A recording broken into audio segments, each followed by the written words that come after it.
Kevin Kelly, Gino Gambino, and Chris Charlton did that. So there you go. And depending on where you're watching around the world, good, happy Sunday morning, happy late as Saturday night, wherever it is. Welcome to first time in a long time we've done one of these. I think since Wrestle Kingdom. Yes, Noah? That's correct. Yeah, Wrestle Kingdom 17. We have not done a NJPW New Japan World event at this time or time near of or this caliber since January 4th. Yes. And JJ and Noah both popped so hard for my Japanese render of the watch-along graphic. We're going to leave that right here for me. Anyway, I am the founder, the head of the network, the man with the name on the marquee, although I didn't put my name in Japanese because that was too complicated to try to figure out that logo. Jeff Beecham here, along with our simple play-by-play man with the check-in voice, Noah Foster. He'll be with us for the duration of the night. Renegade JD Williams here because we were just bullshitting after open mic night. If you watch open mic night tonight, we appreciate you because it was a hell of a lot of fun show, and we got it in 3 hours. So pats on the back, Bear Horowitz star for that. Our show, open mic night in 3 hours, kids. There you go.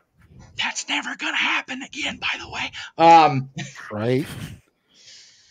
And we had 5 people on the whole show. That's the other thing. We had 5 people on, and we got a 3-hour show. And I'm just gonna go pour a celebratory drink for that. Jesus. I don't blame you.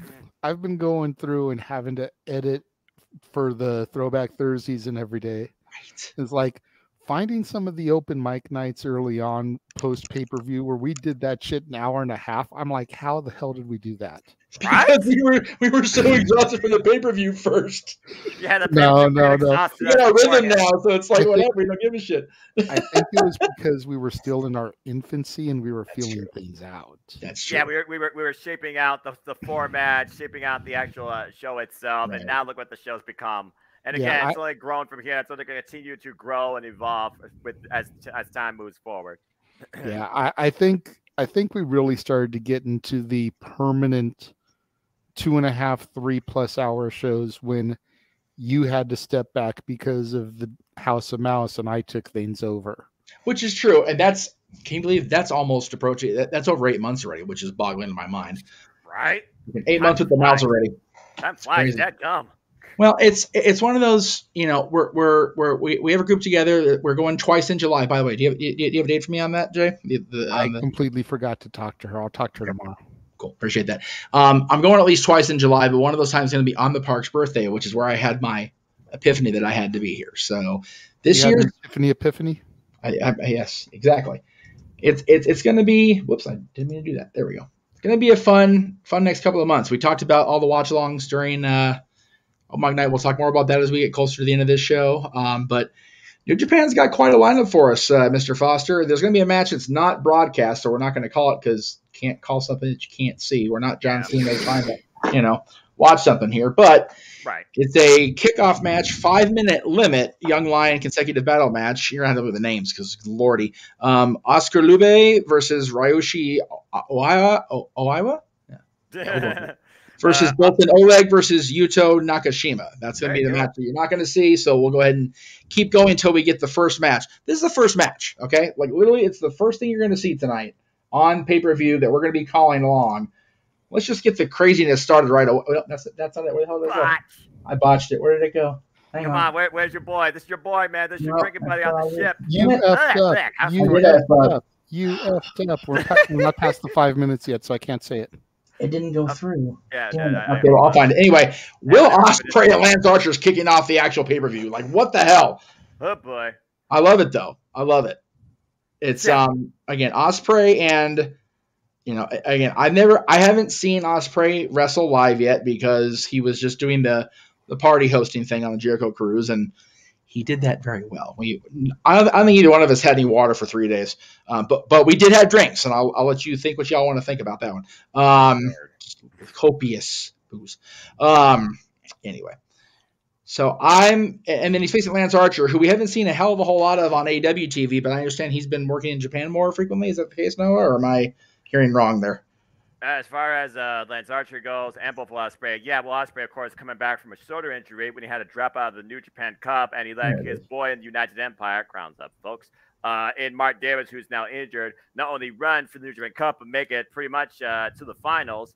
And, of course, Lance Archer, he's been in and out of Japan, AEW, and, of course, this tournament was started where the winner will face Kenny Omega. Date originally wasn't been endured. date now up in the air based on recent events that have occurred. And of course, it's not the first time these two have faced each other. This is actually their third one-on-one encounter, and they're 1-1. It was when Ospreay first came into New Japan Pro Wrestling in 2019, before he became the Commonwealth Kingpin. In the New Japan Cup, he was eliminated, but then Ospreay got his win back. Or excuse me, Lance got his win back in that same year at the 2019 G1 Climax. Both these men are no stranger to Okada either, and both these men kind of have a similar path when it comes to IWGP United States Championship. I mean, Lance Archer, he won it when it was vacated against Juice Robinson, and he actually is a two-time champion, also winning it off of John Moxley in a Texas Death Match, the same match he lost it in. Well, Ospreay beat Sonata for the title last year, actually at Dominion. So just on that, Dominion plays in Will Ospreay's favor. So if Will Ospreay can get the win 2 years in a row, Will Ospreay's on his way to getting back to that road to redemption against Kenny Omega here at OSAKA-JO Hall. Well, we were talking about when we were doing this, that this is traditionally New Japan's second biggest show of the year, or is it the G1? I would say it's their second biggest show of the year, but their biggest tournament of the year has to be the G1 Climax, the most prolific wrestling tournament of the year, and we will learn our participants tonight as well. Yes, I've always that's actually on the lineup. Yeah, I've always looked at New Japan Pro Wrestling like this because they always have these tours that are kind of like inconsistent in names sometimes, but there's always those key things that always are the standard. You have the start of the year with Wrestle Kingdom every year on the floor, been that way since Wrestle Kingdom's inception. And then you have Dominion, who's always there basically as the gateway to New Japan Pro Wrestling Summer, which usually leads into New Japan Road and G1 Climax, whether it's the 5th, the 12th, the 19th, the 20th, because it's always been that June standard. And here we are once again now on June 4th. Yeah. It's kind of like school. My younger niece, through Teresa, starts school July 17th. Damn. Like, that's too hot for them kids to be going to school. Anyway. The life should be freaking. We're not going to talk about the American education system today. No. We're here all weekend. That's too political of an argument, even with a super chat. I don't want to get into one of those back in my day conversations. But this one here, talk about back in our day, man. These guys, all these guys, major historical significance throughout the wrestling world. I told my dad Taka Michinoku was wrestling. He's like, what? Yeah, right? What the hell's Taka doing? Taka's leading a new faction now with Taiji, a running mate for Suzuki Gun for Life. Now they're just 5 guys. I kid you not. That is their name. Yes. Yes. Be careful if you chuck them over the top rope. Right. Damn. It's not an elimination match. It's just a standard 8-man tag. But there's a lot of moving parts here. I mean, Taiji, the Holy Emperor, recently took the KOPW Championship from Los Ingonables de Japón's Shingo Takagi. Tetsuya Naito's had fallout with Doki, so Doki was in the best Super Juniors. And, of course, Yoshimura Kawamaro, the guy, what can I not say about Yoshimura Kawamaro? One of the longest-running IWGP Heavyweight Tag Team Champions with El Desperado, the heel master, one of the best Super Juniors there's ever been, 21-plus years in the business. And then you got Taka Michinoku, who's been tag partner, coach, running mate. He used to lead Zack Sabre Time. Now he leads just 5 guys. And then you got Bushi, who always eats the fall. And Teton, who waited to the finals of the best Super Juniors and nearly won the damn thing. For me, I look at this match for 2 things. I feel Shingo wants to go after Taiji again and reclaim the KOPW Championship. But I also look at particularly Taiji, Naito, Shingo. Those 3 men in particular could be literally in this year's G1 Climax. If nothing else, this could be a match to build momentum for potentially a G1 Climax participant or even maybe your winner. There you go. JJ, for references, Shingo Takagi on the team on the right. I saw him at Bola 07 when SEMA won the trophy. The same tournament that Bryan Danielson showed up with his eye patch on from the injury in the match against big Japanese guy. I forgot his name already. That awful. But anyway, yeah. I probably saw him then too. Yeah. So yeah, I got a great picture of Shingo. He's making this weird goofy face doing the fist bump pose. But yeah, both those guys I knew going into our watch covering Japan more. I found out about Naito certainly over the last few years, and this could be a good solid 8-man. It's just a standard 8-man tag, like you said. Yeah, for one fall, 30-minute time limit. And also, these multi-person tag matches, they're usually about, faction warfare, which faction is the most dominant. And considering just 5 guys leading mans in the main event tonight of Dominion defending the championship against the newest member of Los Ignorables de Japón, Right. Suji, it could be a little bit of foreshadowing. My question is, the next time they run in Long Beach, are they going to be sponsored by Five Guys Burgers? That's the thing I want to know. I've been wanting the same thing. That's the thing I need to know this, because Five Guys, JJ and I kind of agree, a little overrated for me. But, it depends on how often you have it. I mean, there's no Fuddruckers anymore right there, that same corner, so we kind of take what we get at this point. So there you go. And I've never had Fuddruckers. But here we go. Another match. Tag team. This is for the junior heavyweight tag team title match. Yes. Yep. Kushida, a guy that, again, we talk about every time we see this guy. WWE just let him get away. And Kevin Knight taking on our boy TJ Perkins, and Francisco Akira challenging Kushida and Knight here for the junior heavyweight tag team championships. Noah, what can you tell me about this one?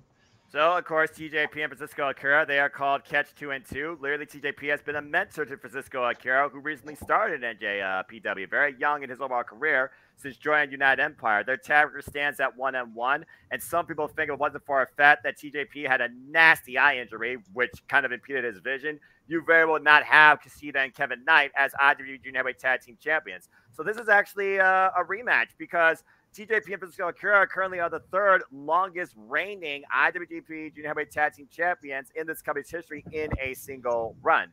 But Kushida and Kevin Knight, they surprised them and took the belts off them when people fought Lio Rush and Yo. We're going to do it at Wrestle Kingdom. Kushida and Kevin Knight, all 4 of these men participants in Best Super Juniors. And Kushida, he lost to TJP, and Akira, he beat Kevin Knight. So they basically have justified themselves to not only get their rematch, but also be the first ones to challenge them since they got these titles.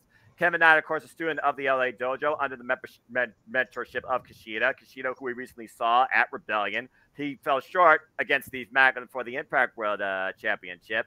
He also did not have the greatest score performance this year for Best of Super Juniors, which does make me wonder, Kushida being such a multiple-time well-recognized IWGP Junior Heavyweight veteran, has this younger generation in the likes of Kevin Knight and Francisco Akira, this generation of up-and-coming wrestlers talk about all the time in the industry. Maybe Kushida right now is seeing a lot of people put in reference because he is a time splitter. Maybe time is passing him by. I would not be surprised to see Catch 2 and 2 get the titles back tonight. I'd be okay with that. Anytime TJP is holding championship wrestling, I'm here for it. I love that kid, man. He's awesome. Good times. Going back to the previous match and talking about Shingo being at Bola, JJ didn't provide fact proof. There you go. Oh, man. It's pretty much the same face for my picture. I believe that's Chris Hero completely inadvertently photobombing JJ over his head there. And Claudio Castagnoli. And Claudio back there as well, yeah. Seidel. Kings of Pro Wrestling. Well, I mean, but Hero's look at the camera, I believe, I remember, right? Yeah, and Matt Seidel is right over between Hero and Claudio there, kind of looking down. That is awkward image. Jay, give me a second on the next one here. I'm going to try to...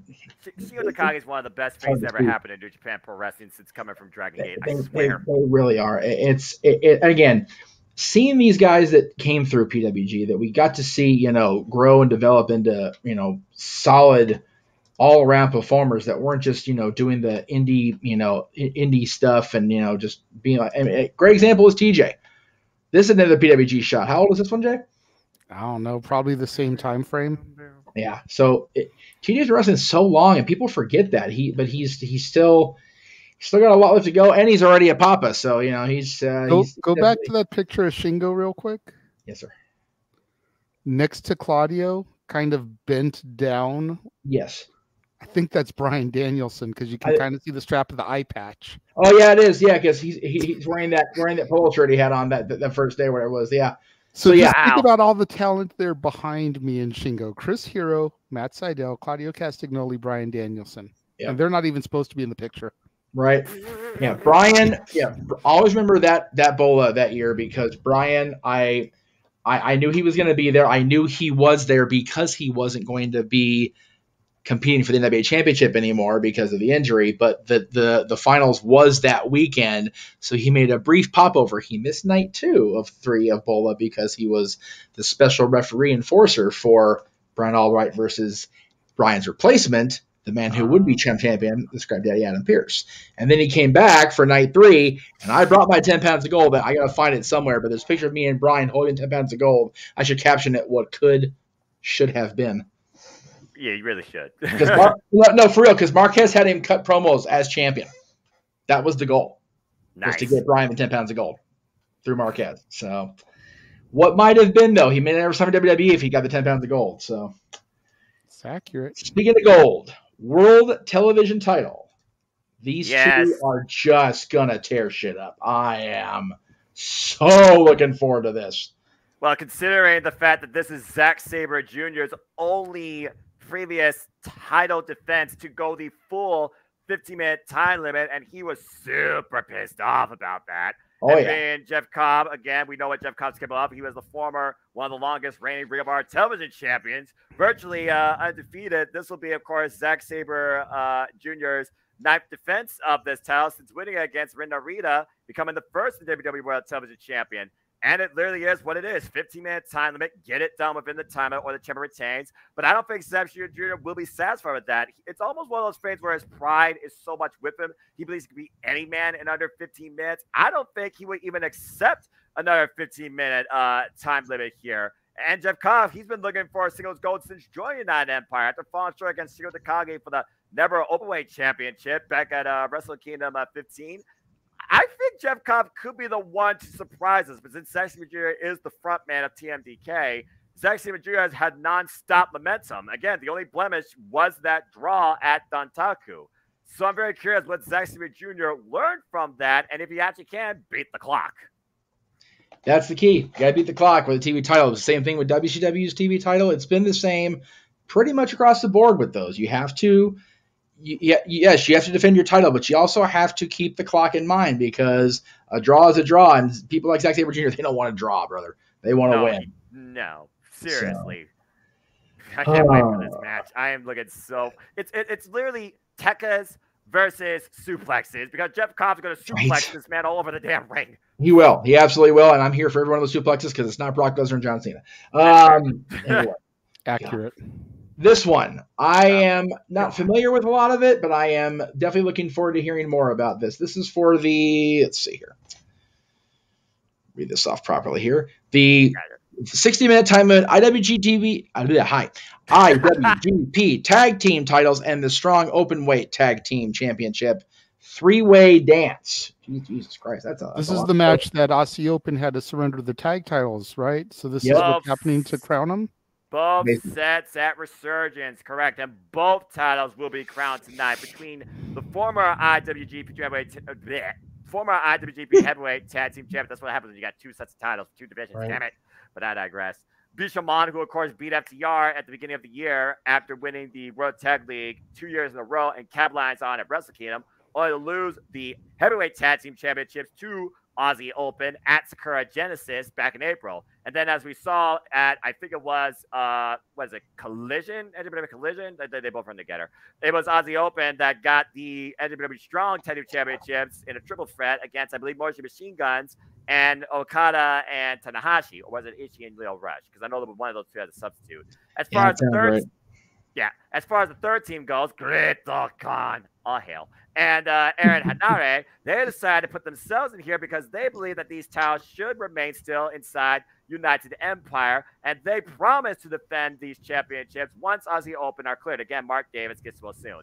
And then you have the worst thing going in New Japan Pro Wrestling and Bullet Club and then probably all professional wrestling in the House of Torture, with Evil and freaking Yujiro Takahashi that have infested themselves like a effing virus to get this freaking match in the first place. The only thing that'll be good about them is if Peter shows up, and if you know, you know. As far as I'm concerned, I'm kind of holding out for Bishamon considering the standard they've set since claiming these IWGP Tag Team Championships, and particularly Yoshihashi, who's been involved in New Japan Pro Wrestling for like 12 years now, and truly had his first piece of gold in tag and trios form. It feels like this is his comfort zone. This is his greatest strength. And for a rookie Gold, for somebody that's passed off as he can't always win the big one, he and Yoshihashi are very well formed as some would call the strongest tag team in Japan.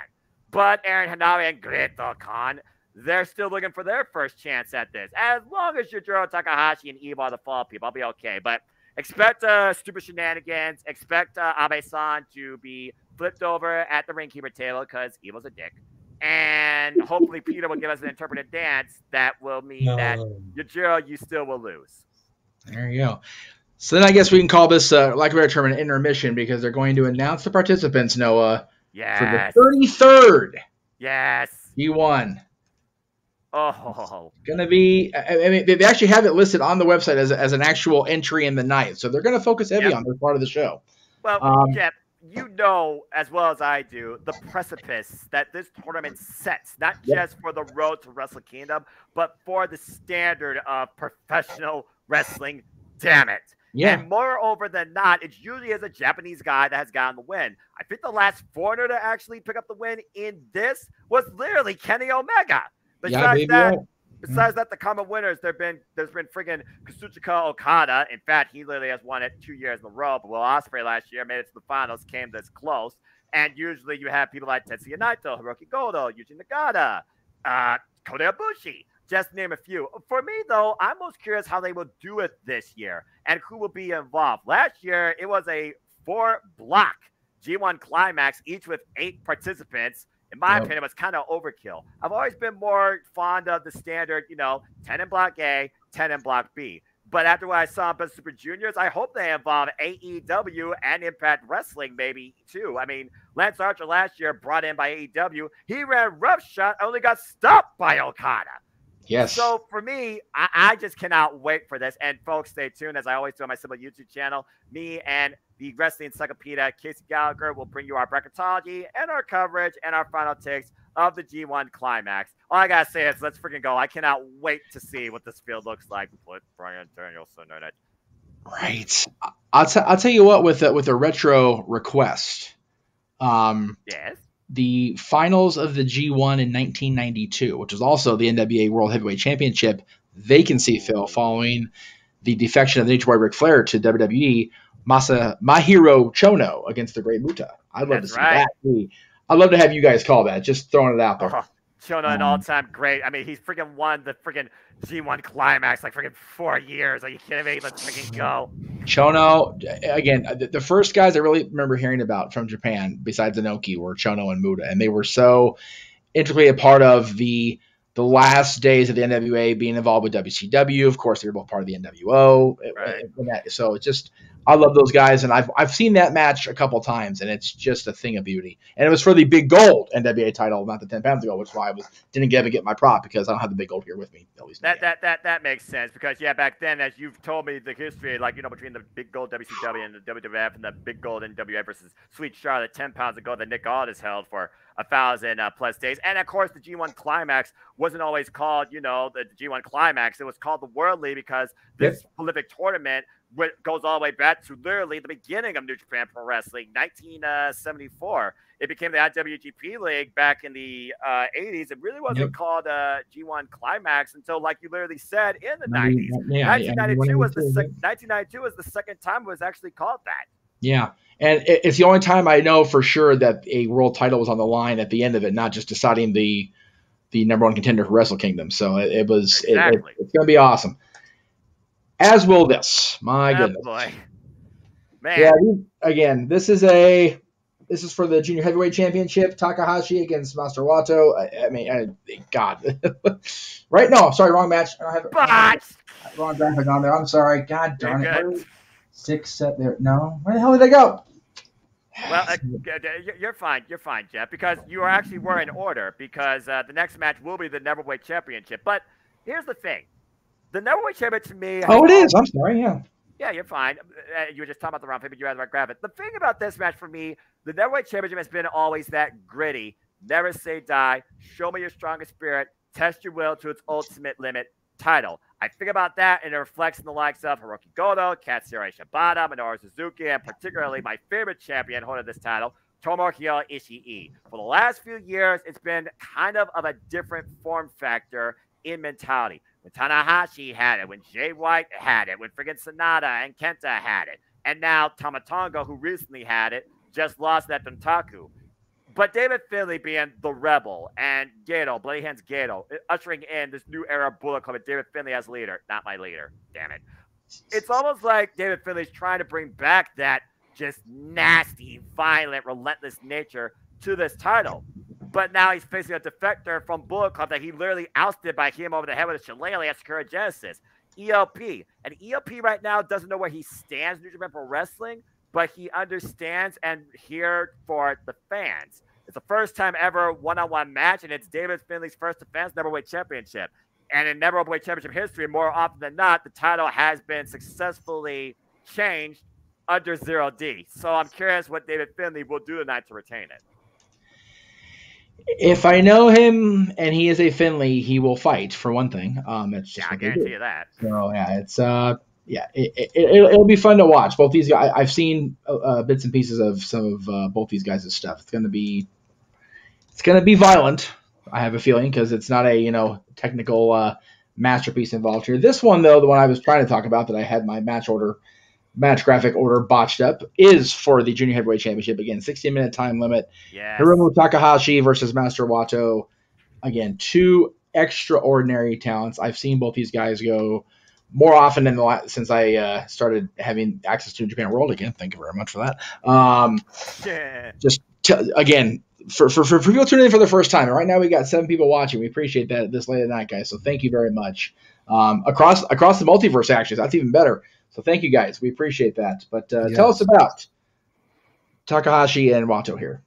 For me, Master Wato is one of those that has a style that just works on his own, even though you question sometimes the moves and when he chooses to do them. But Hiromu Takahashi, he has been the face and the standard of the junior heavyweight division since his return, literally 4 years over. He came this close, Master Wato did, in the Fatal 4-Way at Wrestle Kingdom to claim the title, only for Hiromu to catch him with Time Bomb 2 and fall short. This will be their third one-on-one encounter, though. In previous Best Super Junior tournaments, Best Super Juniors 27 and 28, Master Wato lost to Hiromu Takahashi, literally in block action. Master Wato won the Best Super Juniors for the first time ever this year against Teton. That completely surprised me. I think Master Wato could surprise us, though, because we have seen in the past this title change hands. In 2021, there was no title change. 2019, it changed. People think Master Wato could literally pull a Kushida and beat Hiromu, because the last time Hiromu lost this title here at Dominion was against Kushida in 2017. And more often, this title has changed hands recently. Master Wato literally might become the face of the junior heavyweight division because Hiromu is waiting for somebody otherwise. There you go. Quick question from Elizabeth in the chat room. Again, Elizabeth, thank you for joining us here. We're going to be starting the commentary momentarily here. She wants to know, she's watching, she's up with us, so appreciate that, watching the English commentary, of course. That's what I'm going to be doing, more than likely, but to help produce. But which commentary do you listen to, Noah, when you're calling these, or actually whether you're watching or calling the action along with us? What do you listen to? And we are definitely ready to open the gates of Dominion, without a doubt, Elizabeth. Hey, I'm always ready to go to OSAKA-JO Hall. You kidding me? It's one of my OSAKA-JO Hall, the Budokan, the freaking Corrigan Hall, Ryogoku, the Tokyo Dome. I think I said Budokan. Those are the most prolific places for Japanese pro wrestling, not just New Japan Pro Wrestling. I'm absolutely ready. As far as what I listen to, more often than not, because Chris Charlton, he literally is the translator and the historian that goes even deeper than my notes can. I do listen to English, but in my downtime, I actually encore it with Japanese because I love the energy I feel from Japanese commentary. If I could watch AEW in Japanese commentary, I would in a heartbeat. Right. It's starting now, apparently. So, there it is. Yeah, they're showing the graphic for it on New Japan World. So, and yeah, no beef for Osara. That's okay though. And it's starting now. All right, we'll go ahead and run through these really quick here because we got 2 more matches to talk about. And this one I'm interested in because I know people in this one. You should. Yay me! Right? We've got. Let's see here. Tomohiro Ishii, Hiroshi Tanahashi, which we should have seen in Long Beach, and how do you say Okada's first name? Kazuchika Okada, thank you, versus 2 members of the BCC, Claudio Castagnoli, the Ring of Honor World Champion, and the crazy man from Cincinnati, Jon Moxley, teaming up with Shota Umino. This is for the never open weight 6-man tag team championship. AEW's got 2-man tag titles? Come on, guys, seriously. Anyway. Go BCC. Well, I mean, JJ's got his dog in this fight, but That's also put this. Yeah. It's not a bad idea, but also let's put this in perspective. This is Claudio Castagnoli's NJPW debut, and he's in the same ring as Okada, Tanahashi, and Ishii. Are you kidding me? Exactly. And 3 I singles mean, matches that I want. don't get me wrong. I love that trio, but I'd love to see the BCC show up on AEW television with those titles, especially going into Forbidden Door, potentially a rematch. Yep. Now you're thinking. And also, let's just go ahead and try and break this down a little bit. It was Okada who was the former IWG World Heavyweight Champion, only to lose it to Sanada for the first time ever, waiting for his rival, in his opinion, to step up and show him what he's really capable of. Was that turn to just 5 guys from LIJ just a stunt? It wasn't. He succeeded. Okada said, okay, maybe I need to change the landscape a little bit. I need to change the scenery. Okada did not fight for himself, even though he won at the expense of Narita at Dontaku. He won a title for others in the dream tag team of the Ace and the Rainmaker, with accompanying Stone Bit Boomers Tomoyashi E, who's been at odds N with the Ace and prefers an all chaos trio. It was Tomoyashi E that was part of the greatest 6-man tag team champions in this company's history, with 9 successful defenses with Hiroki Goto and Yoshihashi. Now we have these 3 together as the champions. This is their first defense. You got John Moxley, who, of course, beat Tanahashi last year at Forbidden Door for the JMN World Championship. In his G1 debut run, John Moxley beat the Stone Pitbull Tomohiro Ishii. Then you have his young boy, Shota Umino, a.k.a. Shooter, a.k.a. Roughneck, who says personally, I will pick up the win for us here tonight, pinning Okada. This year has been about who can piss off Okada the most. Ever since adopting this attitude of Inokiism and all these young boys trying to step up to the Rainmaker, Okada's been having none of it. Whether it was Kaito Kiyomiya for Pro Wrestling Noah, whether it was Ren Narita, the former 6-man tag team champion with Suzuki and El Desperado, and now you have Shota Umino. For me, I hope the biggest thing to come out of this, give me Okada versus Moxley, but experience might be the difference maker here, considering how well knit these 3 have come together as we saw at Resurgence. It was Shota Umino and John Moxley and Wheeler Yuta that did get the win. Ever since Blackpool Combat Club has been the influence of Shota Umino, he no longer even wears that white blazer now. He's not the shining star. He literally is what his name says. He is the roughneck. He is the guy that will tussle if it means getting the win. I think Claudio John Moxley and Shota really have a chance. Do we see Takeshita based on his affiliation with BCC the other night? Oh, that's a hot take. I'm just saying, just throwing it out there. I was actually going to go a step further, considering, again, John Moxley, Claudio Canelli, 0 Fs. What if this is the moment that Kenny Omega comes back to New Japan and enlists the help of at least one friend? I was going to say, he's got Okada sitting right there. So, and as well as Tanahashi, who has no love for Moxley anyway. But he also has no love for Omega. Remember, Wrestle Kingdom 13, it was Tanahashi versus Kenny Omega because it was a ideal of morals that separated the two. Whether or not that's completely buried is a whole different story, Jeff. Well, you know, with Omega apparently seeing the lighter side of things now that he's been betrayed by family, maybe Tanahashi will overlook certain things from the past. You only can hope. We shall see. But main event is not in our past, in our future. And 60-minute time limit IWGP World Heavyweight Championship. I love saying that now, World Heavyweight Championship. It's such a cool, a cool change. I love it. I dig it the most. Sanada in his second defense against Yota to oh, Lord help me. Tsuji. Okay, no T. Got it. Very good. Okay. No T being spilled here. Just Tsuji. Very good. All right. Sanada I'm familiar with. I've seen him wrestle quite a bit. He actually came to PWG a couple times, if I remember right. He's a tremendous talent. Tsuji I'm not familiar with, though, so help a brother out here.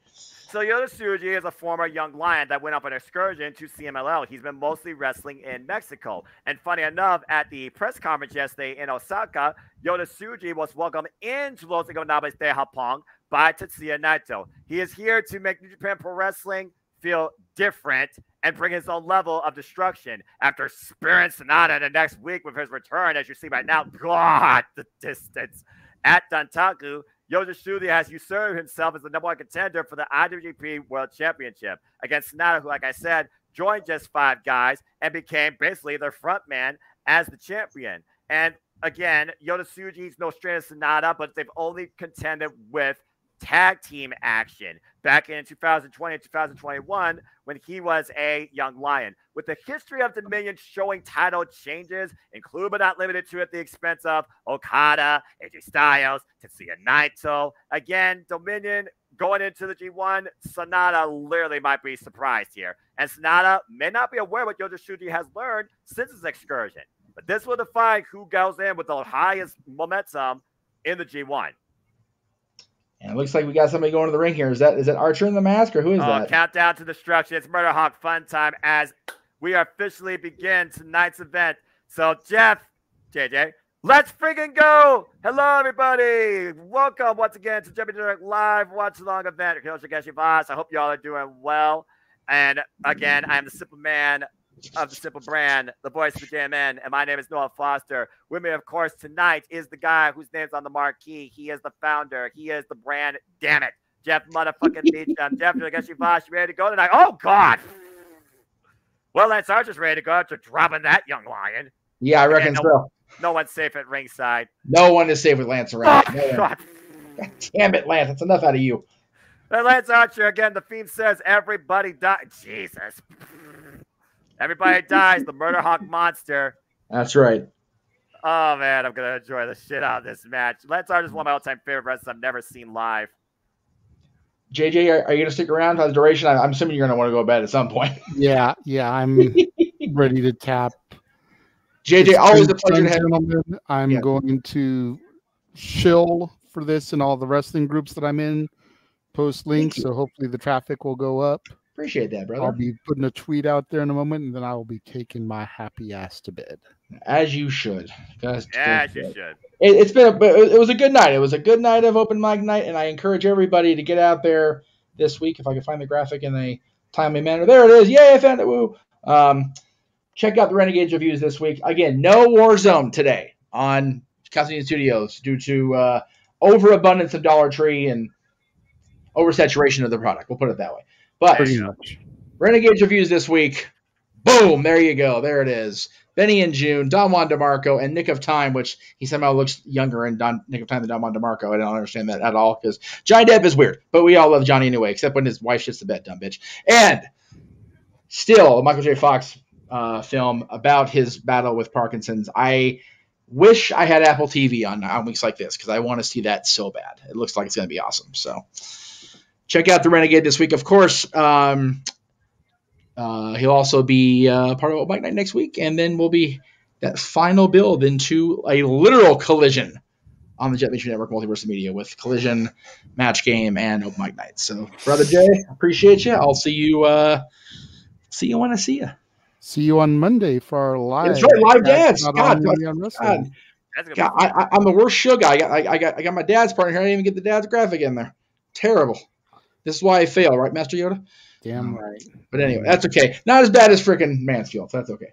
I'm getting better. There it is. There's the match. There's the show for Monday. There we go. Check it out, guys. We will see you Monday with JJ. And for now, Jesus Christ. Okay, I guess we're doing that. Well, I mean, I wouldn't expect anything less from Lance Archer. No, definitely not. As he do. All right. Well, konnichiwa, everybody. Oh, my. That Gino Gambino's back. Nice to hear Gino Gambino back here. Again, this is for the IWGP United States Heavyweight Championship #1 contendership. As a short-range tournament was started, Lance Archer made his way, of course, at the expense of Fred Rosser, while Will Ospreay beat Tanahashi. On the table. This is not good. Oh, no. And of course, Will Ospreay returning from that shoulder injury. I got one to the extent of that. Whoa! Well then. Flying forearm. Will Ospreay not wasting no time here trying to take advantage of the Murder Hawk. Off the top, Sky Twister! Jesus. Whew. And that is a fully sold out OSAKA-JO Hall right there. It's so nice to hear the fans once again. Right. Elizabeth, good to see you. Yeah, you might be a little bit ahead. Again, this is what happens with New Japan Pro Wrestling. Again, you figure out the time. I am too. That's okay. You figure out the time. There's like 70 freaking. Got caught, got Goozle. Flips out it though. I step up Enziguri, preventing the choke slam. Again, it's going to be speed versus power here. Cutter! Already? You kidding me? Cover 2? No! Oscar gets the shoulder up. You know, it's probably a smart strategy considering, again, we don't know the extent of Will Ospreay's show. Oh, my God! And he just got clothesline back to the UK. That's an inside-out Ospreay, what that is. Yeah, no kidding. And Lance Archer's smiling. We all know Lance Archer. Oh, yeah, he loves it. He loves every bit of that shit. He loves to fight. You know this, man. He's crazy. Well, again, former member of Suzuki Gun, former IWGP heavyweight tag team champion, member of Killer Elite Squad, and former 2-time IWGP United States champion. Former NWA World Tag Team Champion, former TNA star that held gold throughout that. Lance been around people a lot longer than people realize, and now he's under the evil influence of Jake the Snake Roberts on occasion when they're both at AEW. So yeah, Lance not to be underestimated by any means, even this late in his career. Again, it's amazing how well this man moves.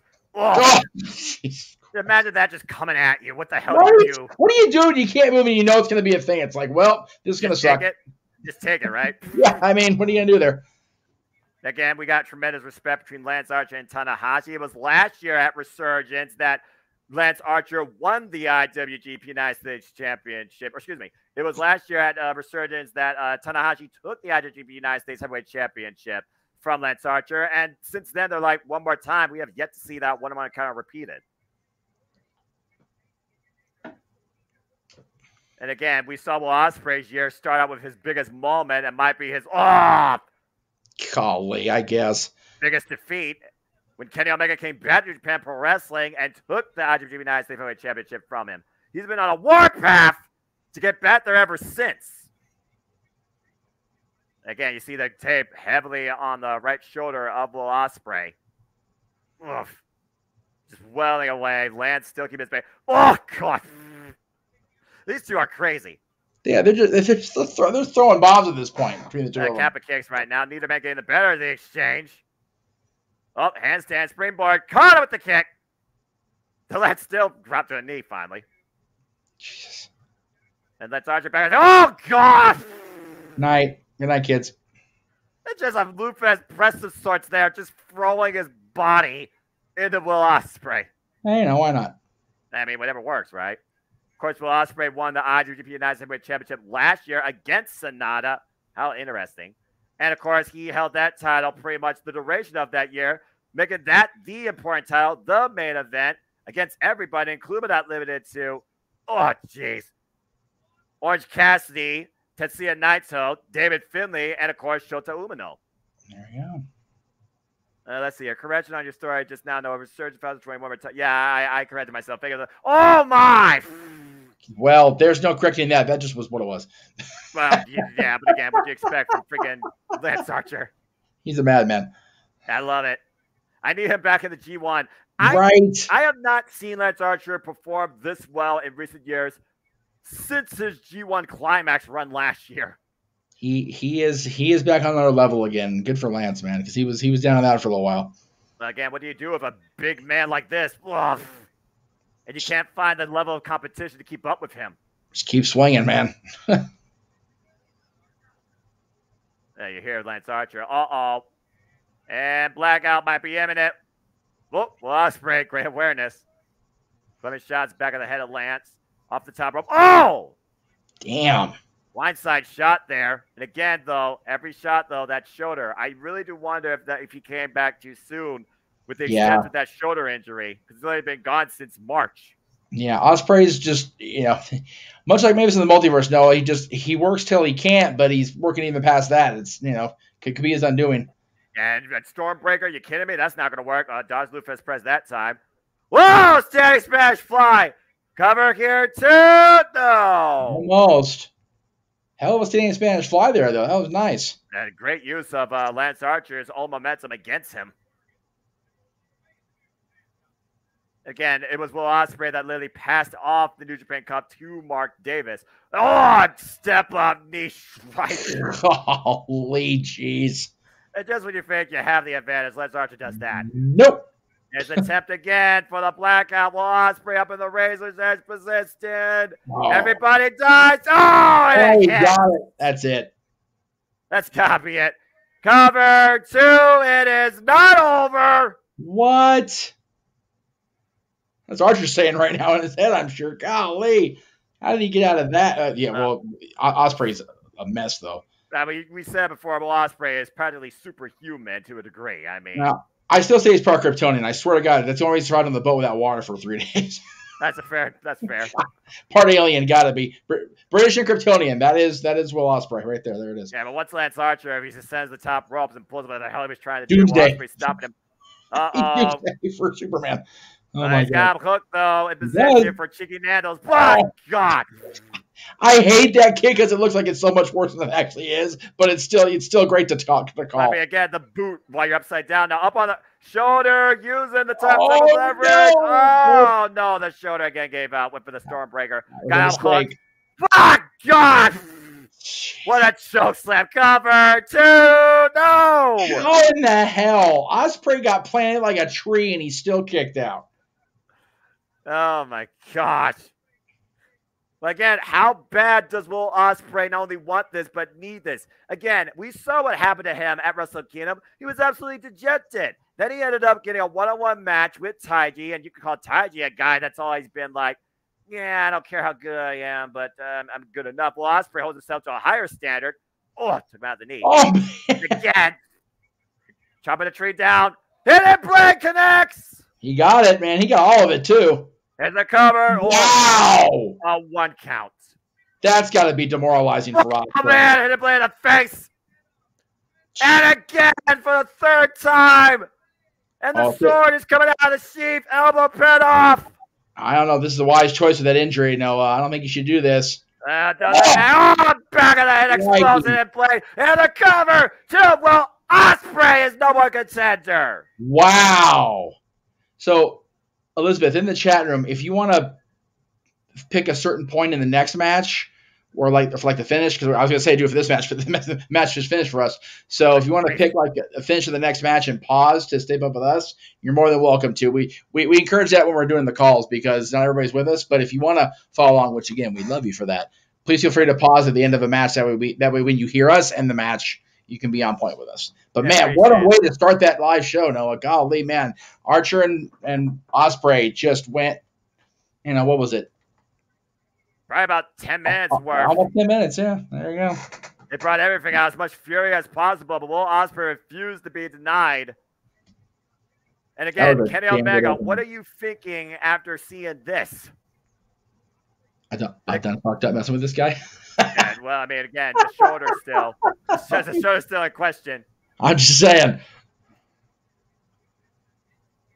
Yeah, look at the mental game here being played right now. But you know what? Will Ospreay face to face. I like it. Ospreay is not being completely cocky Ospreay, but he's still like, yeah, I got you. Respect. Yep. There is respect there, which Ospreay has never been too keen on showing until very recently. So it's cool to see him evolve that character. Well, again, when you're humbled on the grandest stage of them all in New Japan Pro Wrestling, and what is the biggest match probably of your career by Kenny Omega, that definitely affects your mentality a different way. And then even after that, coming back from an injury, you're trying to use New Japan Cup as a launching pad. Now Kenny Omega and Will Ospreay too is a guarantee. Yeah, I remember that. Nakajima go with 4 lariats to get that win, and back in 2020, that was bananas. You could go Suzuki and Kazuhiko Nakajima. Yeah. Oh, well, Ospreay's got a mic. Oh, this is going to be deadly. I mean, we don't know that for sure.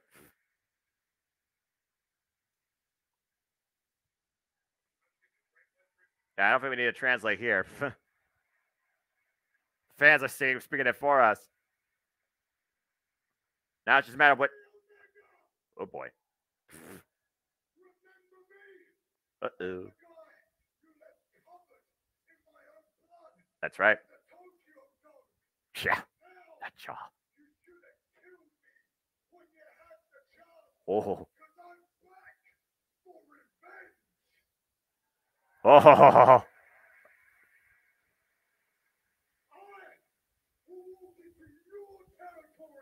It's territory. Canada. That's Canada.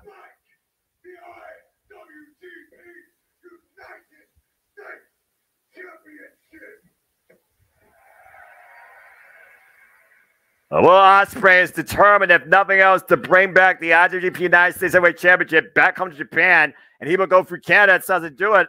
Jeff, if I didn't know any better, I think Will Ospreay just confirmed the match for Forbidden Door. I'm okay with that. And he's going to do anything possible to make sure that Kenny Omega loses on home turf. He absolutely will. He absolutely will.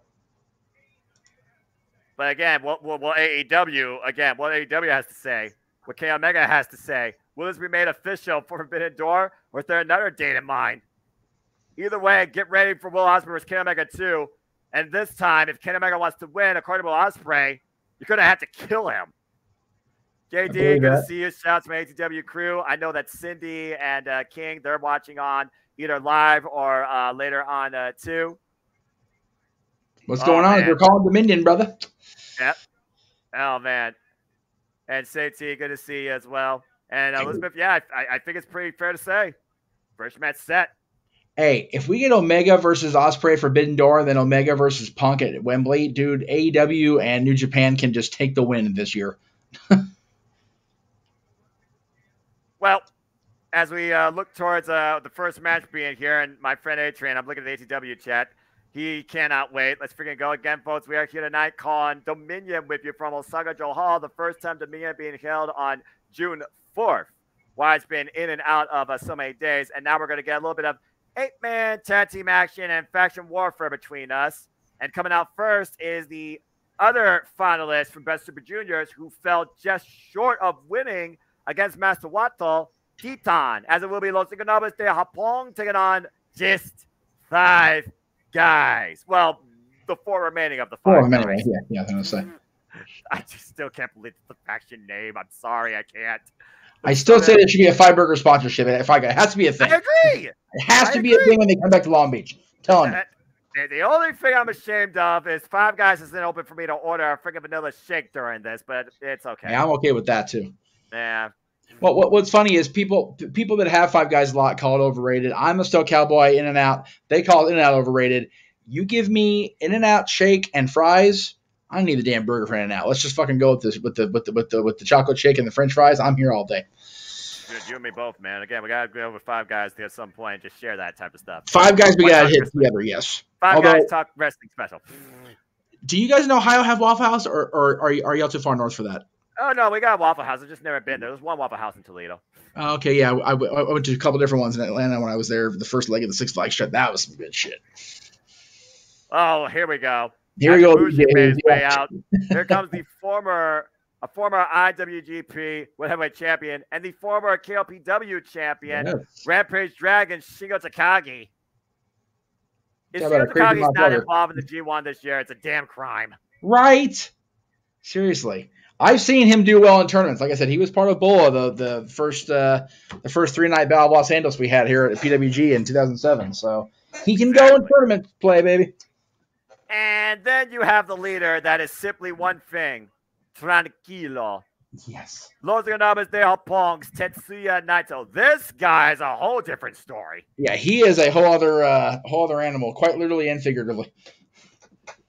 Again, I really wonder at this point, what does Tetsuya Naito want? I mean, he got the win against Keiji Muto at Pro Wrestling Last Love, so he finally got that win back after being defeated by the Genius of the Stardust Genius. He's a former WGP World Heavyweight Champion, former G1 Climax winner. At this point, the only thing he hasn't gotten is the Los Ingobernables de Japón road call to close out Tokyo Dome. But I wonder if that's really all he really wants at this point. Yeah, I was fortunate to be able to get the access back when he became the unified champion. So that was awesome to see that for Naito. I know it was a long road to that. So yeah, and of course, Tetsuya Naito welcome in the other half of our main event tonight. Two Los Ingobernables de Japón, Yota Tsuji. So again, a lot of pressure tonight. I feel like on Los Ingobernables de Japón ahead of the G1 Climax. Titan, who recently became part of LIJ prior to the Best Super Juniors earlier last year. Interesting to know about Ospreay's words. He says same way about Kono Okada 2021. Oh, yeah, that's true. But he could beat Okada. Can he beat Omega? Are those two things impossible for Ospreay to overcome? That's the question there. JG Andrade is a great shout, but I just don't know if we're ever going to see Andrade El Idolo and Tetsuya Naito in the same ring, considering Andrade works in AAA, why CMLL is partners with New Japan Pro Wrestling, and still to this day, CMLL and AAA are at a crossroads. Yes. So, just saying. Again, Shingo Takagi recently lost the KLPW Championship to the Holy Emperor Taiji in a 43-minute Takagi-style triad match that the Red Shoes Umino had to stop because the man was damn right unconscious. So Andrade was mentioned in the press release for Collision. We haven't seen him return to TV yet, so I don't know. Yeah, we did see Thunder Rosa come to TV the week before the announcement. Was Miro part of the announcement for Collision? I don't think so. Yes, he was. He's part of the whole there you go. And we saw him go to the office. So Miro, Thunder Rosa were confirmed on television in the press release. He was in the press release, but we know CM Punk's going to be at the United Center. So I just wonder if we're finally going to get CM Punk versus Kenta at this point, GTS versus GTS. Dude, if they keep the partnership strong and they work with New Japan, they've got to get Kenta in the ring with Punk. It has to be a thing. Right? Has to be. And, of course, Tetsuya Naito adorning the all-white. Again, what goes through that man's mind? Right. And, again, prior to Excursion, it was Tetsuya Naito that faced Yota Tsuji. Here they come. Just the 5 guys. So what? We're going to change everything. Taka Michinoku, the hot guy. Oh, brother. Again, who would have thought you heard Taka Michinoku again? Yeah, I didn't have Taka Michinoku on my bingo card in 2023. Ever. My bingo card's already been filled out 10 times over. Hey, like I said, being at WrestleMania this year was like a bonus card to take with me to the bingo table, so I'm okay with it. Taka looks good. He does. Yeah, I think Taka's still in good shape. Also knows how to pull up a suit. Again, the guy used to hype up Zack Sabre time. Also a guy that still trains people to this day. And then you got heel master Noshinobu Kawamaru with the Satori whiskey special in hand. You got this bent up pipe wielding lunatic in Dukai. Yeah, right. And there's the man himself, Taka Michinoku, with that weird, just straight up hairstyle. Dang. And last but not least, the Holy Emperor, former member of Suzuki-gun. Well, honestly, all four of these men were former Suzuki-gun. Taiji, now the KLPW champion. Again, who came up? This had to be a Taiji idea. Just 5 guys. Seriously. Right? Yeah. We're just 5 guys. Market it. That's the gimmick. Hey, they got merch. They got merch, Jeff. That's all you gotta know. They got merch. Yeah. Hey, Josh, are you gonna buy the Just 5 Guys shirt for you? Buy one of my shirts? Yeah, thanks. I didn't go to sleep, but still, it's okay. Oh, brother. Hey, I like a Just 5 Guys shirt. I'd encourage people to buy. Just buy my shit first. Yeah, well, I mean, at the end of the day, market yourself, market others. There's a cross promotion. That's right.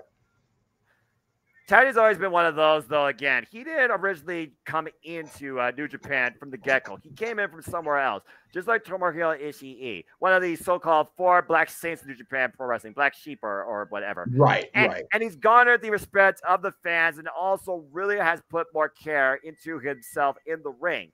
And it's paid dividends.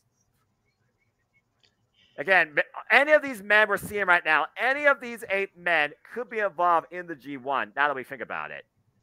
Yeah, the G1 is just that. It is a complete unknown, at least through the first half of this show tonight. We're going to get the participants named halfway through, kind of like an intermission thing.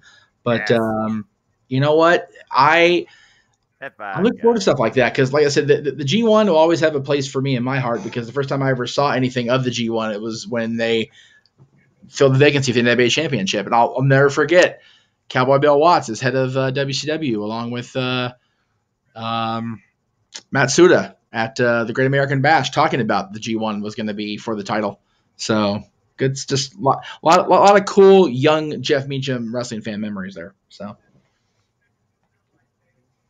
Well, right now we got 8 men in the ring slowly preparing to raise faction warfare here and maybe get some momentum ahead of the G1, whether they're in it or not. Yep. Wrestling with momentum at all times is it's the way you want to operate your existence in this world. And God, by the time he gets his pants off, it'll be a main event. Jesus, come on. Hey. Naito, Tenkiya takes his time. Besides, the only pants that matter when they come off is Taiji's because it's the most electrifying moment in New Japan Pro Wrestling. That's fair.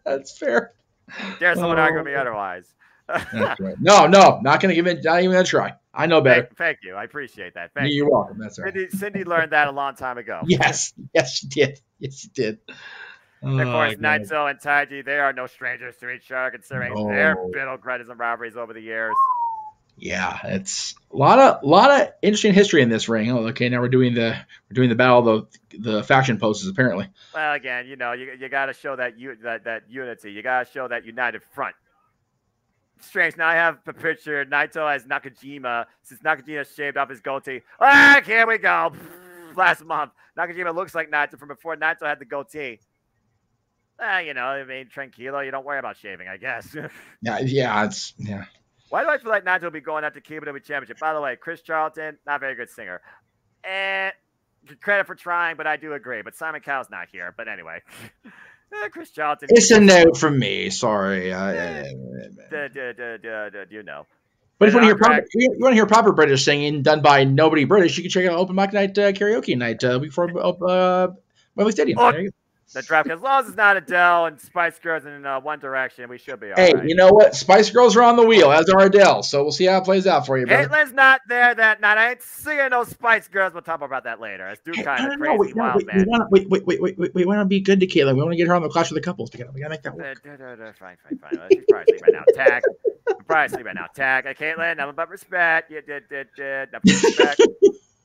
I just don't see it. That's all. Just never. Marketing genius. I got to have my synergy, brother. You mean just synergy across the ring? There's no synergy right now. Talk a big no to the eye to Bushi. That's terrible. It's typical heel tactics. Evil indeed. Oh wait, sorry, wrong ear. Go ahead, you're good. And again, this is what Taka does. Whoa! I can't take the mask off though, Taka. Come on now. There is disqualification. JD, this is actually live on New Japan World right now. It's New Japan Dominion. Yeah, we literally are just calling and reacting to New Japan Dominion from OSAKA-JO Hall, and you can watch it if you're a subscriber at NJPW'S.com for less than $8 a month. It's a hell of a subscription. I highly suggest it. Yes, I'm only watching on my phone so I can produce the call and not have to try to cast on my TV through this thing, which will just mess the whole stream up. So. Well, the casting is always going to be a thing. And just driving the day into the match. If I could find my damn Fire Stick, it wouldn't be a problem. I don't know how that thing went. Anyway. Right. But I digress. On with the show. No, you're fine here. Again, this is one of those matches that right now you're just wondering, okay, who of these 8 men could set a precipice towards, okay, I can see him at G1 Climax, or maybe someone goes out to KBW Championship. Oh, there's a drop down. Drop kick. Sliding drop kick at Tetsuya Naito. Nice. LNJ taking control. Chico hyping up the fans of Osaka. Again, referee, who's legal? Who's legal? I don't even think anyone who's legal. I think at this point it's Bushi and Yoshinobu Kawamaro. Kawamaro had one too many drinks before this match, though. It's 8 men. It's a circus. Nobody's legal. Just keep fighting. Fair enough. Lucha Libre rules. Why not? That's right. Yeah, why not? Got a little bit palm strikes. And you trust me. Forbidden Door, I think, still prize my favorite of the year. If nothing else, Will Ospreay and Orange Cassidy literally was one of my favorite calls that entire year last year. That was fun to watch. Freaking Casey and Jason had a heart attack. Yeah, they did. Yeah, that's fair. Yeah, I did that. That's fair. Yeah, meanwhile, Teton on the top rope and double stomp to the arm. But again, you have to remember, my only time really getting any length of time watching either of those guys, they weren't wrestling. So, right? they're playing at the craps table or they're hosting a boat or a cruise all weekend with no H2O intake. So, it's just, you get an impression of these guys and you see them work. Oh, goddamn, these guys can work. You think about the lights under OSAKA-JO Hall. How high are they under those right now? Tad water. Shingo, former KOPW champion, multiple time G1 Climax participant, but never won the damn thing so far. I'm guessing JD hasn't been watching our watch-alongs because he's confused as to what we're doing here. So, what we do, JD, between we'll call the occasional New Japan show, but mainly we call WWE, AEW, and Impact shows. We will have the match graphic as shown over here, and we'll be calling the action along with the live feed from New Japan World, Impact Plus, BR Live, Peacock, whatever platform the show is being broadcast on. But yes, we can't show the actual feed because we will get copyright pinged by one of the companies or by YouTube itself. So we encourage everybody to watch on the platform they show it on. That way we're not taking money out of the company's pockets, but we realized not too far into the launch of the quote-unquote multiverse that people enjoyed our reactions to things, and reaction videos are a popular thing. So rather than give you dated reactions or after on demand reactions, right here in the moment for you, live, baby. That's just what we're doing. No matter what part of the world, because we're crazy. That's right. This is New Japan Pro Wrestling, and why it's close to probably 8 o'clock at night there, it's literally 3 a.m. plus here on the East Coast. Yeah. Just past 12:30 for me here on the West Coast, but it's Saturday night. I'm on Rocky Horror Hours. It's all good. There you go. Oh, man, what a chop. Don't want a copyright strike, Safet. Exactly. You got it, brother. Yeah, I don't think Kanemaru wanted that chop either from Shingo Takagi. Kanemaru needs to make a tag. What's really cool, last week's watch-along that we did at Night of Champions in the morning has limited ad suitability, which means we can't make money on all the ads in all the countries, but it hasn't been blocked. So, hey, nice. The fact that they showed that much, that JJ showed that much of the touring of the superstars throughout the region, that was pretty cool that we got to show that, and we haven't been shut down for it. So, as long as we do stuff like that, we're good. Exactly. It was all about the statute of limitations. Up and around to the DDT. Nice sequence there. That was nice. Again, Takagi dropped high on the back of his head and neck with that shot. Yeah. Again, people that are not fans. Oh, it's choreographed. It's like, yeah, it's how they stay safe, you Nimrod. Again, it might be physical, but even the show, it's got to be structured. Now Naito and Taiji picking things up. Of course, these two have also faced each other. Off. At times, the joint cross as well. Nice hook kick there. Yeah, it was. Bushi trying to take over now. 2-on-1. Double Irish whip. Keep your eyes on everybody on the outside. And Teton again. Incredible performance during the Best Super Juniors. Oh!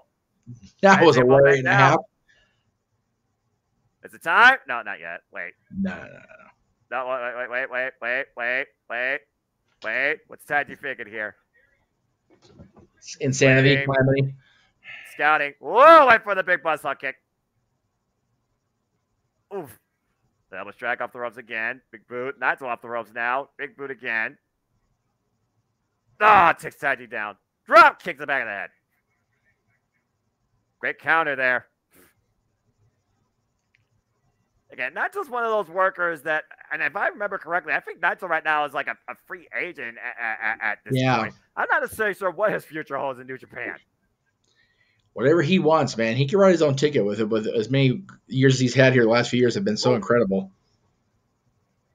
Tied time with a number of years as well, mostly in CMLL. Recently becoming part of the nice combination there. Yeah, it was. Excuse me, Teton. That's how you say it. Went for the ass bomber, duster and knee, suplex, counter. Oh! Coming to kick, back of the head. Wild Insecurity hits. And tag. Again, Master Wato, of course, will be contending for the IWGP Junior Heavyweight Championship towards the final third of this card. What the heck is this between Taka and Doki? Yep. Clotheslines here. Elbow strikes. Whoa! Taka in for the covers. Enough here. No. I think Taka's hating on having that American self-tanner anymore. Imagine him coming back to America. That boy is whiter than me. Again, Teton, though, way too close to the ropes, but Taka, great awareness, bringing it back to center. Oh, wow. Oh, there you go. He might literally beat him here. Is that tap? That tap? Oh. He would have, I think. I think he would have. Could have sworn that was about to be a tap out. Now it's just breaking down now. Well, yeah, but this is where LIJ also thrives under these circumstances, too. They love to take advantage of chaos. Whoa, nice escape. Jumping kick. And what's Bushi doing here? Uh-oh, Shingo. Falling in. Jeez. There you go. Chitty says, I was about to go to sleep, but I checked my YouTube feed and saw, I said, okay, I got to check this out. I'm always jumping in and out. Lately, haven't been on. I'm going to watch the full show of my full show of my grandpa. Okay. There you go. So good, man. Oh, Bushi does the outside. Take out Doki, the freaking pumping bomber. Shingo wiping out Taka. Oh, no. And isolated in the ring. Teton on the top rope. Double stop connects. My goodness. That's got to be it. Oh, wait. No, they're not done. Folding him up. Cross the legs. And only one frame remains. There it is. He tapped. Goodness. And Indian Devlin, the Moodalock, no choice but to tap in that hold. Tizan gets the win for losing on his day Hapong.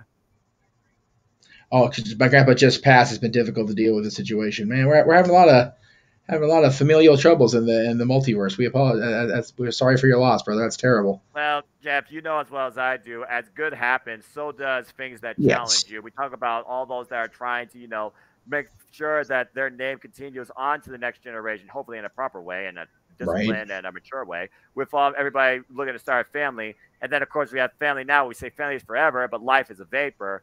Shout out to JD and, of course, our friend Big G and anybody that's going through a rough time. Like good old JR says, tomorrow's never guaranteed. So make the most of every opportunity you can with what you have now and who you are with. Yep, and you tell us every week, man. Cherish your families, protect your mentality. Those are key. And sometimes those two cross paths, and you got to make sure you maintain while you acknowledge what's gone down. Yeah. Well, I feel like Taiji right now, probably a little bit out of it, seeing Los Angeles de Apong standing tall in the ring again. Is that sign to come? Don't forget, the newest member of LIJ will be in action tonight in the main event going after the IWGP Lightweight Championship. So, favor right now favors Los Angeles de Apong. Could be a good night for them. Yep. I can't hear the crowd, JD, because I've got it muted on my end, but it looks like it's pretty solid pack there at the OSAKA-JO Hall. Yeah, it's a good crowd, and they're definitely lively. Again, this is the start of the summer for New Japan. New Japan Road falls, and the G1 Climax arrives next month in July. And if we cover any of that, it'll be the finals, because we're not going to try to cover 31 straight days, because Noah Foster will die. It'll be a thing.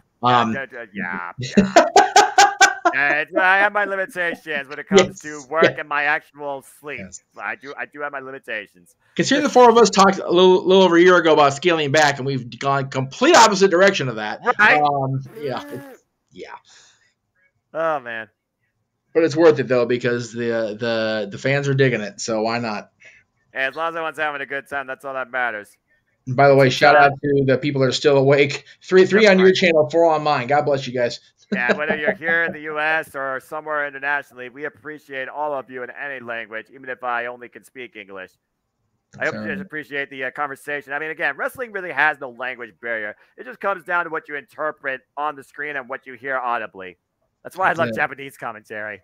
Yeah, it's great to have you call it in English, but it is interesting to go back and listen to the Japanese commentary and just hear their different style approach of the call. And they're so into it, they're so passionate. It's awesome. I love it. Yeah, and the only thing that actually sounds normal is the name of a move and the count. Yeah.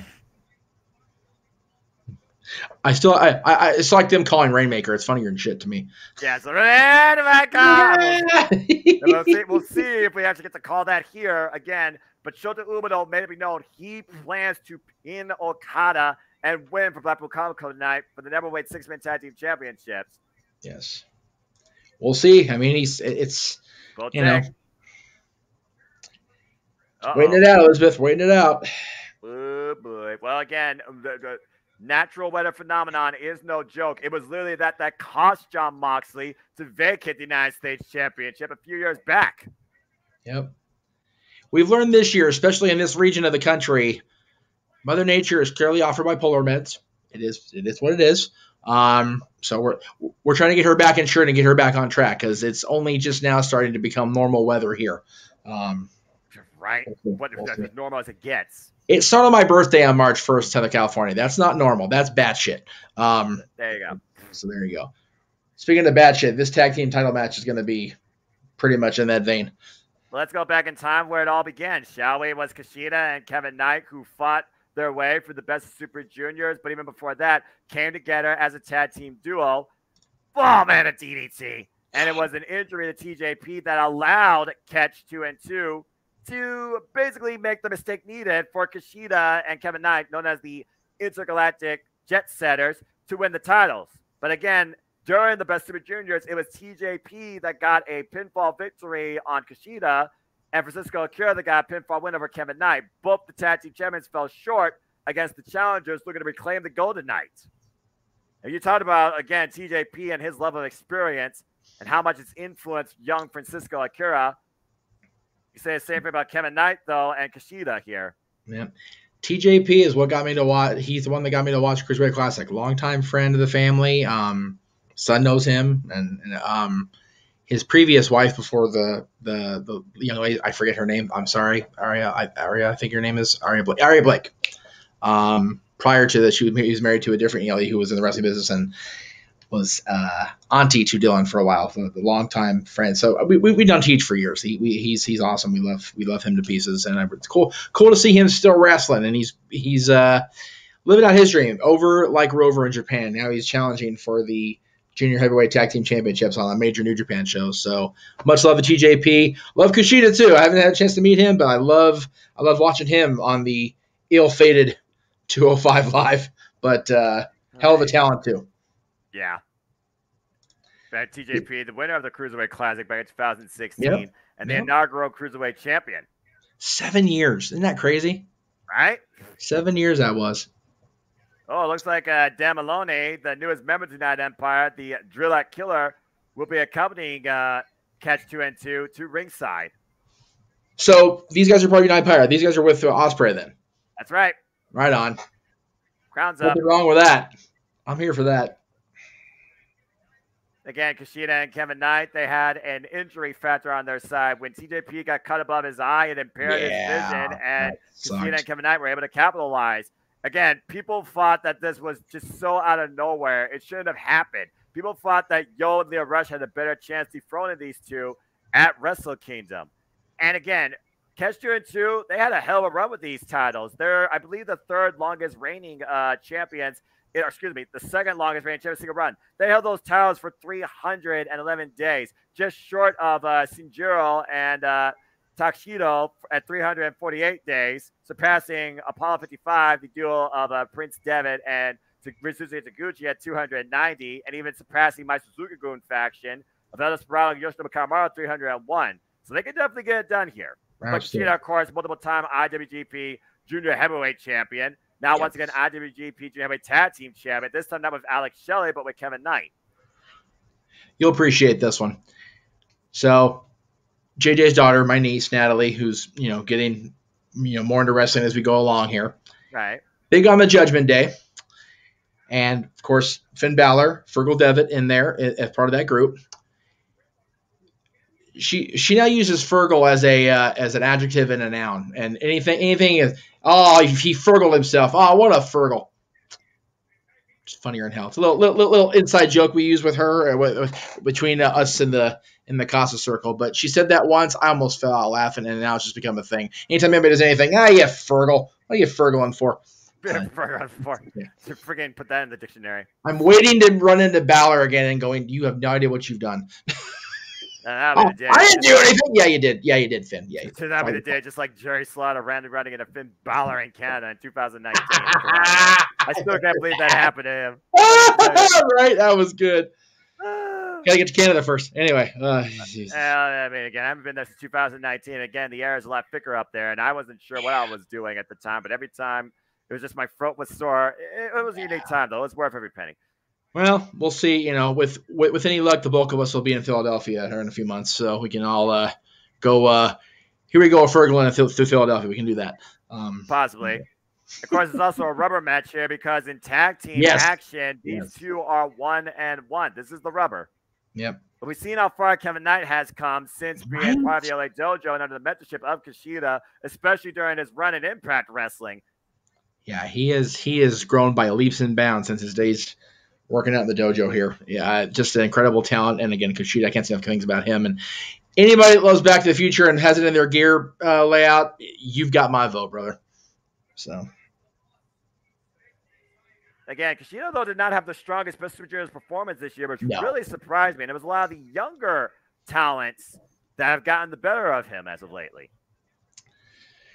Elizabeth, I feel your pain on that comment. I'm waiting till the G1 announcement intermission to go do that. I don't blame y'all. Yeah, I got to go, but I wanna watch this match too. So again, we'll just see how in the corner and Francisco and immediately Kevin Knight with the drop kick. Stalemate. Bell rings. Starting off with the two emotionally driven competitors here and the ones under the mentorships of their respective partners. Yes. Oh, what a boot. And the reach of Kevin Knight, by the way, definitely plays to his advantage when it comes to escaping submissions off Yeah, in the high-flying style that he exhibits. Yeah, Kevin Knight's got that. I'm not familiar with WrestleMania Human Tornado. That was he was a natural liberator. He was El Snowflake in that movie, and just he's so tall and just got that. He's got a reach for days. Very rangy competitor. Whoa, rangy. But I was going to say his abilities were deceptive because he came off as kind of just a laid back gimmick. But man, he could reach across that ring and his legs were here for days. So yeah, similar style here with Kevin. And my feed froze. Wonderful. Oh, that's interesting. Carry on. The top. And with both men on the apron coming off the second. Good Lord! Holy, I guess. Almost overshot everybody there. Took out Dan Maloney in the process. Good grief. The jet almost crashed. Right. Pun intended. Yes. Snapman now, Francisco Akira, Kushida. What's their freaking hair? Whoa! Isolating Francisco with the cover, too. TJP breaks it up, though. TJP literally says how much he appreciates this young kid. Sees a lot of himself in him. Yeah. Clearly has mentored this guy. Very cool for me to see TJ be a mentor, too. I just can't say enough good about TJ. God, I mean, again, former multiple-time X Division champion, whether it was TJP or whether he was Manic. Yep. Went over 1 hour with freaking Josh Alexander. Again, Josh Alexander, get well soon. No joke going an hour with the walking weapon. That's bananas. Right? Yep. Kevin Knight step up. Whoa! Lands on the second rope, though. TJP. Oh! Nakira taking advantage. Nice drop kick to the back there. Yep. Again, we're just throwing all over the place, as we do in the junior heavyweight division at times. TJP, triangle, drop kick out of the corner. Routes Kushida. Kushida coming out on the outside. Physical care set up there over the top. Toe pick on a low. And Francisco, the fireball connects. Again, I gotta wonder, though, the extent of damage done to Francisco Akira during the Best Super Juniors, especially at the expense of El Desperado on that ridiculous submission hold. Again, he refused to quit, though. Again, he got a lot of respect for that cover. Lackadaisical cover there, just face washing him with the a little shade there, a little shade thrown there. Well, again, the kid's young, he's learning, but you know, you're getting your opponent's head, right? Oh, that's it. Take a picture. Take a picture. Why would we take a picture of this? All right, no one takes pictures anymore. But off with cameras. Just drop to it the senton, launching senton. Yeah. And TJP with the cover now. Kevin Knight able to kick out. Again, no body weight on the legs. That ranginess of Kevin Knight. But also, I feel like that plays to the disadvantage of Kevin Knight because a lot of his arsenal is high flying. He doesn't really have much of a technical background, a mat-based game. Which I guess, again, Kushida, he is the foil to that, but still. Yeah. So we're going to see a lot of time, Elizabeth, these New Japan shows with these younger guys, man. They're all going to be wild and woolly matches to start off with. You know, we might see a little bit of a slowdown as we get to the 60-minute limit matches, but for right now, they're fast and furious. Again, this also that fish boot was fast and furious. My goodness! And look again. Ever the cockiness from TJP, but what would you expect from this guy who's been absolutely nothing less? The Super J Cup, how many times over? And how much respect he has for the likes of Jushin Thunder Liger. Again, the face wash here. Yep, just literally rubbing it in his face. Oh my goodness. That was intense. Well, again, you said yourself, sometimes you gotta get washed to get clean. I'm saying. TJ, again, it's so weird for me to be calling this. I love it. That's one of those impromptu things, Jeff, that we've just come to do, especially when the multiverse unites. We very well might do that in August, probably know. Oh, nice Insecurity turning TJP up and over. TJP down now. Kevin Knight close to his corner. Kushida waiting. There's the tag. Kushida flies off the top. And a Shote. Again, talking about Jushin Thunder Liger. Do you see the influence there? First, a student of Scott D'Amore. It's a handstand, springboard, back elbow strike. Nice. And again, Kushida from the corner. Big Shote to TJ. Yeah, he leveled TJ with that. You're up and over, though. Connick hits us. Cartwheel, drop kick. Oh, that was a nice sequence, too. Again, Elizabeth, New Japan show in Japan's on the bucket list, but not gonna lie, it's easier when they come to Long Beach. Not even gonna make it that one. So it's a lot easier for you than it is for me here. I'll tell you that much. Still disappoints me. I didn't go to G1 Supercard 2019. And wait a minute, double hoverboard block? What the hell? I was trying for it. He was grasping his. Oh, Kevin Knight get a midsection drop down by both. TJP up the ropes again. What a drop kick by Kevin Knight. He looked like he floated in midair for a second and was still, and then threw that drop kick out. That was fucking amazing. Now, there's a Fujiwara. Oh, wait a minute. As you were saying. No. Yeah, you're calling the action. I just found that incredible. It looked like for a second Knight was like floating in midair and then like threw his legs up for the drop kick. That was bonkers. I feel like Kevin Knight sometimes when he literally leaves the ground. Oh, man, what a freaking hook kick. Literally, you could pause for a second. Yeah, I mean, if we go back and watch the replay when you watch the Japanese call later, it looks like he literally paused, like you actually pause the tape and then just whap through his kicks out. That was cool as hell. I don't know if it was just me watching the phone or what, but it was definitely a cool trick. The definition of hang time, and I agree, JD. Wrestling's awesome and appreciate you. Off the second, launch, but man, that's a lot of ow. Yeah, got some fly miles there, but unfortunately, it crashed. Nakashida's got to keep himself in this match for now. It's 2-on-1. Oh! And that blind flag caught up with him.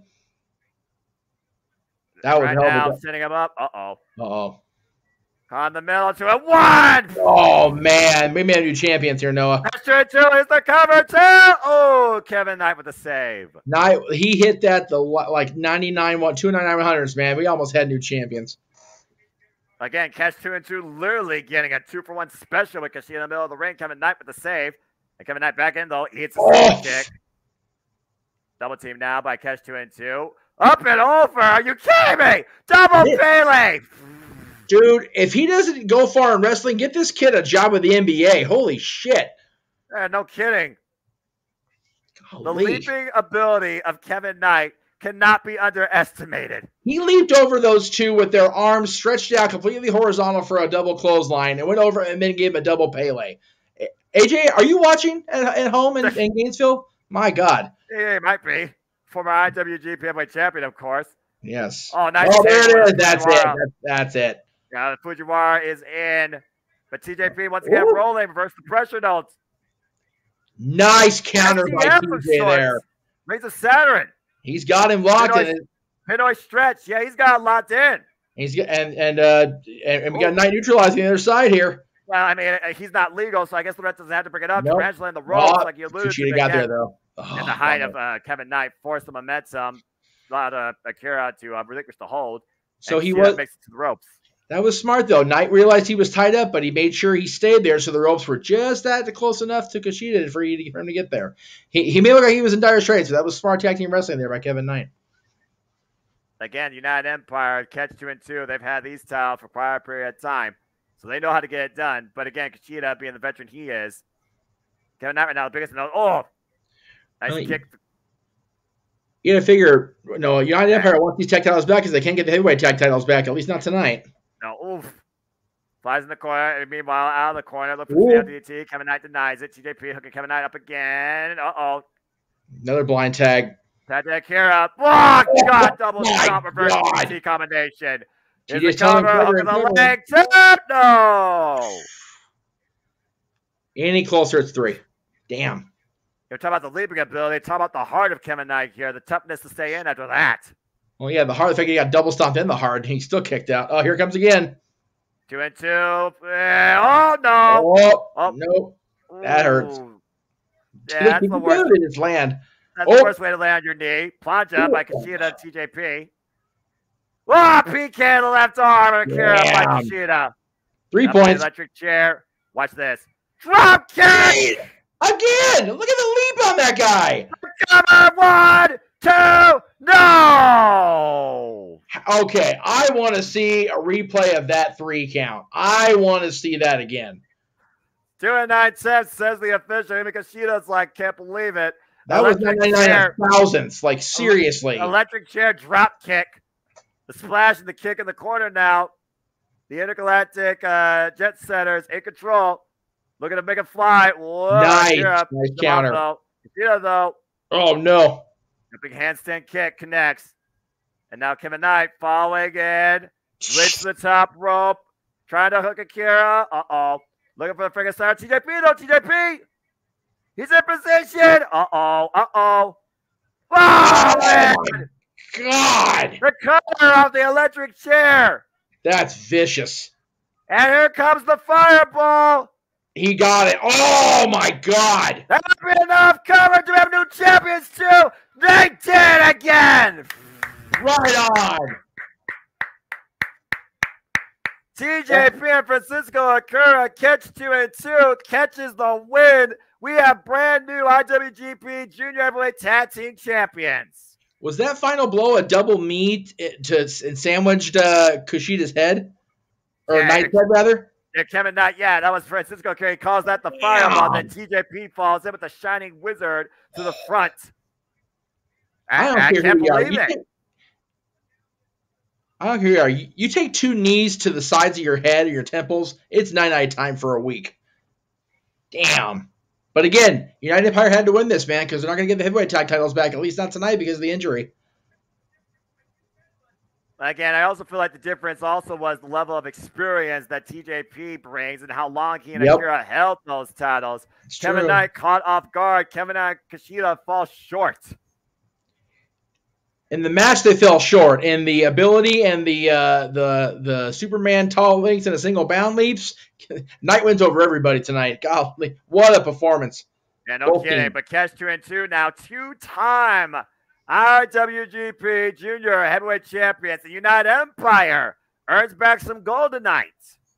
Yeah, and Ospreay won earlier, so.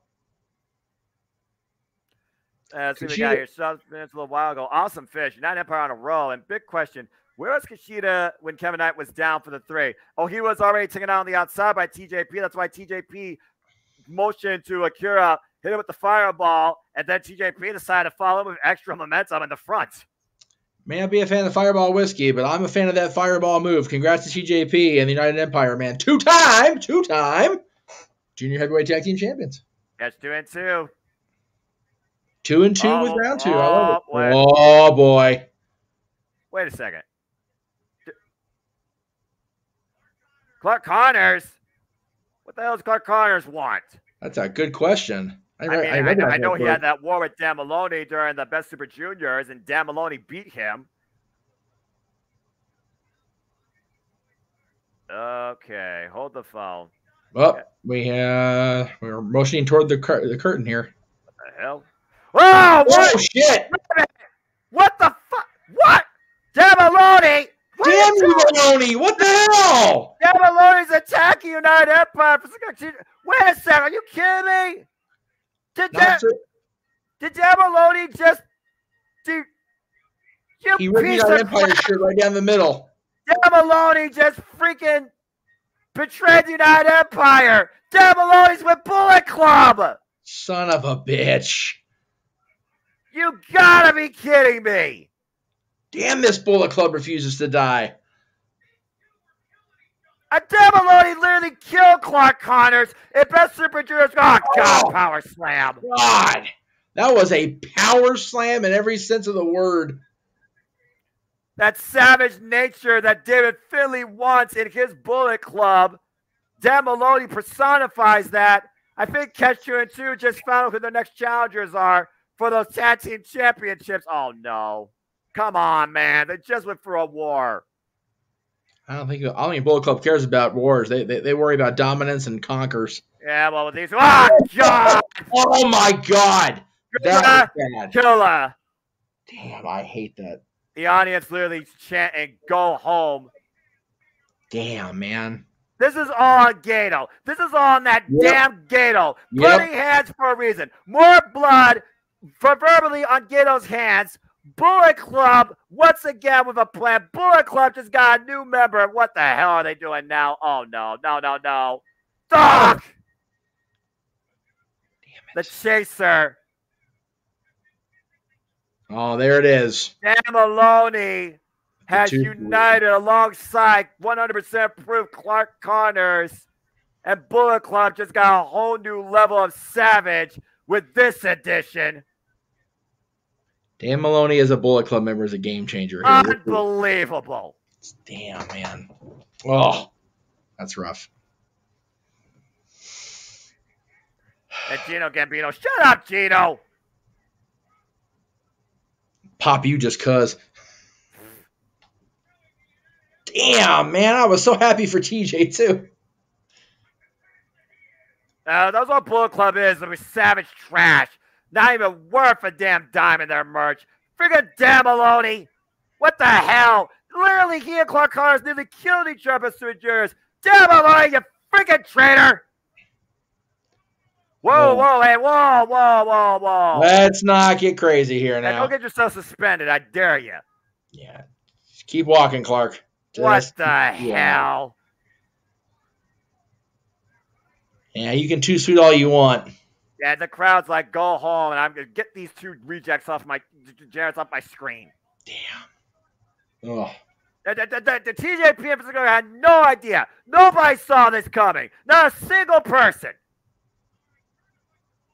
Can we seriously get back to the ring and turn this damn theme off? I'm not sure how far ahead Elizabeth is, but as far as total shock, are you talking about Maloney, Elizabeth? Because if not, what now? I mean, again, Dominion, the show that sets the precedents for the summer, always the shocking moments, always the interesting returns and circumstances. There's your first one tonight. Not only do we get new IWGP champions, Dan Maloney has joined Bullet Club. And yeah, he was very symbolic. He literally tore the United Empire shirt right down the middle of the logo. Much like Hogan did when he left the NWO in 2002. Symbolic. What the hell Will Ospreay's going to figure about this? Will Ospreay was the one that brought Dan Maloney in from Rev Pro. I'm surprised Ospreay doesn't go back and find him and kick his freaking Maloney's head off before they go home. Well, anyway. Damn it. Uh-oh. Here we go. World TV title time, Noah. Let's go ahead and hear from Jeff Coop. Jeff Cobb's no joke here. Bad mother. And, I love me some Zack Sabre Jr., so. Who's going to be the champion of television? All that Santry Nuts here and now is 15 minutes. I still say I want to see Joe and Zack Sabre to determine the king of TV. I really do hope that happens at Depth Before Dishonor. Right.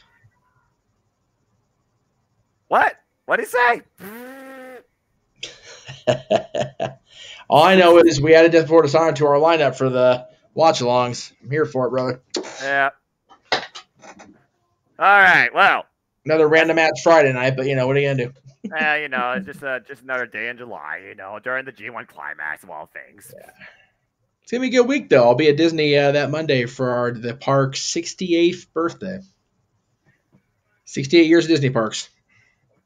Well, again, after the United Empire brought the IWGP Junior Heavyweight Tag Team Championships back to United Empire, and Dan Maloney defected from the group, Jeff Cobb might be the uplift that the group needs tonight as he looks to claim the NJPW World Television Championship. Again, one of the longest reigning former NJPW Ring of Honor Television Champions. So Jeff Cobb's no stranger to being the champion of television.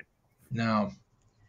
I'm just glad that TV championships are becoming a thing again, man. I used to love watching the WWE TV title get defended and having that just come short of that 15 minutes and not get the win, but not get the title. They used it great with Steve Austin, with Lord Steven Regal. Just great storytelling with that TV title, going back to the days of Double A and Tully and Dusty even. So yeah, TV championships have always been a popular thing for me. I love them, and I love seeing that it's still a thing in 2023 here in New Japan, in Ring of Honor, to a certain extent AEW with the TNT and TBS titles, but still a cool concept. The NWA has their TV champions, and they now have a women's TV championship. I believe they're establishing this weekend at the Crockett Cup. So yeah, I think they already established that. I think the first winner was actually.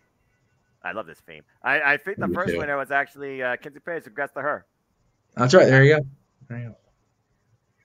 And again, we're not purposely not covering the NWA. It's just sometimes even too much even for us to handle all of it, guys. Yeah, and also time conflicts and just, money and everything. I mean, it is what it is. Hey, if the NWA kept their All Access pass intact and not, gone off that, we'd still be watching it because we'd already have it included. So, well, I mean, YouTube tries to give you the weekly episode. I think Friday nights, right, 6 right. But the pay-per-views, I bought that pass for the pay-per-views because it was rough paying when I was paying every quarter or whatever. So, exactly. So, what are your thoughts? I know we were talking earlier about the belts and how the look of the belts don't matter. I think this one does. I'm not a fan of this belt. Am I wrong?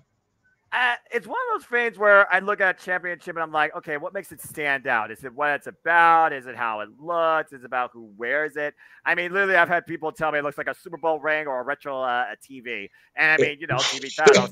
Retro TV makes sense. Yeah, the square rectangle buckle. I mean, it does seem a bit maybe overinflated. Because it's simplistic. Yeah. It reminds me. It doesn't look like this at all. It doesn't look like what I'm about to say at all. But it reminds me of the old AWA title that was made by the Inmates. It literally looks like it was pressed on a plate and just kept on going down the assembly line. Right. I mean, and again, to each their own. It's a TV title. No, you made it looks like an old school, square or rectangle TV. So okay, why not?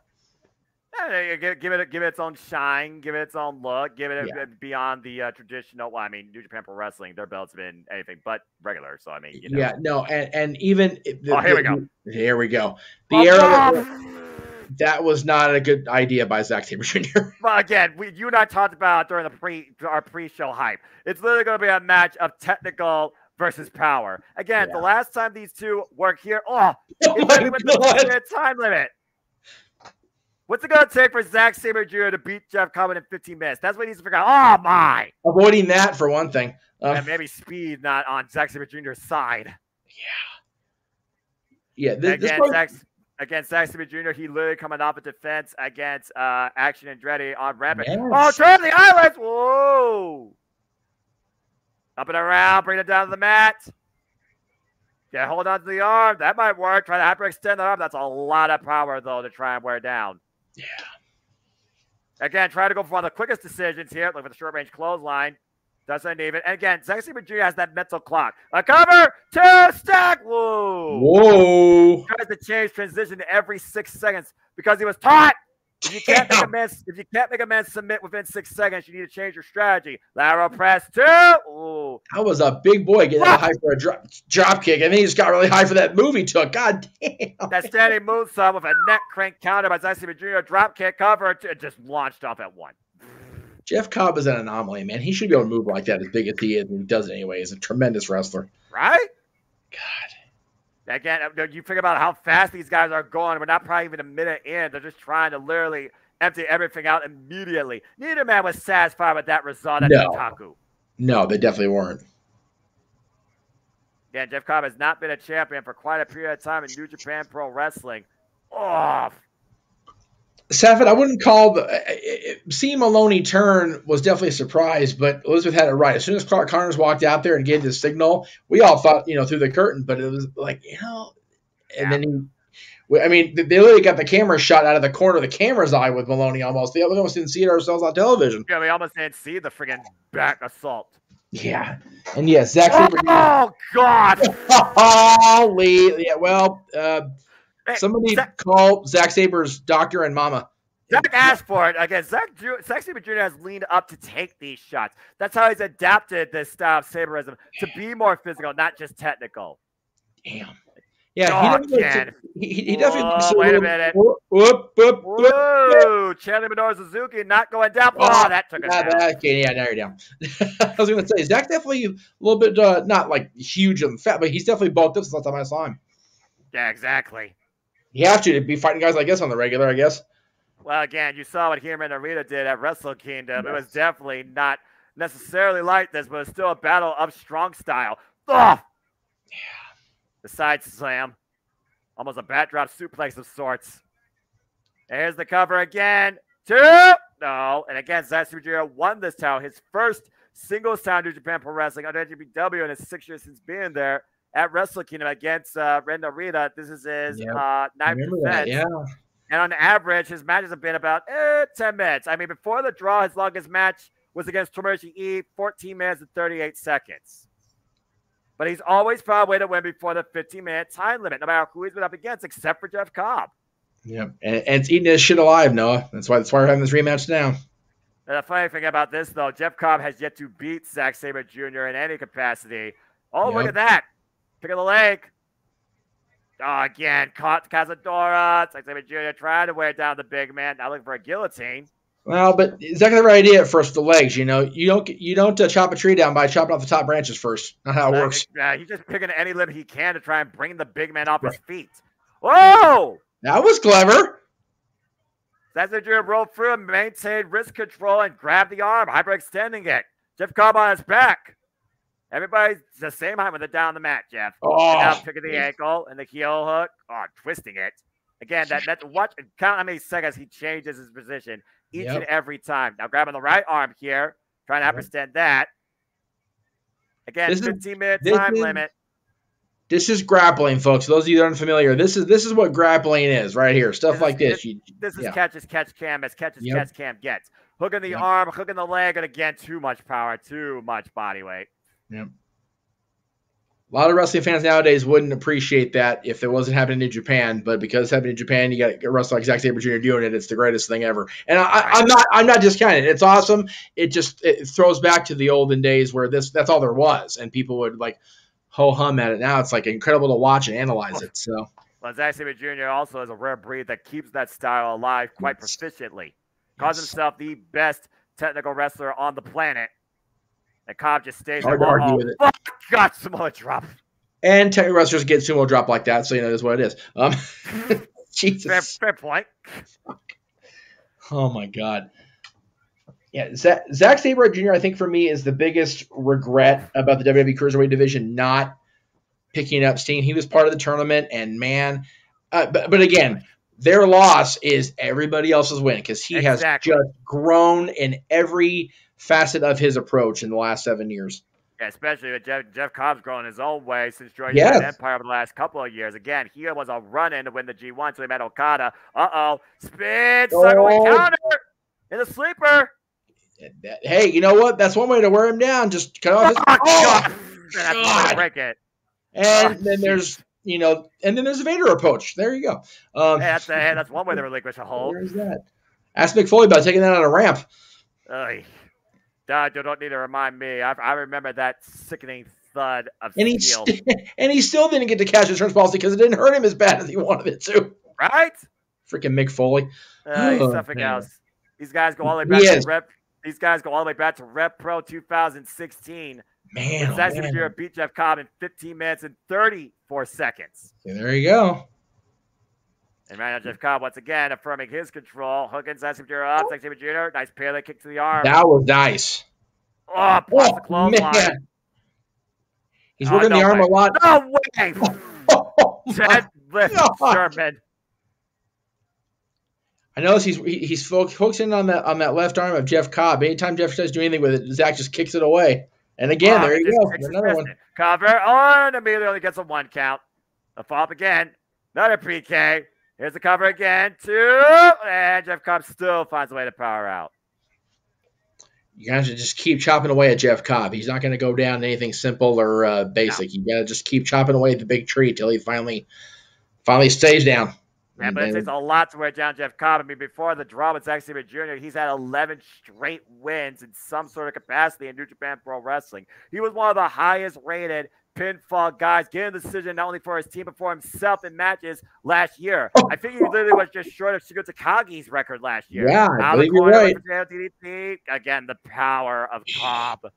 Oh, my goodness. Thank God for the ropes. He'd have been in the 5th row on that. A head and shoulder suplex takeover. Zack Sabre Jr. grabs his lower back. Jeff Cobb looking for a big clothesline. Zack Sabre Jr. doesn't underneath it. Whoa! Jeff Cobb for the drop kick. Zack Sabre scouted though. Looking for the clutch. Jeff Cobb scouts that though. Wait a minute. Jeff Cobb a clutch of his own. Whoa! European tail. Oh! How about that? I'm talking about old school grappling. He went for a Backlund Bridge on that. Look at that. Yeah, double leg Nelson, European clutch of sorts. A trademark Zack Sabre Jr. And wait a minute, awesome. Spin cycle. Jeez. Yes, reverse rotation. I mean, not in Australia. There was nothing Bob Backlund about that one at all. No. Damn. That's just you going down a different route. Whoa! Ah, by Cobb now floating Zack Sabre Jr. Damn, they both exploded up so fast that they were going to come off the mat there. Again, Jeff Cobb looking to finish Zack here, taking him on a tour of the... No, Zack counter good. Crucifix bomb cover 2. Got him! He got him! He got him, Noah. Wow! Unbelievable! That was a hell of a match. I was invested in that the whole time. That was great. The 10th successful defense for Zack Sabre Jr. and gets the win definitively before the 15-minute mark against Jeff Cobb in defense. The NJPW World Television Championship. Jeff Cobb can't believe it. Tour of the Islands reversed into a crucifix bomb. Jeff Cobb down for the 3 count. Tour of the Islands usually it, man, and Zack Sabre Jr. found a way. Good on him. I think the problem is that Jeff Cobb went for that maybe earlier than I think he wanted to. It was like just in the moment he felt like he had Zack Sabre Jr. dead to rights. Zack Sabre Jr. does it again. Unbelievable. That shot the hell out of me. I always like watching the aftermath of the New Japan matches. These young boys bring the ice packs in right in the small of the back. I know that's a major point for most wrestlers when they're involved in a match. You got to get the ice and the heat on it right away. So it's again, I'm sort of little. I don't get to watch these very often, but observing stuff like that, it makes me go, man, these guys got it. They know what's up. Yeah, Jeff Cobb though again falling short. Man, championship. I can't believe that. He got caught like that. He's definitely mad at himself because Zack straight up out wrestled him. Yeah, literally. That was great. One title changed hands. One title remains in place so far here at the Midland. Zack Sabre Jr. is still our first NJPW World Television Champion. 10 defenses in. Again, get that ice pack on his lower back too, because good grief almighty. And Elizabeth with a good point here. Maybe what happened with Maloney and Connors attacking 2-catch-2, affecting Jeff Cobb's mindset going into this match. The United Empire falling just a bit short. And that's true. Again, you talk about the young boy there, the young lion. That's Zack Sabre Jr.'s long boy there, Yes. Kosei Fujita. Yes. Again, what does it take to beat Zack Sabre Jr.? He just beat one of the most powerful men in New Japan Pro Wrestling. What a crucifix takeover. And he got out of the Tour of the Islands to do it at that, which was impressive as hell. Let's see what we got to say. He's too strong. He is strong. Yeah, former Olympian from Guam.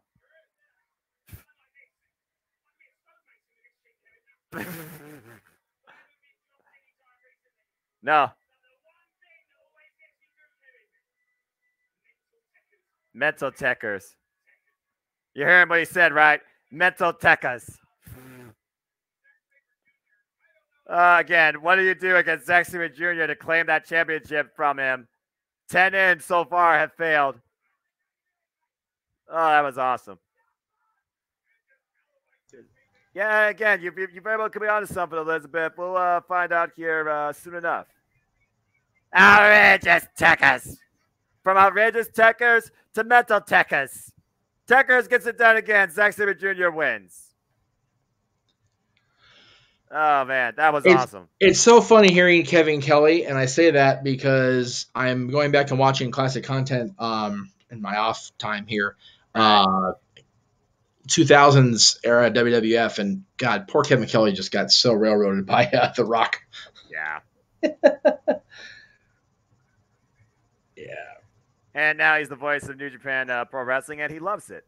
It does, and good for him. You know, he found his niche. It was not calling WWF action because it's he's not a sports entertainment announcer.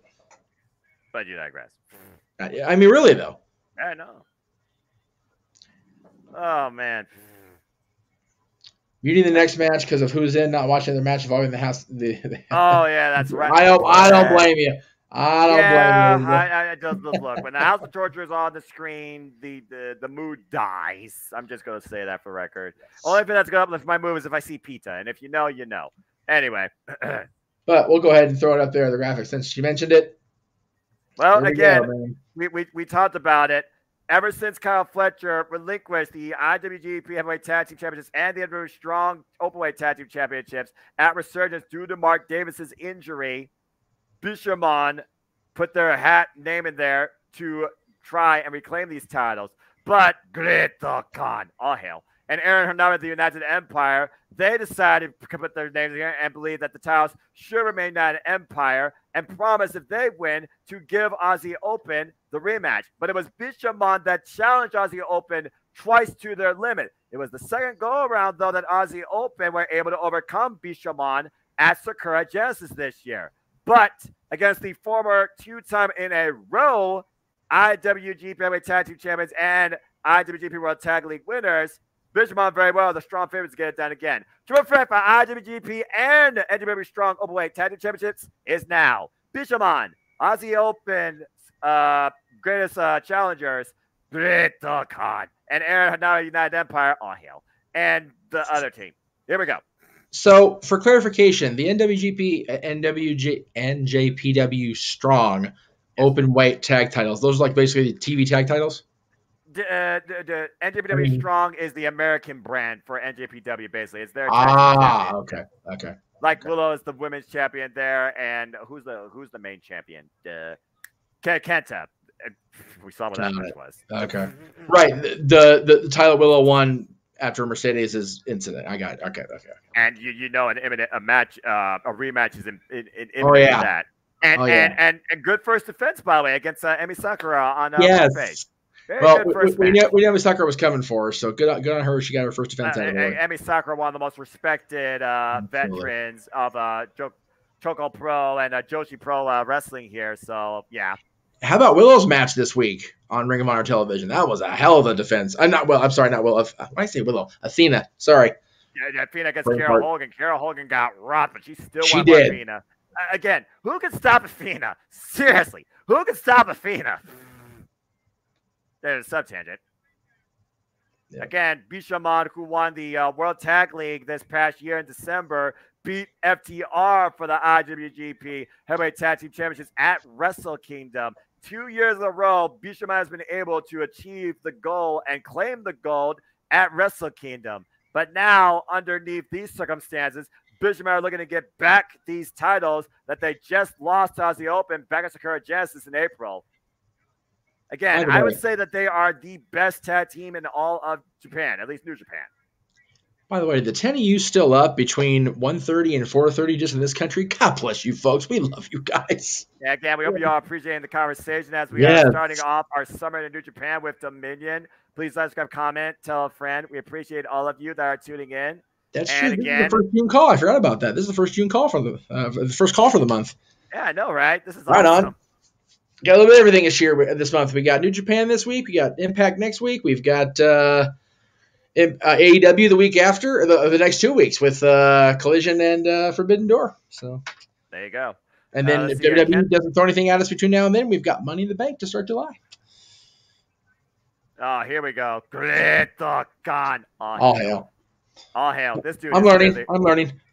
This dude is literally a pimp. All right, I don't care what you tell me. He is the biggest pimp this side that side of the hemisphere. I swear. Good on him. All right. Let me know there and botch that promo the first time. That's okay. Well, you know. I mean, again, the Great Khan, the champion of the British. Literally, MJF said that'd be the one guy I would mind facing in some capacity. Yes. So this Friday, actually, Elizabeth, I don't know what time that show is, but we're actually covering Against All Odds on Friday, and Jeff and Noah need to sleep at some point. We're calling this one Dominion again, one of their showcase shows. So, yeah, there you go. And yes, we're gonna take a look at who's in the G1 and see if we want to decide to cover at least the finals, because the finals are always where the road leads to Wrestle Kingdom after that. So, well, considering last year's finals was literally Kazuchika Okada and Will Ospreay's first ever time in the finals, Will Ospreay came that close. There's no telling what this year's G1 climax could be with what Best Super Juniors gave us. I did not expect Teton and Master Wato in my finals, let alone Master Wato winning it for the first time. That's and of crazy. course, Master Wato will get his chance against Romu now one-on-one for the gold later on in tonight's show. But for now, speaking of gold, Great Khan, all hail. And Aaron Henare are looking to keep the gold in the United Empire. Well, wait a minute. Oh, come on.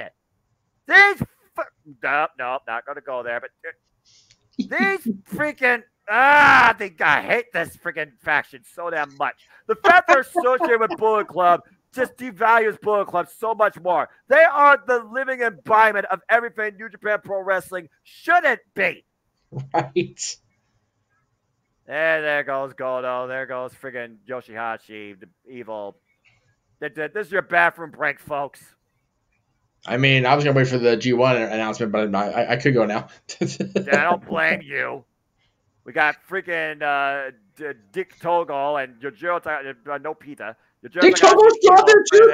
Jesus Christ! Why is Tyne Tyson wrestling 2023? What's wrong with these guys? I don't know. They're madmen, I'm telling you. And freaking Evil and Yojiro 2 for 1, thankfully by Goto, holding them up for Yoshihashi. Oh my! And why the both on the outside? Man, they didn't go for a damn table. Why? United Empire. By the way, I don't think the bell's rung yet for this contest. Okay, now it did. It looks like as we got the graphic. Again, the freaking Abe-san trying to get the damn announcements. Good grief. Oh shit. Okay, there we go. Aaron Hanami with that bare knuckle type of background there. And that boxing stance. Body shots there. The splash. Good cover. 2 count on Hiroki Goto. Whoa, what a PK. Senton. It's a cover by Hanami. 2. And I guess we're not going to figure out who's legal here. It's just whoever gets a pin first. Elizabeth says, better listening to our reactions and actually watching it. House Torture almost like All Japan's voodoo murders, perhaps worse than them.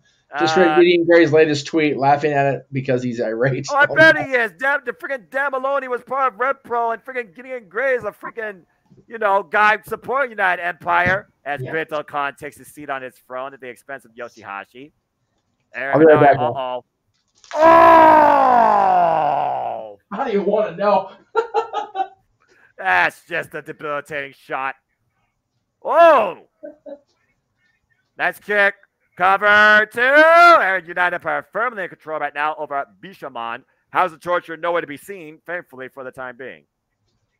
Come on, United Empire. I'm going to be biased here because anybody but House of Torture. Then right now oh, come on.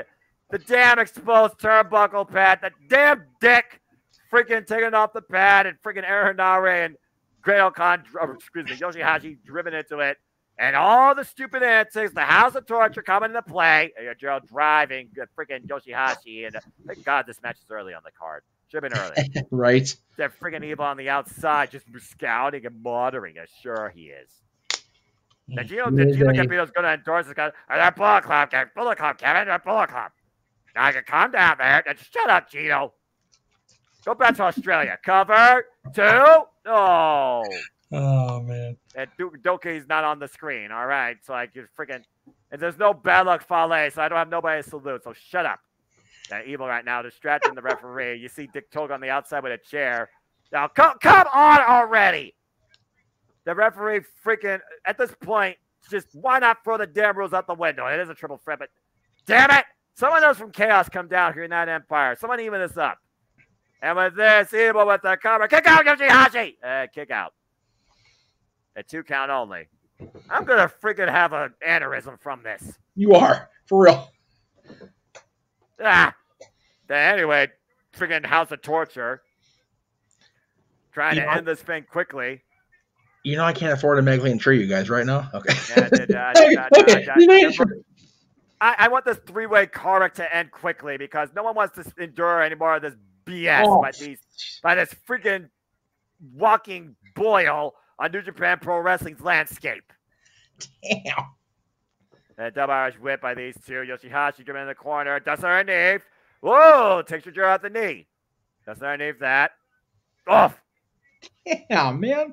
And no one wants to see House of Torture defend these titles during the G1 finals or friggin' Forbidden Door or Power Struggle. Nobody wants to see these two. Nobody even wants to see Evil involved in G1 Climax. Yeah, definitely not Evil. Yeah, definitely not that. No. Then Goto right now taking both Yujiro and Evil. The double Bulldog. And thank you, Goto. Good momentum there for Bishamon. There you go. And United Empire, though, nowhere to be seen here. What the hell are they? Aaron Hanami and Greto Khan. Oh, right to the eyes. Jeez. It's got heel to get to the eyes. And a double takedown, though, by Bishamon here. Meanwhile, off the ropes, nice assisted hip toss there. And now they're on the same. Oh, the Great O'Khan comes in, hooked by Goto. The suplex on top of Evil. Yeah, just keep flattening Evil. That just works out great. There's a pin him quicker. Aaron Henare about to get a clubbing. Oh, jeez. We clubbering. We be clubbering. There's a thundering drums going on here inside the OSAKA-JO Hall. Definitely call that a clubbering, baby. Irish whip. Oh, big clothesline by Goto. Yoshihashi, big shot follow up. Aaron Henare, Irish whip. And Henare's chest all worked over here. And Yoshi, oh, damn it! The friggin' Yujiro. The friggin' vultures. And again, the trip up right now. Trying to take advantage on the outside. Once again, Evil. Got Goto. Oh, no! Come on! The friggin' Abe-san cannot catch a damn break when House of Torture is in front of him. That's just wrong. That is. That's terrible. Now the timekeeper is down, and the referee has once again lost all control. Don't count this, too. Bullshit. Oh, thank goodness. And now Yujiro with the cover, and Aaron Henare. Aaron Henare, don't lose. Then Evil again, quick covers by the House of Torture. Unfortunately, thankfully, Aaron Henare is kicking out. Again, no one wants to see these guys in the Forbidden Door. Lock them up in a freaking lock-it-up storage hall and forget the key. Computer, make note to have Jeff Jarrett be thankful we're not. Thankful he's not in the Bullet Club anymore. Anyway, it'd be worse for poor Noah. The freaking Yujiro and Evil right now. Isolating Aaron Henare. Oh. Again, Evil used to be worth so much more in New Japan Pro Wrestling. Great O'Khan! Oh, yes! This shit. Having to happen on Yujiro. Now Great O'Khan falling on Evil. Double clotheslines, of course. Nice rising knee strike there by Aaron Henare. Right. Looking Evil up. Oh! Damn. Assistant Blue Thunderbomb head off too. Oh, damn it. Aaron Henare, 2 count only. Almost had him there. Oh, man. Break him! There, Great O'Khan in position. Might be looking for the final shot here. Great O'Khan off the ropes. What the Dick Togo? Yeah, jump that man. Make it 5 feet shorter. Oh, Evil just pushes Great O'Khan in a freaking. And now every team's trying to take advantage here. Oh, no. Oh, Irish whip in the exposed corner. And now Evil taking control of this match. And Evil get chase your own damn medicine, you idiot. Now, wait a minute. Yujiro. Oh! Reverse DDT on Yoshihashi. Again, if Yujiro wins this match, I will be shocked beyond all damn belief. Right? Oh my God. Double pump kick by Aaron Henare and Great O'Khan to Yujiro. That was it. That was an impressive double kick. My goodness. Finish him! Right? What's this? Whoa! That page off Aussie Opens playbook. Yep. And now look at the play by Yujiro here. Cut. Oh, it's Yujiro out. Are they going to call it? Oh! There it is. Might be it. Man, oh, man. Number 2. Oh, for the love of freaking God! Dick Togo, you fucking... Come on! Can we get Dick to go here? Can we do that, please? Someone circumcise this man from New Japan! Damn, that was vicious. Oh, wait a minute, show! God damn it! Oh! Damn these guys. Freaking show with the... the low blow! God damn, that's rough. Fucking hell, this is bullshit on every count! I like yanking the ponytail back to bend his head back, and he nut shots him. That's awful. Friggin' Buckeyes, House of Torture, a friggin' 301 assault right now on friggin' everybody else. Once again, ruining New Japan Pro Wrestling and friggin' causing the Reigns with the Dominion go down the toilet. A 301 assault on Goto here. Someone needs to stop this shenanigans. You go home already, you fucking idiots. There's no smoking inside OSAKA-JO Hall, Gino. That's right. Oh, bullshit. Absolute bullshit. This is why Dick goes to wrestling, because he can get away with it, because he's not doing much except being an asshole. Yeah, getting paid for it. What a freaking way to make a living. Hey, you know what? Some people make a living. Magic Killer connects. Oh, man, that was a Magic Killer and a half, man. They dropped him. And now they're just evil going to try and steal this thing. Not like this. Not like this. Come on. Oh, thank God. Yoshihashi kicks out. Damn, man. And now they took Goto on the outside. Now you got that damn Garrett. Oh, excuse me, it was Goto. Now you got the damn Garrett around Goto's throat. And wait a minute! Hey, wait! That's you! Show's here. Nice. That was nice. Nice kick there. Way to go, yo! Drop Show on the outside. There we go. It's about time Chaos gets some freaking control here in this match and wipes out this idiot. The irony of that statement. Chaos getting control. Oh, yeah, get Show out of here. Go put him in a dumpster somewhere. Let him be forgotten. And Yoshihashi with the clothesline. It's a skateboard nonetheless. That's one way to freaking restrain somebody. I mean, whatever it takes, right? Yeah. And now Bishamon isolated Yojiro up on the shoulder. There's a kick. Oh, man. Yeah, this is great. This is absolutely great. I love this. Come on, man. Let's finish him off. Hit the Shoto. Oh, Yojiro pushes Yoshihashi off. Oh, wait a minute. The ref again. Fudge! Yeah, the back of Goto. Damn it, Togo. Come on. And now I just wiped out Yojiro. Wait a minute now. And Aranare! Rampage! Go, man, go! Do it for United Empire! Do it for the Streets of... Oh, wait, damn it! I mean, Yoshihashi with the kick on Yojiro, driving a freaking Yoshihashi out. Aaron Hanare rocked. Now Yojiro isolate Goto. You gotta be kidding me. The DDT cover! Chill now like this! Oh, God almighty. Goto kicks out. Man, he put everything behind that DDT. Oh. He is legit shocked he didn't get the 3 there. I thought he had it. Thank Christ he didn't. It'd be the worst thing that happened in New Japan wrestling history in the last decade.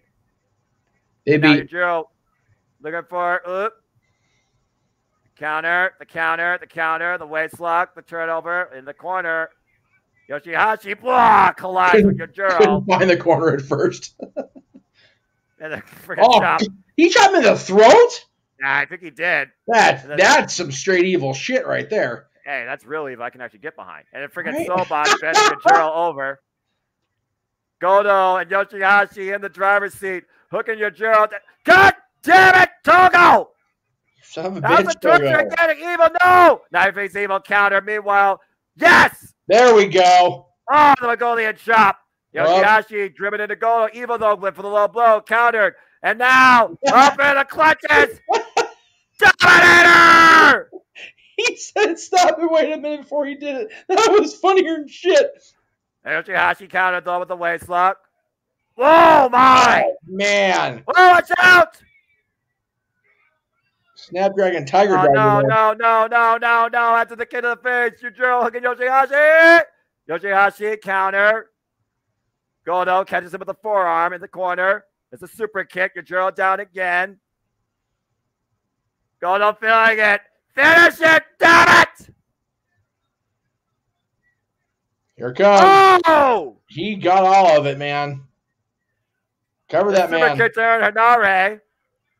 Now wipes out the Avalanche Bulldog of sorts. And now finally looking to hook him up and finish this thing. Yojiro! Should have covered him. Shoto! 1, 2, Bishop, I've done it! Double champion. Wow. Thank Christ. Bishamon are once again IWGP Heavyweight Tag Team Champs, and for the first time ever, NJPW Strong Openweight Tag Team Champions. Bishamon have done it. Yoshihashi and Goto with the win. That was cool. Oh, shut up, Gino.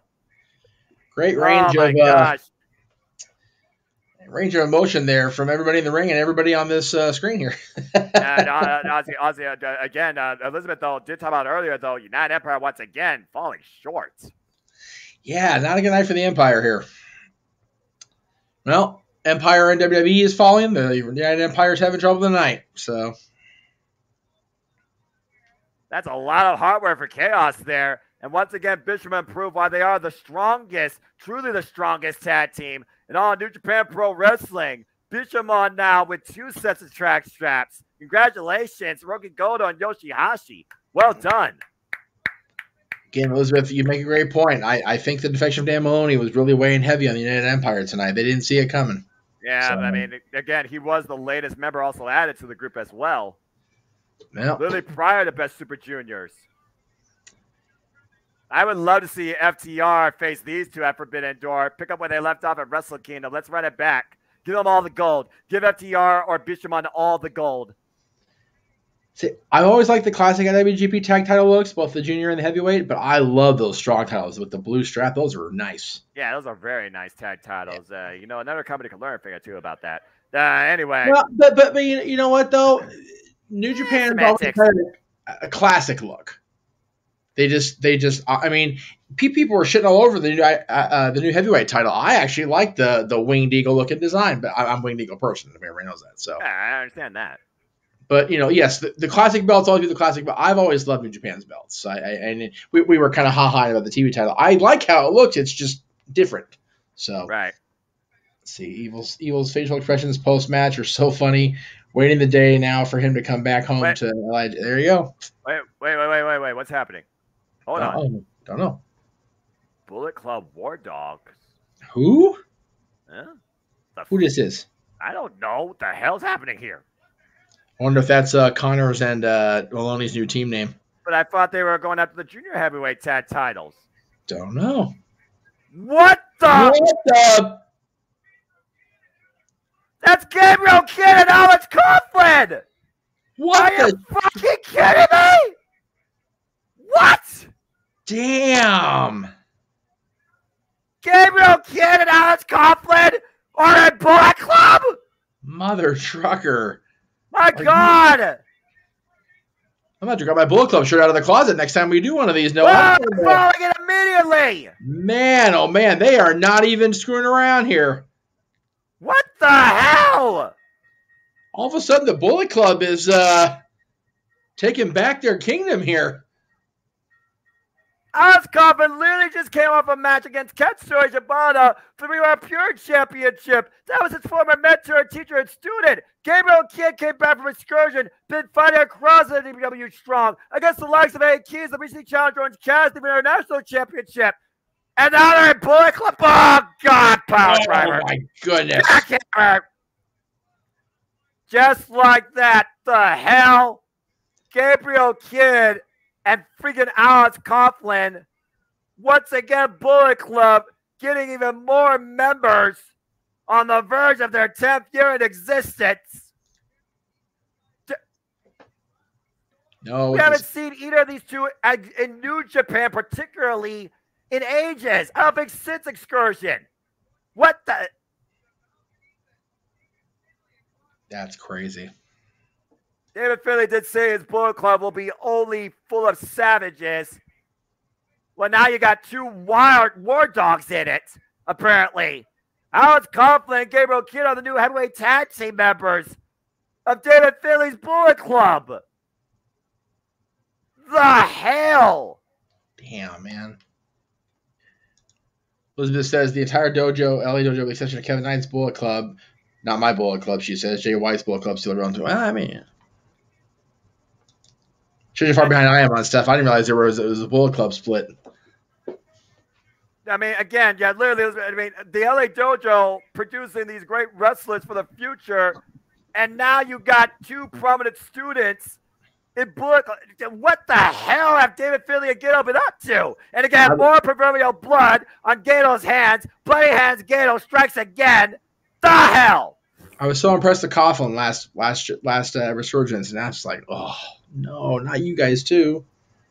Bullet Club's getting stronger than ever, Seth. You're right. Like I said, I'm about to try to find my Bullet Club shirt in the back of the closet. I haven't worn it in a while. Damn. Wow. There you go.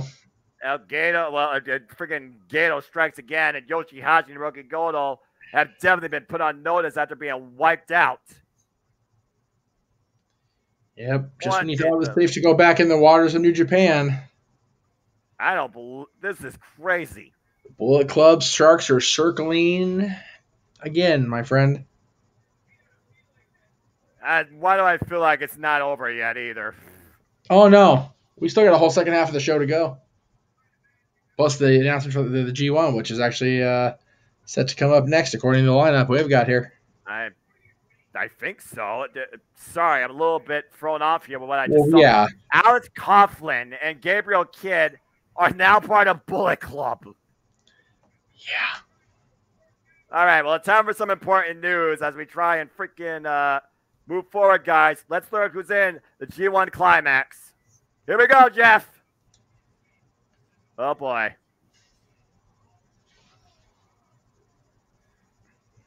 Okay, entry 5. Rebecca! As he should be. Los Gamenables de Hapong, Tetsuya Naito. All right, I'm here for that. I'm here for it. I mean, come on, they're former G1 winners. Just 5 guys. Sonata, IWGP champion. The current champion. Interesting. United Empire. Uh-oh. Will Ospreay. This could be his year. The ace of New Japan, Hiroshi Tanahashi, a former winner in his own right, multiple times. There you go. Oh, shit. David Finlay. He had a hell of a run last year. Now the leader of Bullet Club could be very well in his favor. Oh, Shota Umino. Interesting. I mean, all right. John Moxley's influence could go in his favor. The Dragon, Shingo Takagi. Right on. I like that. All right, what's we got? Yes, my boy! Stone Pitbull Tomoyoshi! Yes. Get ready for some hell fights. Oh, yeah. Oh, wow. Tamatonga's coming back to the G1. All right. There you go. Now, you know he's going to want David Finlay. Oh, yeah. Tagaloa is back! His brother! Right on. And just keep the family going. Hikuleo's also in it this year. This is awesome. I love it. All right. Well, he just became a tag team champion. Now he's got a chance to go back to the finals, maybe win it. Hiroki Goto. And his tag partner, Yoshihashi. Yeah, but how they gonna be feeling now with this attack from the Bullet Club? Oh God, no! No! Kenta's back in it. Right on. Hey, Zack Sabre Jr., the front man. I like it. All right, so far this is all pretty much normal for me. Just 5 guys. Taiji, the Holy Emperor. Give me him versus Nice. What the hell? Eddie Kingston! Oh, shit. Eddie Kingston's in the G1. Whoa! Wow. ELP. There you go. All right. The Son of Strong Style, Renda Rita. Nice. Ah, fuck me. Oh, no. Evil. Damn it. And Bullet Club. Oh, the Crown Jewel, Case Owens. Oh, wow. Casey's still around. Cool. The Imperial Unit, Jeff Cobb, wow. who nearly won his block one year. Yep. The Gemini British. Khan. Oh, hell. Aaron Hanare. The United Empire's got a lot of forces in this. United Empire is definitely going to have a strong presence here. The Young Bull. Gabriel Kidd? Bullet Club. There Let's you keep go. that in mind. Yeah, obviously didn't know, but you know. And Alex Coughlin. There you go. Oh boy.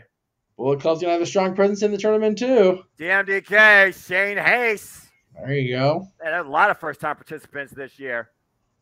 And his tag partner, Mikey Nichols. God, I haven't seen Shane Mikey forever. Wow. Yona Tsuji, the latest member of the Pong, and in the main event tonight.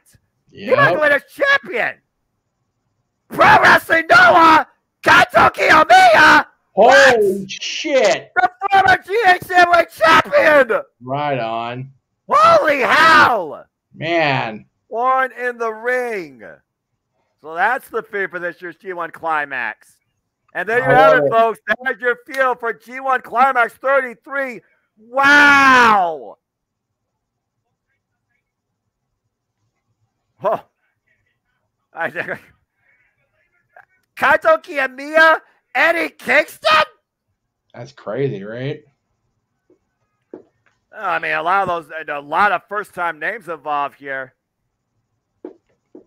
If we get Kaito Kiyomiya and Okada ran back, let's fucking go. That's all I gotta say, man. All right, let's fucking go. Oh, well, I'm excited for this field. I'm not gonna lie, but I'm also nervous because freaking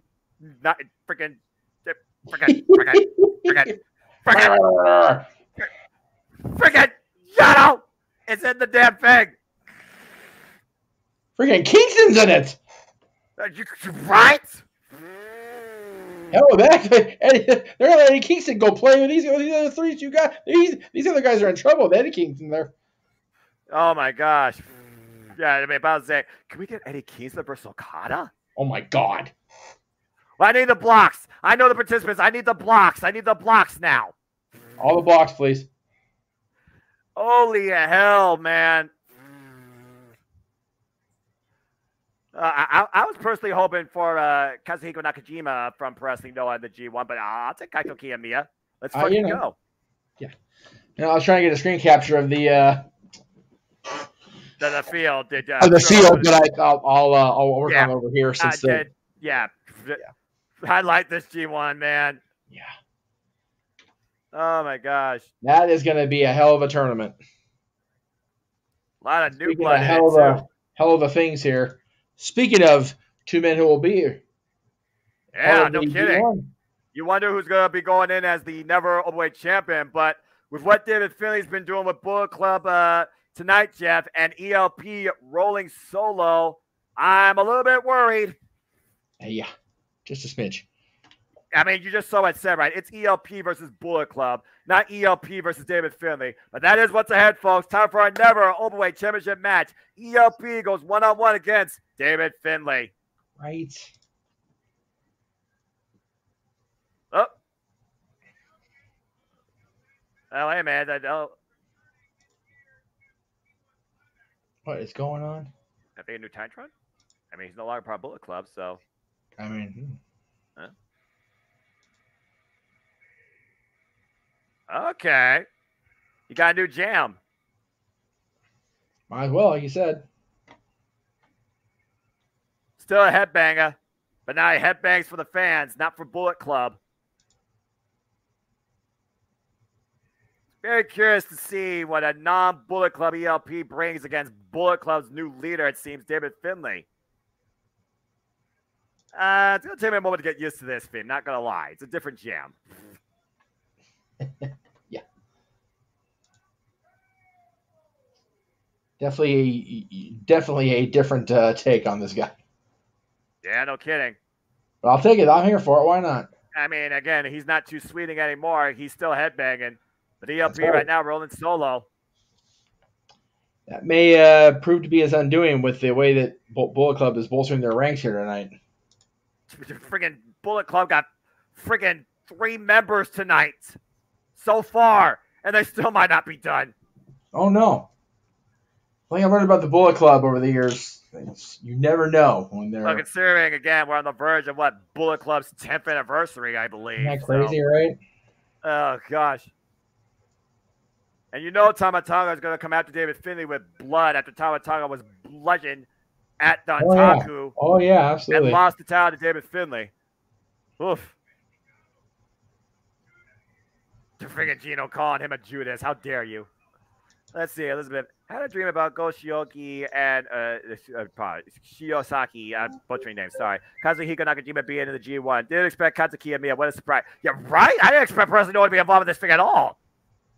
Should also add one more thing. This year's G1 will have last year's winner of the event and last year's M1 victory at the same time.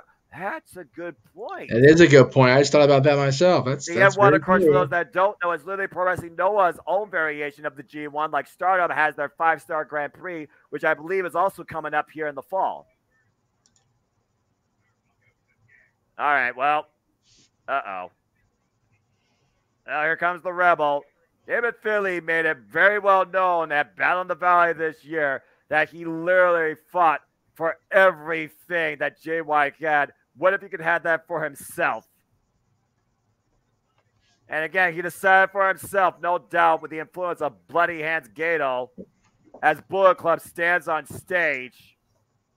Oh my gosh. Look at that. Look at that lineup of Bullet Club. God. Young blood, savage nature, all being led by this guy. The psychopath. The second generation savage. Yeah. At least. I'm not sure if Finlay. I'm not sure if Finlay, Fit Finlay's father. If Fit Finlay's father was a wrestler, but if I know that family, he definitely was a crazy bastard. Yeah, no kidding. You might as well call all these guys crazy bastards. Fair point. Again, you saw what the Titantron said prior to this. It's not freaking ELP versus David Finlay. Tonight is definitely ELP versus Bullet Club after being excommunicated from Bullet Club by David Finlay and that Chile at Sakura Genesis. This is quite a scene, though, right here, though. Good grief.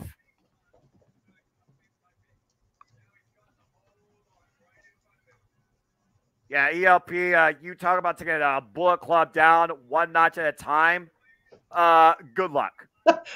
I log into Twitter and look for the image of the G1, the big of everybody in the field. First tweet I see, Eddie Kingston just named a person in the G1. Holy fuck.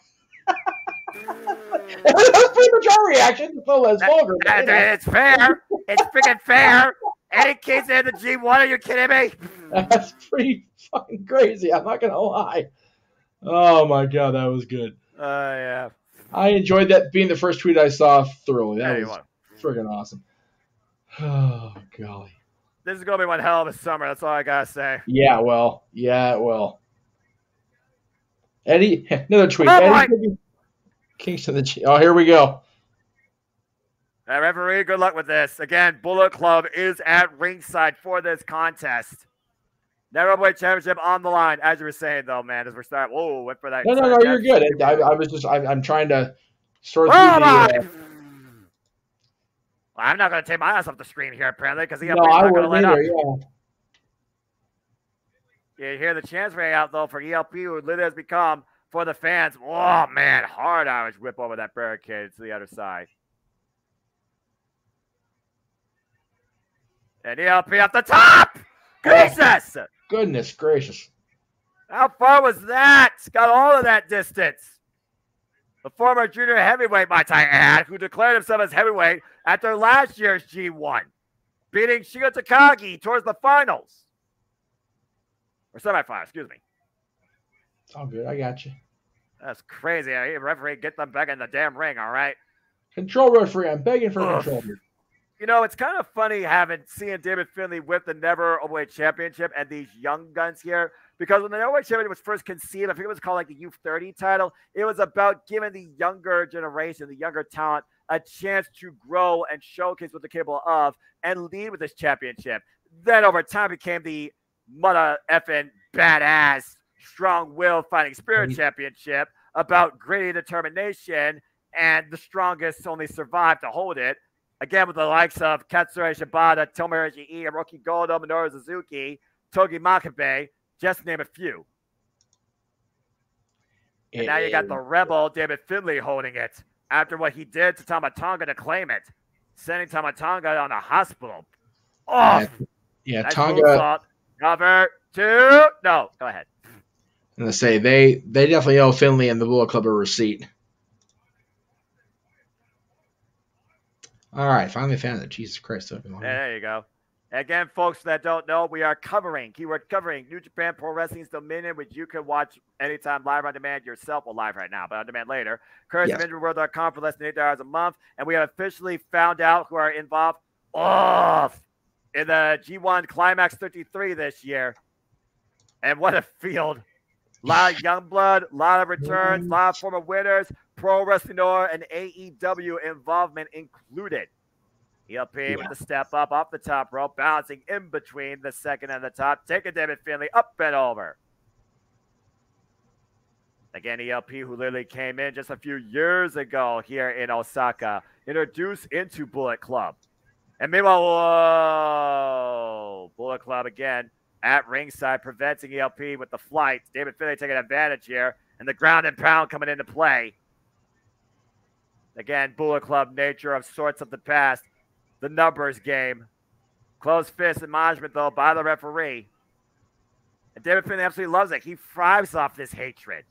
Why Jay White, you know, you may not have understood like his principles and the defensive nature. He still is respected by New Japan Pro Wrestling. And honestly, by everybody that was a fan of Bullet Club. David Finlay, 100% the opposite. You can see the change in demeanor by Gato since David Finlay's become a part of it. Definitely. And I still feel like Gato was the guy that executed this. Bloody Hands nickname for a reason. Just saying. Right.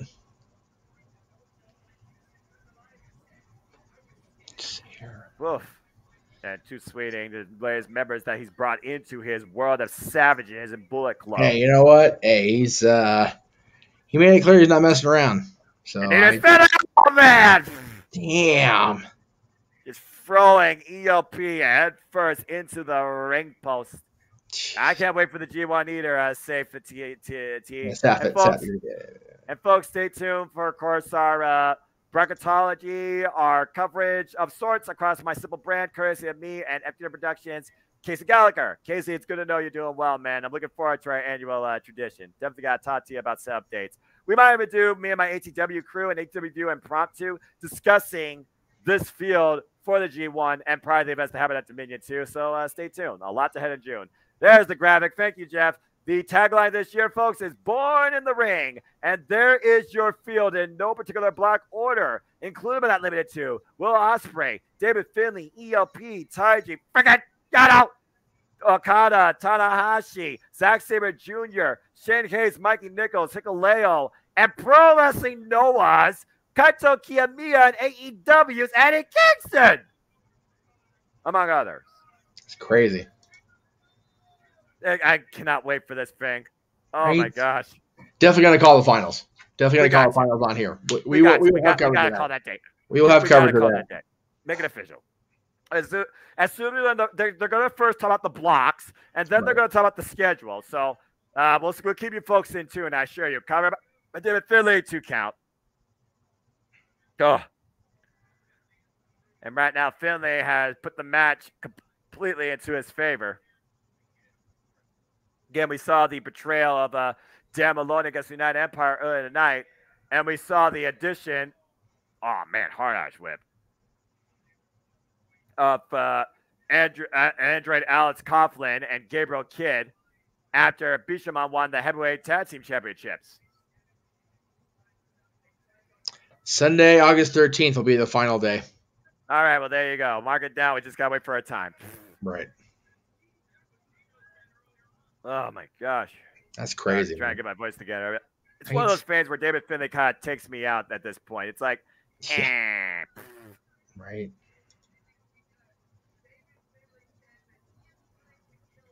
Again, he is willing to kill Bullet Club and build it from the dirt up in his own identity of Killer Instinct owned savages. That's what David Finlay has been doing and has literally been prophesizing since taking Bullet Club by force at the expense of Jay White's exile. Well, again, you know, Jay White made his decision. So. And the snap suplex as the fans try to get ELP back in this thing. Covered by Finlay too. ELP gets the shoulder up again. Noah has an event on the same day G1 Climax begins. Be interesting to see if Kiyomiya will be in Sapporo or in Corrigan Hall that day. Still in shock. Yeah, right. Yeah, we all are. Look, if they don't do one, if they do one thing, they gotta run back Kiyomiya versus Kazuchika Okada. Yeah, I'm here for that if they do. I need the blocks. I need my blocks. Yes. That's all I know. I need my blocks. And you know how many blocks. Based on that field, looks like 20. I'm guessing it's going to be 10 and 10, which would be traditional G1 fashion for most of these years. Oh, I got a fever. The only cure is more blocks. There you go. Or something like that. G1 Climate. Yes.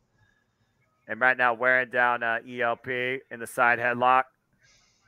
Point of the elbow underneath the chin in the sleeper hold. Yes, folks, in case you're wondering, I do have the hiccups momentarily. I'll be fine. Hey, I wonder. You wonder how often that happens for commentary. Right? Actual commentary. Excuse me. Off. Again, David Finlay literally planted Tama Tonga on his exposed knee 3 times before he chose to finish the match. And they are trying to get ELP back in this thing. But Finlay has literally been dissecting ELP every possible second. Oof. The crotch faces. At this point, this whole crowd's been just taken out.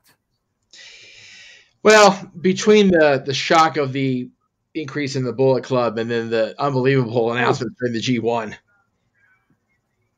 Eddie freaking Kingston. I can't process that alone, that Eddie's going to be over. Fuck?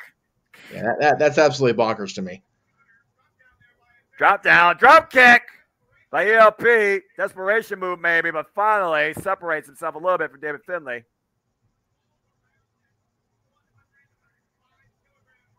And you see Gato maybe a little bit worried there, and Dan Maloney maybe talking. Gato should be worried about his health. You're right. Somebody's going to off that dude. On the verge of the decade of Bullet Club, back in 2013 by Prince Devitt, Machine Gun Carl Anderson, David Finlay looking to rewrite the history in his own savage way. Does the G1 take place around the same time of night as the normal events? Yeah, they vary. The 3, the 2. It depends on, I feel like, the venue and stuff like that. But yeah, basically, like, all the tours varying throughout. They aren't consistent as far as time goes, but the range is pretty much the same. Got it. Again, we'll learn more once the schedules are finalized. I can't wait. I think they're going to finalize them during their next tour, which is New Japan Road, which starts shortly after Dominion here tonight. Okay. Look at Dan Maloney and Clark Connors here trying to distract ELP from tuning up the band. And David Finlay capitalizing off that momentary distraction. Again, ELP is fighting all of Bullet Club tonight. It's not just David Finlay. That's how it works with the Bullet Club. You fight them all. You fight one, you fight them all, brother. I mean, to be fair, it hasn't worked like that in a while. Okay, there actually has been some more integrity. But David Finlay literally trying to remind everybody what Bullet Club once is with an additional dose of savagery. And snap suplex. And this is not what Never Openweight Championship matches have been for me in the past when I truly loved calling them and thought they were the biggest thing on the card. Now they're just a letdown. And David Finlay on the top turnbuckle up in the tree of woe. And Elizabeth Finger for confirming that. Claudio Castagnoli has arrived, folks. Stay tuned. The Never Openweight 6-man Tag Team Championship match will be on the line. We'll get there. And freaking those antics by ELP. I'm not sure how far they'll get him to the freaking Neverweight Championship, though. But he's getting back in the crowd. People love ELP because of this tomfoolery. But also what he brings to the ring. I mean, it wasn't necessarily a low blow. I mean, it's just not necessarily. No. Cover two. It's not a low blow. It's a stomp. It's just an inverted stomp, It's a love AFP close to Bullet Club corner. Gotta be aware of the outside. Looking to capitalize off the top and inside out. Whoa! Far away DDT. Silent variation cover. Deep in the lane. 2. Oh! Kick out. That was a good short range tornado or satellite DDT, whatever the hell you want to call it. Only near fall, though. Might be looking for the CR2. And again, David Finlay down to a knee to prevent the hold. Counting the move. Oh, just rips one off. ELP falls up, though. And you hear the hype from Bullet Club on the outside. Oof. Damn. That's all right to put it, I guess. Yeah, Pete being the stronger striker here right now. Yeah. And Bloody Hands Gato with the hype on the outside. Oh! Eric in the eyes. There we go. That makes it official. G1. Yes. Look at that graphic. 1, 2, 3, 4, 5, 6, 7, 8, 9, 10, 12, 13, 15, 16, 17, 18, 19, 20, 22, 23, 24, 25, 26, 27, 28, 29, 30. 30. Wait. 3, 6, 9, 12, 15, 16, 8, 19. Is that actually at 33%?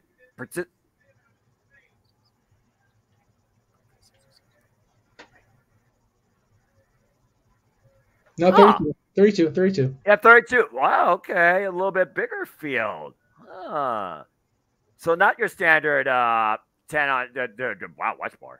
32 participants in the tournament, 8 blocks of 32 participants in this tournament, 4 blocks. Okay, so they are doing the 4-block variation. That would make most sense because of the time constraint.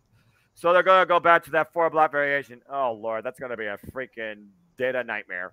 No sleep for. Oh, man. I'll figure it out. I always do. Blue Thunder Bomb cover 2. No. Blue Thunder Bomb. It never ends a match. Come on. No, I know. It's still, you call it as you see it. That never wins a match, especially in WWE or the independents in America. Anyway. Right? Off. That tilt, that just tilt the world, just shot over the knee, though. Backbreaker. 2 count. Why is there that's why. Or sidewinder, what the hell you want to call it. Effective, but not enough for David Finlay to get the 3 count yet, as he's back in control of this match. But yeah, we'll see soon enough what the blocks will be and what the schedule is. Again, who will Eddie Kingston be paired up with? What 7, at least, are we going to see Eddie Kingston compete against? That's the real question for me. Because Eddie Kingston is about to have a New Japan Pro Wrestling clinic. And the gut wrench. Up on the shoulder. Whoa, man. Super kick. Up kick. Took him out the knee. Brought him with the head kick. Just like that, David Finlay down. Elbow pad off. ELP building up some stuff here. Nice clothesline. Here's a cover. 2. No. Again, David Finlay fell short winning the New Japan Cup against Sonata in the final. Excuse me, Mark Davis in the semifinals.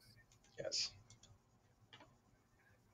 And, of course, he changed his direction and went after the Neverweight Championship and claimed that title at Dantaku.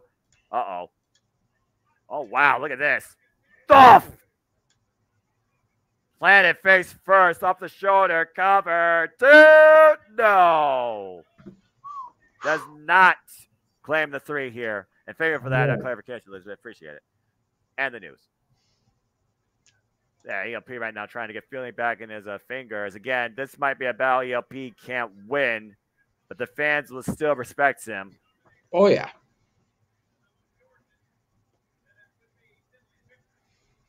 And it's ELP right now just trying to get back in this match. The fans try to bring it back in. David Finlay, though, saying he's ready to finish it.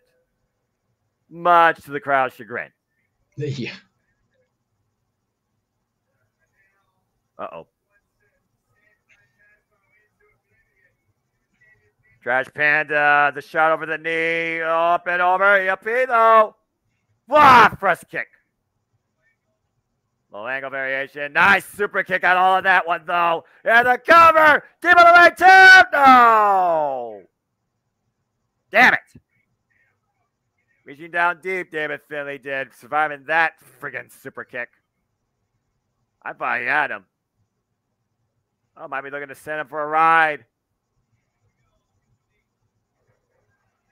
Oh, that's nice. Not necessarily a burning hammer, reverse variation of it. Oh, no, Damon Malone trying to get involved here. Driven into Clark Connors, though. Oh! That moves off the outside, wipes out Bullet Clubs, Gabriel Kidd and Alex Coughlin. And now on the other side, whoa!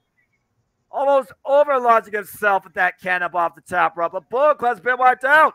Gato, it's a super kick trying to come with the shillelagh. ELP has single-handedly taken out Bullet Club here. No small task as they keep growing.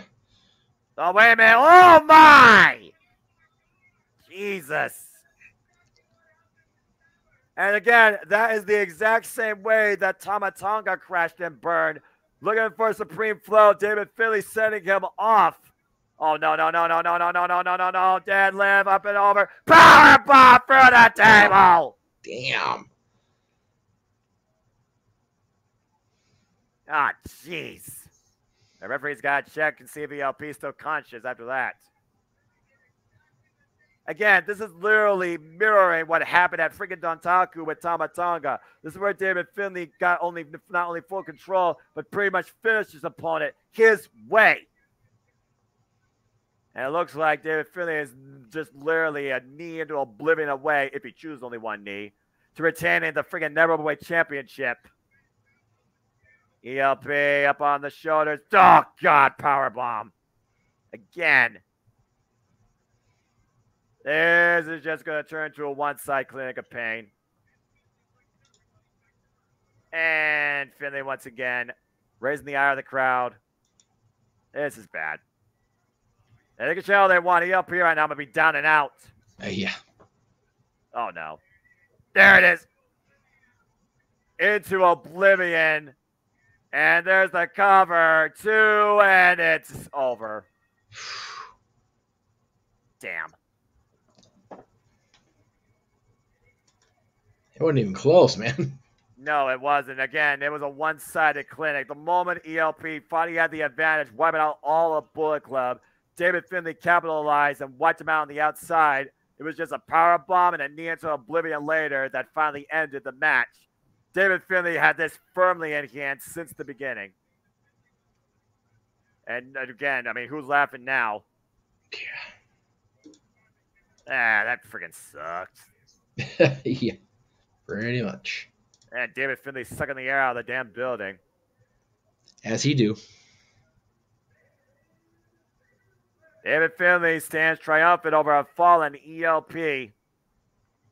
Tonight at Dominion, still our Neverweight champion. And now these men both have nothing but the G1 climax ahead. Whether or not they're in the same block remains to be seen.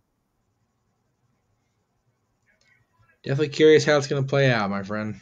Yeah, no kidding. But how's this going to play out right now? We'll fall on ELP in the ring. Take a look at your new Bullet Club, folks. David Finlay Savages. Hungry, violent, uncontrollable. This is going to be a force to be reckoned with of a different sort.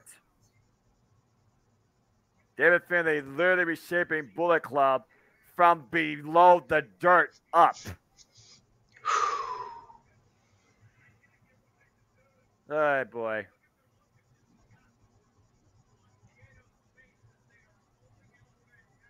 Yeah, Gato, bloody hands, freaking in charge of all of this. The Shingo, don't do anything, man. It's not worth it. The G1 awaits, don't do anything, man.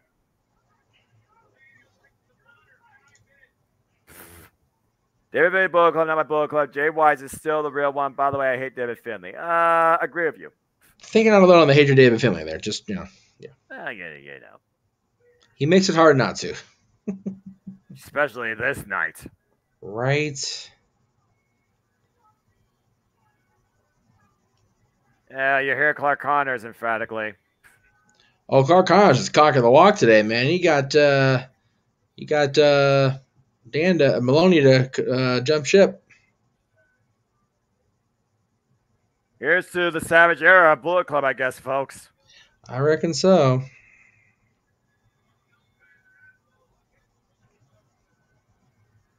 Again, who's going to oppose him at this point?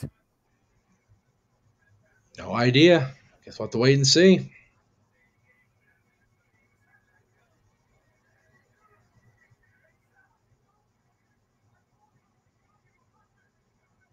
Says Savage's only was building a weapon.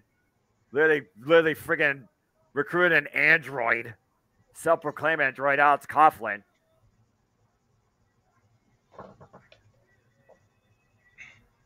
Now, David Finlay can proclaim everything he wants about his Bullet Club. To me, it's trash. There you go. Subjective, right, JJ? Who's asleep? If there's any luck for him. You think about Prince Devitt. You think about friggin' Kenny Omega. You think about AJ Styles. You think about Jay White. Now you got this guy. Bullet Club may be forever, but Bullet Club will never be the same again with this guy as the leader. Oh, definitely not. 10 years in the Bullet Club's existence, and it's been literally driven down to the dirt, courtesy of these savages. But Noah, they are still going. Yeah, can't argue that. And there may be no stopping them now. That Gino literally proclaim it forever. Don't have to like it, but we do have to acknowledge it, much like we did earlier, or last night, rather. Well, again, that was a one-off. Hopefully this was a one-off for me as far as tonight goes when it comes to acknowledging that Bullet Club madness. I will acknowledge this, though, that truly surprised me. Of the finals I thought I was going to see, it was Master Wato who beat Titan and won his first ever Best of Super Juniors at Best Super Juniors 30. What a moment for this young man who has had 3 previous chances at beating the guy that holds the prize tonight. Hiromu Takahashi. It was back July 3rd, 2020, during the pandemic era, Master Wato made his return to New Japan Pro Wrestling from excursion and brought us into the way of the Grandmaster. Necessarily is not a way you need to understand, but it's a way that I feel nowadays the Japanese fans truly have learned to respect. Yes. We saw how close he came at Wrestle Kingdom in that Fatal 4-Way. He was involved in the first ever KLPW. He's been hanging with the likes of Yoshinobu Kawamaro and others Serrato under the tutelage, guidance, and mentorship of Hiroyoshi Tenzan. Even Tenzan believed in Master Wato at the time. Yes, he did. Again, we talk about the face of the junior heavyweight division. It's been Hiromu how many times over now, but he was unable to win the Best Super Juniors this year. Again, Hiromu Takahashi, a 4-time Best Super Juniors winner, 3 times in a row consecutively, and our current IWGP Junior Heavyweight Champion. Let's see if 3rd time is the charm, though, for Master Wato. Oh, my! That February 11, 2022 against El Desperado came up short. Again, he's been in the ring with the best, but he never has been able to fully win where it matters the most. That giant high-angle German suplex with the bridge, I thought that was it. How the hell Hiromu survived that, I'll never know. Yeah, that's just one of those mysteries of life that will never get truly answered, unfortunately. This could be Master Wato's time. The summer could truly be the way to the Grandmaster, finally becoming our IWGP Junior Heavyweight Championship. And history does favor him. In 2021, there was no title change, but in 2018 and 2019, the title did change hands. Master Wato could literally pull a moment as big as what Kushida did. And Kushida, by the way, is the last man to beat Hiromu Takahashi on this stage for the IWGP Junior Heavyweight Championship. Here we stand 6 years later. Is the way of the Grandmaster the way to a new IWGP Junior Heavyweight Champion? Master Wato looks dethroned. Ticking time bomb. Hiromu Takahashi. This is going to be something. This whole show's been something for me. I'm glad I stood up to help you with this. I appreciate it, Jeff. And again, to me, it's always been one of those shows that I feel has always set a precipice for, as so alluded to in the pre-opener, the gates to the summer. The gates open the way to G1 Climax, to Power Struggle, and the long and winding road to Wrestle Kingdom. Exactly. This is going to be good. And with the way this month is played out, or is going to play out, we're going to have a watch-along every weekend in June. So stay tuned for that, kids. We'll be doing our shameless shills at the end here and get Noah off to bed for the brief time he gets before he has to go to church. I'll be fine, because after church I get to sleep in all day. So, I know. There you go. Still makes for a long Sunday. Woof. Well, I mean, again, the long, windy days of summer, as it's known. That's it. Again, Master Wato, he came so close at Wrestle Kingdom to claiming the title. Last year, he pinned the IWGP Junior Heavyweight Champion at the time, Taiji Mori, who's recovering from a shoulder injury, by the way. Get well soon. And, of course, Master Wato has been in the ring with the likes of El Desperado and Hiromu Takahashi under title implications and previous tournaments, winning his first Best Super Juniors, adding his name to that flag on one of those tassels this year. Master Wato looks to capitalize on how many times Hiromu has done in the last few years and become, for the first time in his career, IWGP Junior Heavyweight Champion. This could be Master Wato's night, folks. And again, I feel like a lot of the people within the Junior Heavyweight division at times like, who is this guy? Why is he here? But tonight he's looking to prove why he is here. Sometimes you have to prove it. Naysayers is wrong, brother. He's here to do it. Sorry, I'm talking over you. Well, to prove it once for all, he's got to be probably one of the best, not the best junior heavyweight going today in New Japan, Hiromu Takahashi. With that time bomb 2 now added to his arsenal, he's been on top with the 93rd IWGP Junior Heavyweight Champion, the 4-time Best Super Juniors winner, winning it 3 years in a row, coming off successful defenses so far against Leo Rush and Robbie Eagles. There's just something out there of Hiromu that just works in his favor. And Hiromu's been waiting for that guy to literally surpass him. Why Hiromu wants to literally take the junior heavyweight division to the main event of the Tokyo Dome. Believes that the junior heavyweights can be the biggest thing at Wrestle Kingdom.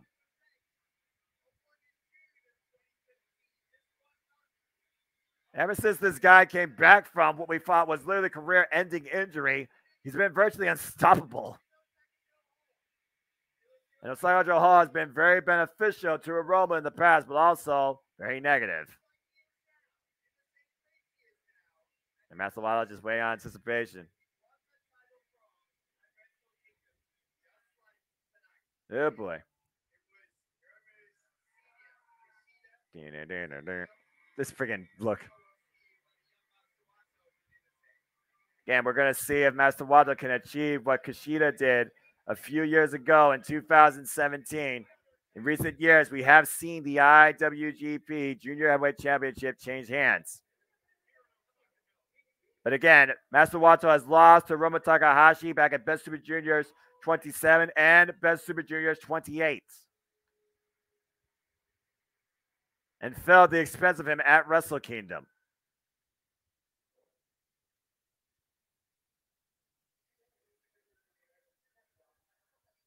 It looks like referee for this match is Marty Asami. Silver shoes, not red shoes.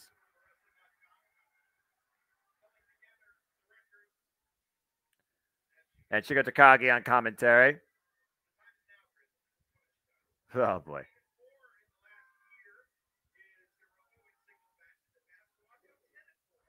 That Master Wato with a strong winning record. It's 10-4 so far in singles matches. Of course, that's non-title contention. Watomania. I was really rooting for El Desperado in Best Super Juniors, though. But again, it just wasn't his year. Teton made sure that didn't happen. The race are underway. Field is set. Moves being played. Crowd is into this match.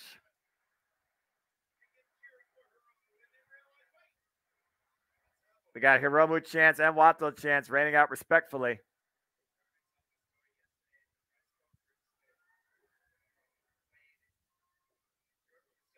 Good luck up here. They're going.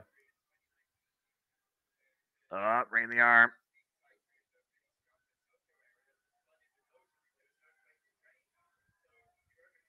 Nice hammerlock there. Again, if y'all didn't watch the press conference, I think there's English subtitles for it on New Japan. And of course, these two talk about at one point they didn't have nowhere to train due to the natural weather phenomenon that, for example, delayed Claudio Castagnoli here, but will be in action later tonight. I think literally after this match, by the way. And it was Master Wato getting that pinnacle win needed to make sure Hiromu did not win Best of Super Juniors this year for the 5th time, aka 4th year in a row.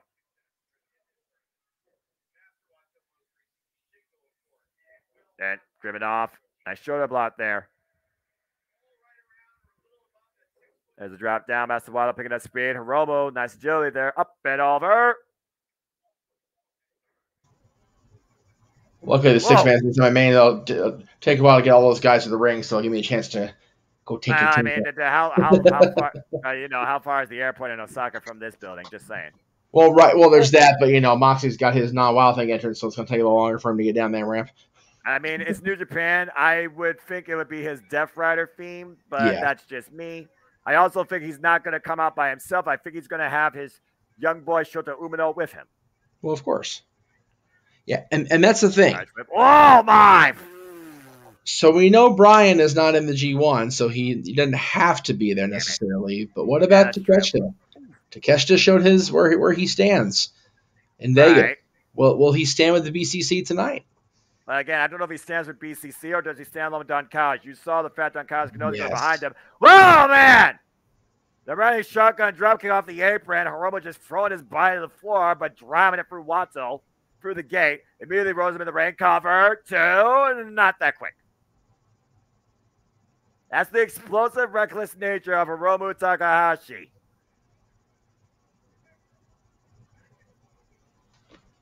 Of course, I remember the last time I failed 4 at the Tokyo Dome, it was Wrestle Kingdom 12. Hiromu, Will Ospreay, freaking Kushida, and the villain Marty Scurll. Oof.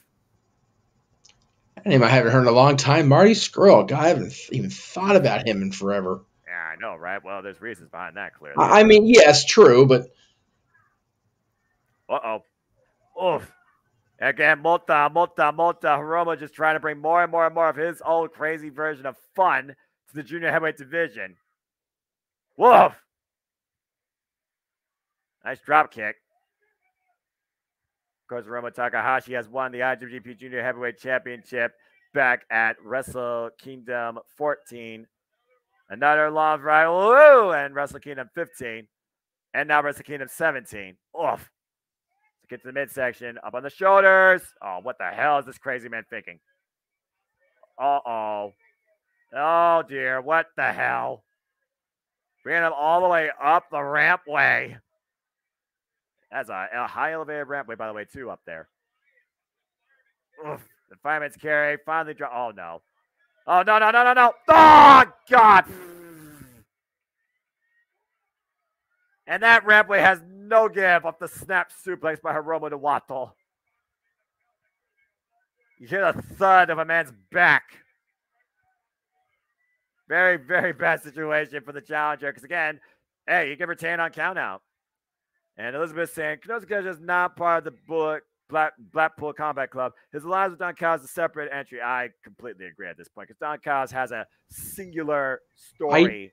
I do too, and I would more than likely state that we're not going to see him, but it doesn't mean that with him and again, Don and Takeshita were standing separate-ish from the Bullet Club. Listen to me, BCC, yep. But doesn't mean that there's not a further agenda. We'll have to wait and see how it plays out tonight. Yeah, exactly. And again, this show already has surprised the hell out of us. And look at Master Wato rolling all the way down to the ring, using the ramp's literal slant to his own advantage, but also staying off his feet. That's one way to get close to the ring.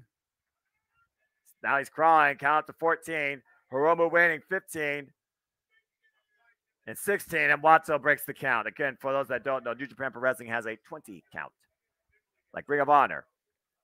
It's one of those phrases that's made them stand out for, well, as long as their existence is. But, of course, NJPW has been in existence since 1972. Off! Again. Chops in the corner. Experience favors, of course, the champion here, Hiromu Takahashi. And meanwhile, whoa! Nice leg lariat there by Master Wato.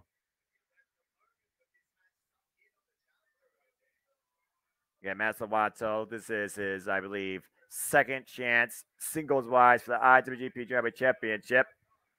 After falling short against Taiji Ishimori, now Master Wato looking to pick up momentum off the ropes, up and over! Tope con hello.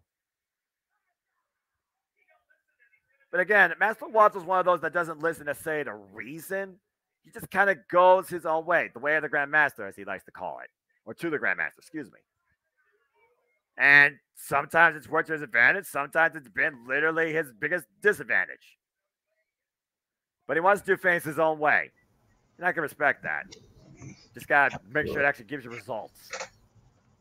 Off the top rope, springboard. Whoop, Aroma out of the way. Wato rolls through. Aroma falls in. Catches the 2 boots. Off! Nice bulldog. Of course, Aroma hasn't been on a learning tree of Hiroshi Tensan either. Oof. Nice net breaker. Almost a... His instinct. They cover rolling. They're hooking a leg. 2 counts. One of those things where you don't play this game of speed against Hiromu and you just bring him down to the mat, thinking about how much his leg's been worked over, possibly. Of course, Master Wato, of course, has that stretch that works over the neck. Yeah, it's classic wrestling, man. You pick a weak spot, you find a weak spot, or you make your own weak spot and just fixate. You think about how many matches these 2 men have also endured. Just most recently, the best 2 years literally just ended. Yeah. How quick fashion succession they had to do those matches as well. But with the shoulders again. Might be looking for the random DVD in the corner. Wato escapes though. Oof. Single boot. Master Wato right now. Rots a little bit. Does need the clothesline. Hiromu. Nope. Blocks the shot. Hooks Wato up. Falcon Arrow.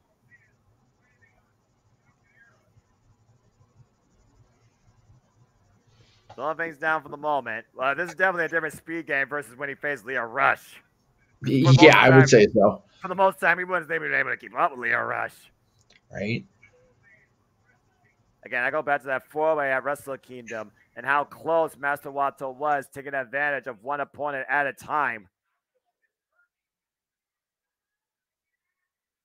And Roman once again puts Wato up the fireman's carry and just drives him into the corner. The Death-Eye driver. Right. Up and again, the shoulders. Turn him around. Time bomb counter. Roll out 2. Reversal. There's the stretch. Again, the neck injuries Hiromu has. Remember, it was a neck injury. We thought that was going to retire Hiromu at the hands of Ring in Mexico, of all places. Right. And then Hiromu trying to reverse the pressure in the hold here. Wato keeping his shoulders off the mat, though. Remember, if you get hurt in Mexico, don't drink the water. Well, if you're Flint, Michigan, that's another thing too. But Toledo's also. Well, I mean, yeah, that's a whole other show. Never mind. Yeah, that's fair. It's a work, folks, not wrestling. Yeah. Oh, you can't kick into the ropes. Can't make the ropes. Yeah. I thought he had it. And okay, he's there. Feet on the ropes. Just kept scooting his body over as much as he could. Again, that's just more pain, though, more wear and tear on the back of your head and neck.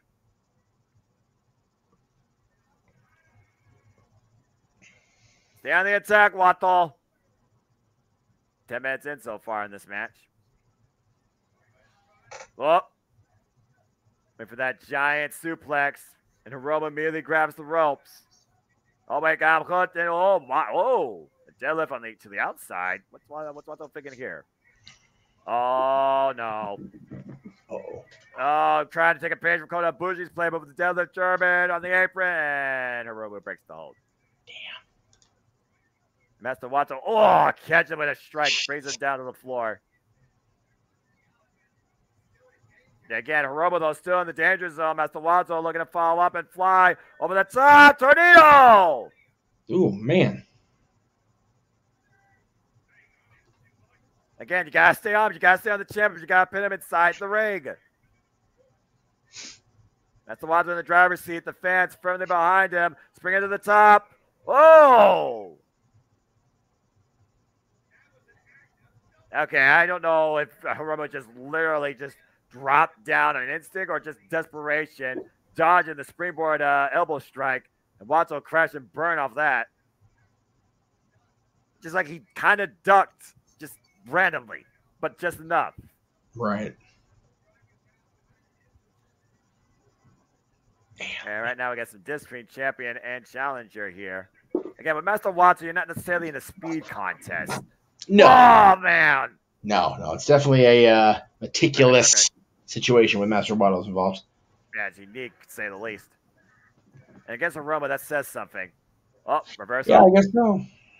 Up, reversal again. Hooking him up. Counter. Got him hooked. Oh, no.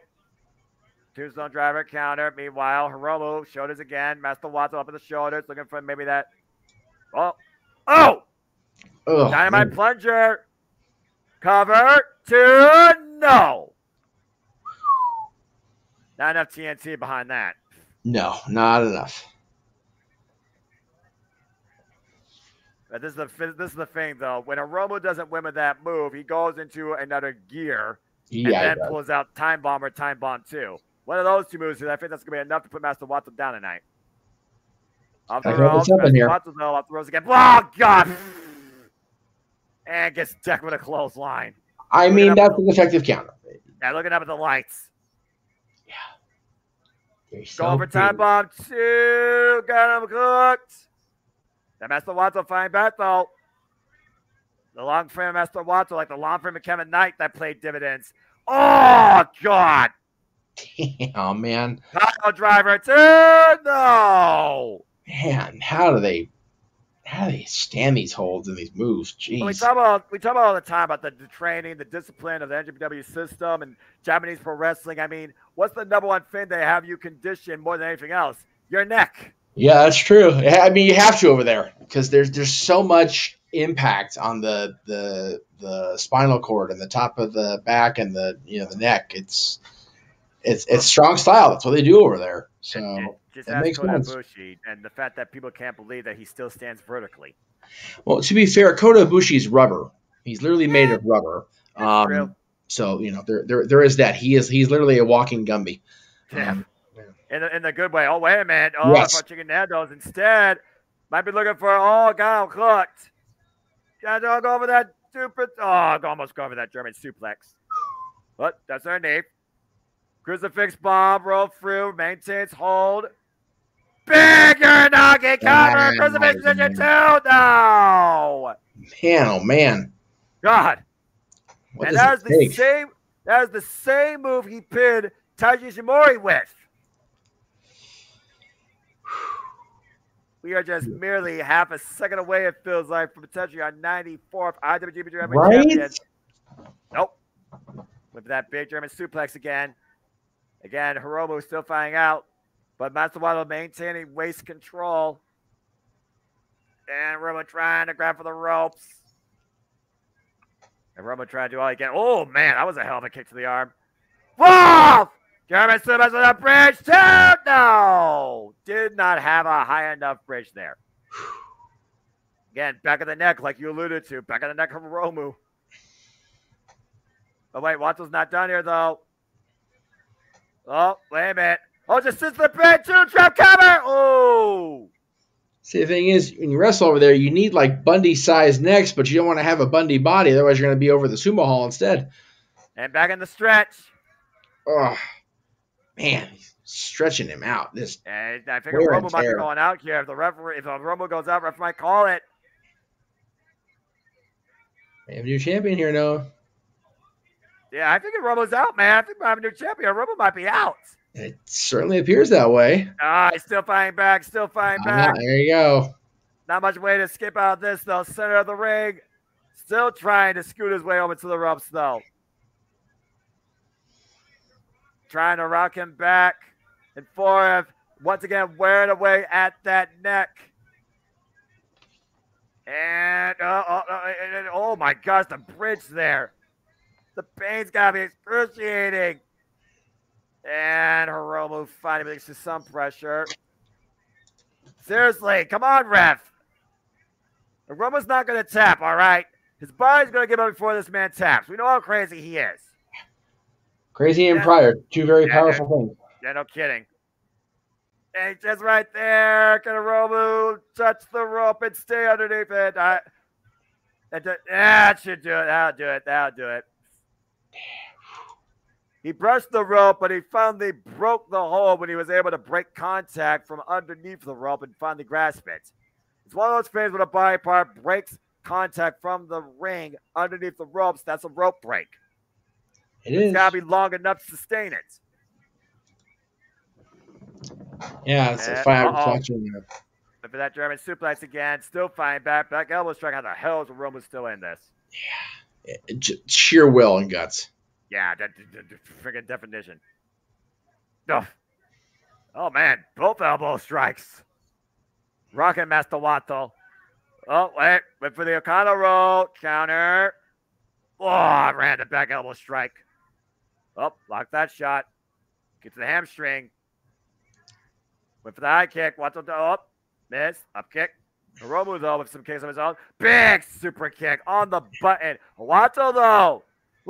Goes down with a clothesline. Wato's like, no, I would not go down that easily. But Hiromu's like, fine, I'll take you down the hard way. And still press forward. Hiromu picking up speed and damn! That corkscrew kick connected, bending Hiromu over backwards, literally. Jesus. Gaka German 2! We got a new champion now! Man, oh man, oh man. Come on! Finally got the full reach of that German, but still not enough. But he still got the waist. Go for it again! What's it gonna take, Noah? Oh, counter. Went for the hacking again. Hiromu ducked underneath it. Pump handle. Oh, the rubber roll! Almost trapped him there. And Wato can't believe it, but it was only a 2 count. Still in it. Finds a super kick again. Damn. And walks into another one by Hiromu. They got off the rope, still on his feet, though. Up. Block the third. Up and around. Got cooked. Got hooked. Oh, no. Changing position. Time bomb. Wait a minute. Round of reversal. Didn't hold on, though. The roll move with the roll through. Hooks the leg. Fireman's carry. What the hell is this? Oh, no. Time bomb! 1, 2, no! Okay, I give up on trying to figure out how this event's going to end there. God. Well, one time bomb wasn't enough. Maybe time bomb 2 has more gunpowder in it. You would think. Well, Master Wato's still in this fight, so Hiromu might have to resort to that. Just all the time bombs, Hiroto. All the time bombs. Hey, if there's a time bomb 3, I'll friggin' be shocked. I'll stand up. And right. Meanwhile, at the club, back clothesline. Damn. That foot, though, did hit the back of Hiromu's head, though. Sure did. And hooking him up. Going for it. Can he hit it? He's got it. He's got him hooked. He's got him hooked. Time bomb 2. 1, 2. Hiromu does it again. Man. Jesus. Take a breath, y'all.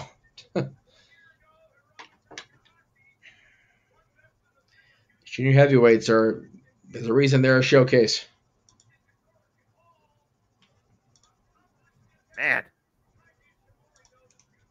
Again, it was literally 1 year ago. Hiromu Takahashi came in as challenger. Beat Taiji Ishimori. 1 year later, comes in as champion. And freaking wins it successfully and continues to defend and be the face of the junior heavyweight division. Wato-mania still very running wild in New Japan, but still not enough for Master Wato to achieve the IWGP Junior Heavyweight Championship. What's it going to take for Master Wato to finally make it to that next echelon? Different champion? Possibly. I mean, can't be this guy. Why not? You know? Hey, he came damn close. They respect that effort again for their 3rd time around. Will we see a 4th, though? No. You can see Wato and Hiromu smiling maniacally, whether Wato's doing that on instinct or he's proud of what happened here tonight. Hiromu Takahashi still proves why he is the face of the junior heavyweight division and still our IWGP junior heavyweight champion. Good grief. That's his, dadgum, I've lost count. Fourth to seventh defense, I believe. Yoshinobu Kanemaru, Lio Rush, and Robbie Eagles. I believe those are the 4 men he has faced so far while champion. Robbie Eagles. I haven't heard that name in a long time either. Yeah, well, Robbie Eagles was freaking Sakura Genesis back in April. Wow. Lio Rush was the New Japan Cup Finals. Yoshinobu Kanemaru was the Road to Dontaku. And he just beat Master Wato here at Dominion. Guys on a roll. And both these men who just went through the Best Super Juniors tournament will have some good time now to rest and rethink what's ahead for them as the heavyweights will take center stage as the G1 climax awaits. Well, my feet completely cut out during that match, so I am totally going off. You let me know what's coming up. But if they made it, then we're on to the 6-man. Again, he's the guy that is literally the face of the division. I'm behind every one of these classics. I'm behind every one of these men's motivations to beat me. I'm still waiting for the man to beat me. Right. And I don't know who it is at this point. As Hiromu Takahashi makes his way out of the arena. Still IWGP Junior Heavyweight Champion. I wonder if even Geto knows at this point, or is he just rolling with it and see how long he can ride the wave with him? I don't know. This is, by the way, I wanted Hiromu in the G1. Was surprised he didn't get in, but man, big summer is coming. It is, and again, we talked about it. Well, we talk about the summer, but let's talk about the paradigm shift that seems to be occurring not only in just the wrestling industry, but in New Japan Pro Wrestling, because Shota Umino, Roughneck, has vowed tonight to pin Okada, and it is for the never overweight 6-man tag team championships. Your semi-main event of sorts is next. Yes. And only in the spot because of travel issues for one Claudio. Yeah, talk about impeccable timing. Yeah. Oh boy. As they play a little video package here, it was Okada, who was our former IWGP World Heavyweight Champion, who lost it to Sonata at Sakura Genesis and redefined his path. Rainmaker to Ren Narita and claiming a ton not just for himself, but for a team, claiming the IWGP Never Overweight 6-man Tag Team Championships. Now he and Hiroshi Tanahashi and Tomoyasu Ii stand as the new dominant trio of New Japan Pro Wrestling. But Shota Umino is bringing in some friends of his own to usurp that in the form of AEW's Jon Moxley and Claudio Castagnoli. Oh, this is going to be good. Yeah, I know, right? Isn't that crazy? We're going to get done at 7 a.m. if time works out that way. The current generation versus the carrying generation, the new generation, the rising generation, as everybody's been looking to make a name off Kazuchika Okada. And Shota Umino might do that tonight in his biggest accomplishment to date since his return. IWGP 6-man Heavyweight Tag Team Championship time. It is Hiroshi Tanahashi, Kazuchika Okada, Tomoyasu Ii defending against Shota Umino, Jon Moxley, and Claudio Castagnoli. Let's fucking go. Oh boy. And my light's going out. That's weird.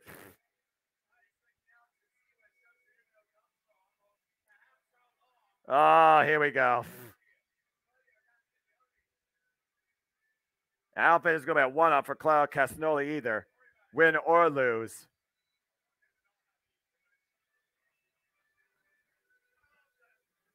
And of course, Roughneck Shota Umino, that rock star persona, endorsed by the likes of Hiroshi Tanahashi, stand opposite sides.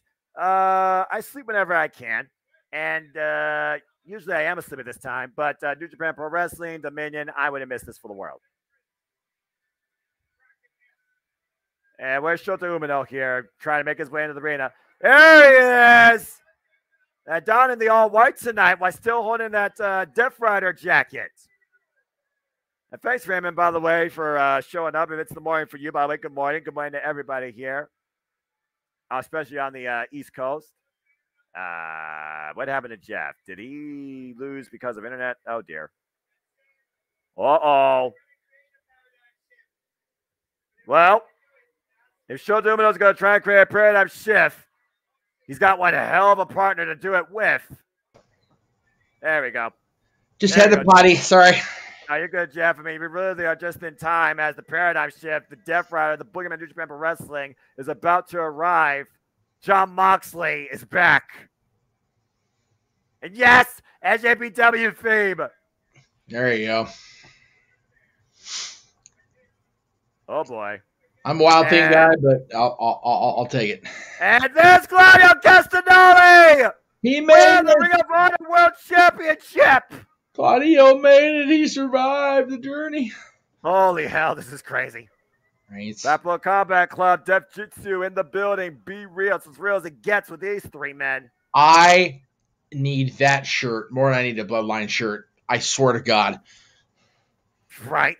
Just because of the implications of it. It's fucking awesome. I love it.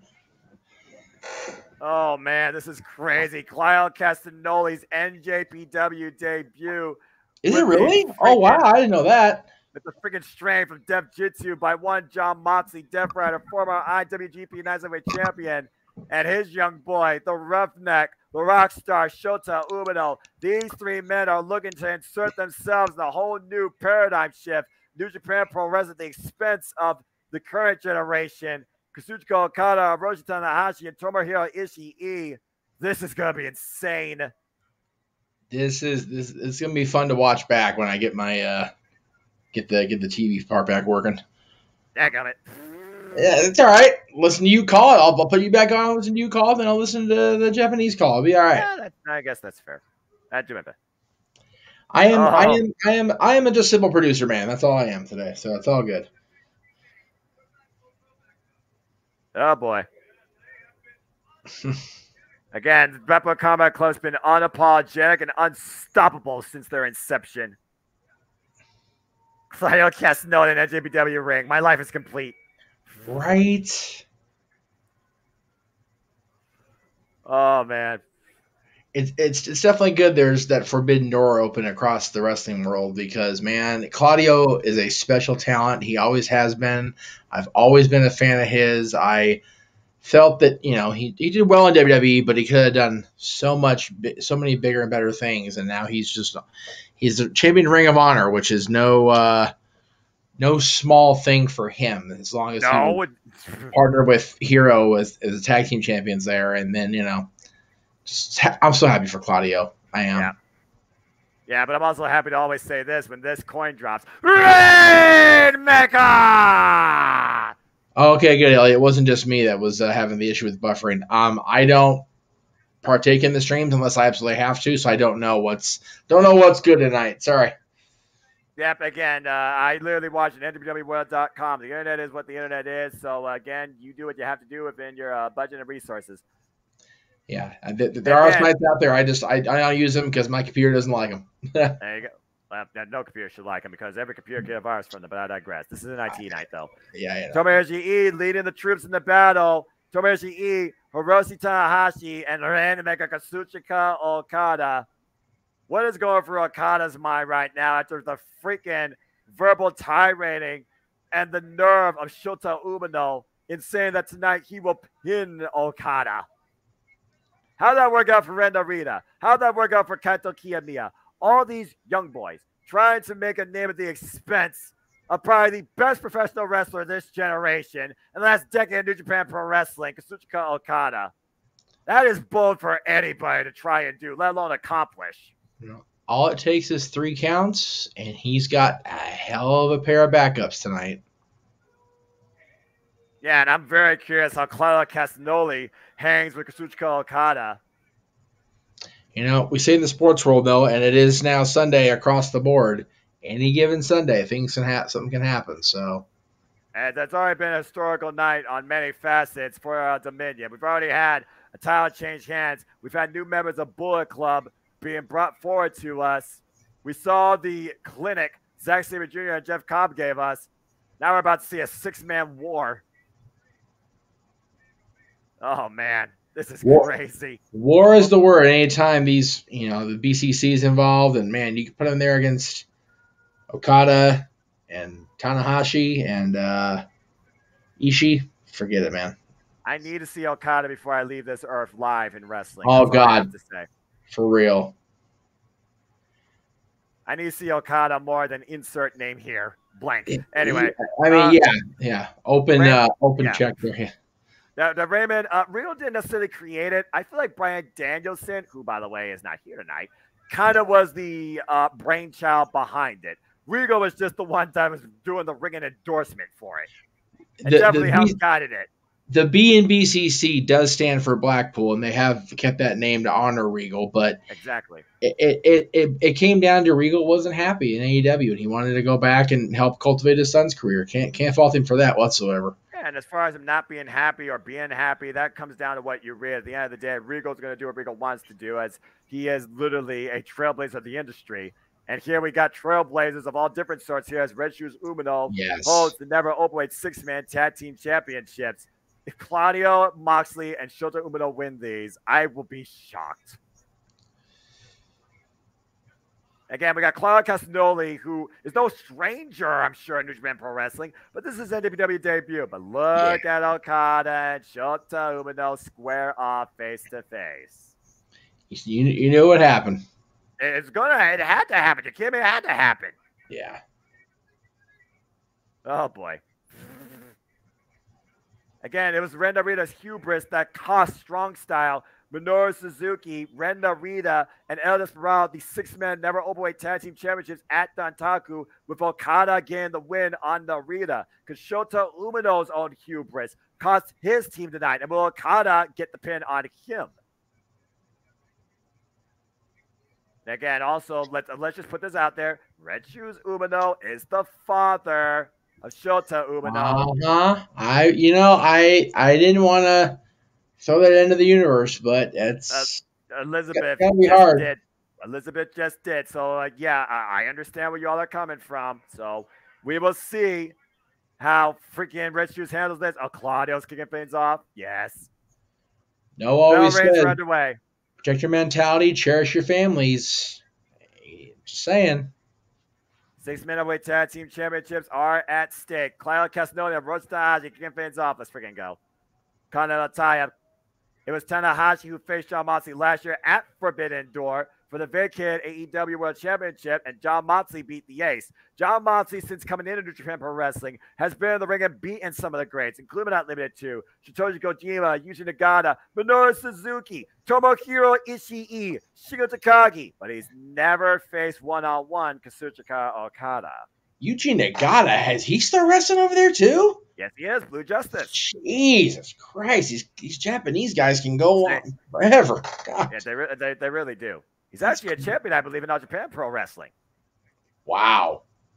It's side headline right now by Tanahashi. Talk about a guy that's wrestled forever with knees that are beyond repair. Yeah, what knees? Century superstar.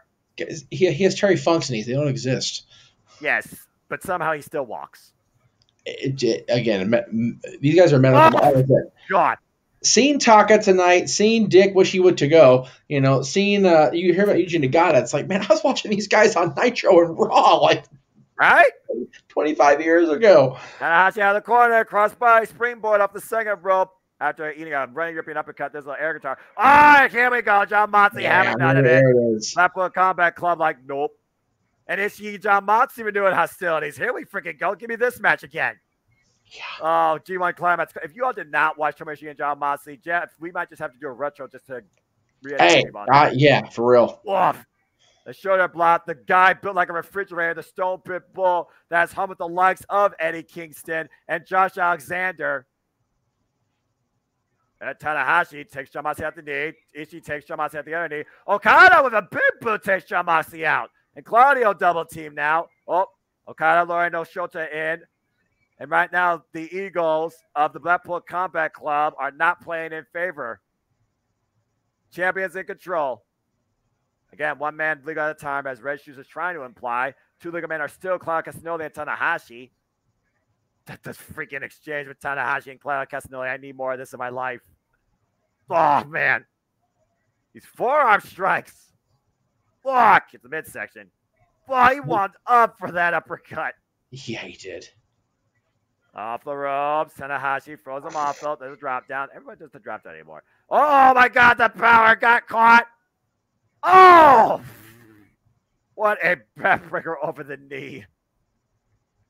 10 to Shota Umino. I just had a brilliant epiphany when you mentioned retro throwback watch. Yes. In addition to the ECW show that we're going to do during WrestleMania season, Yes.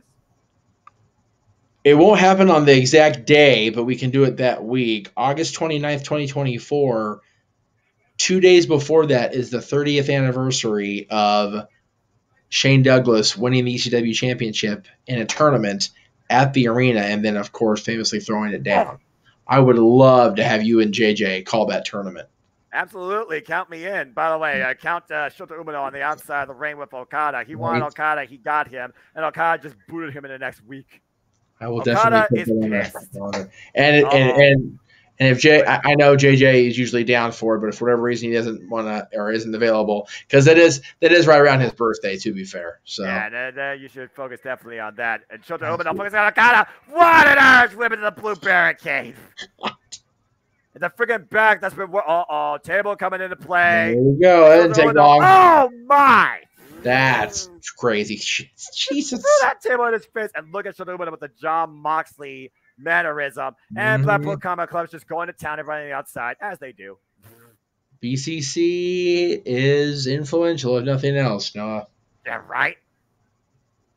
They're freaking Tomoyoshi driven in the barricade by Moxley. Clark is only driving the ace. And again, Red Shoes trying to regain control here. And let's not forget about the damage that Okada's back has endured over the years. Only recently this year was Okada at 100%, if that. Oh, wow. Just bring Okada back inside the ring. Shota's still legal here. Again, Shota literally said, I will be the man to pin Okada for the win tonight to add to Moxley. Like I said, Shota Umino different from Kato Kiyomiya, different from Ren Narita, totally different animal. Yeah, no kidding.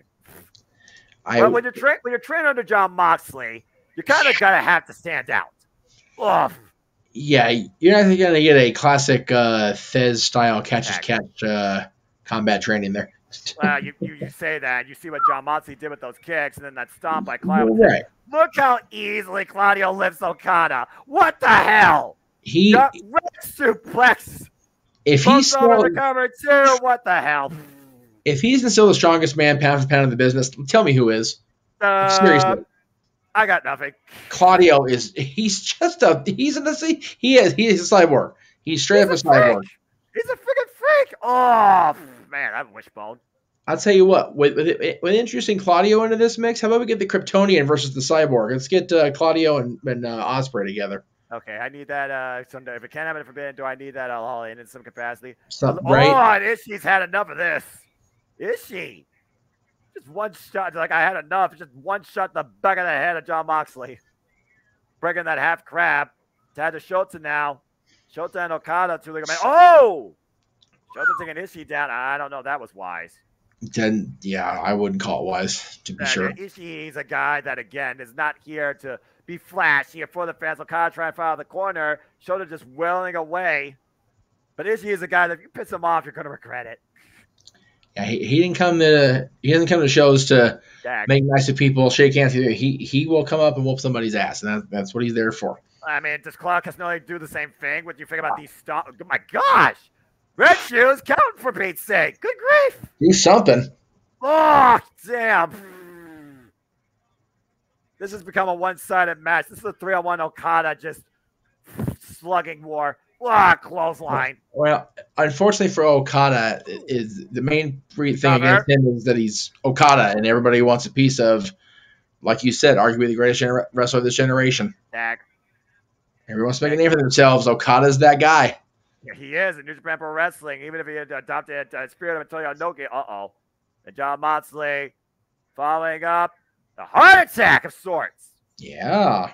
The cover of Shota Umino turn almost got it on Okada. Ooh, that was photo finish.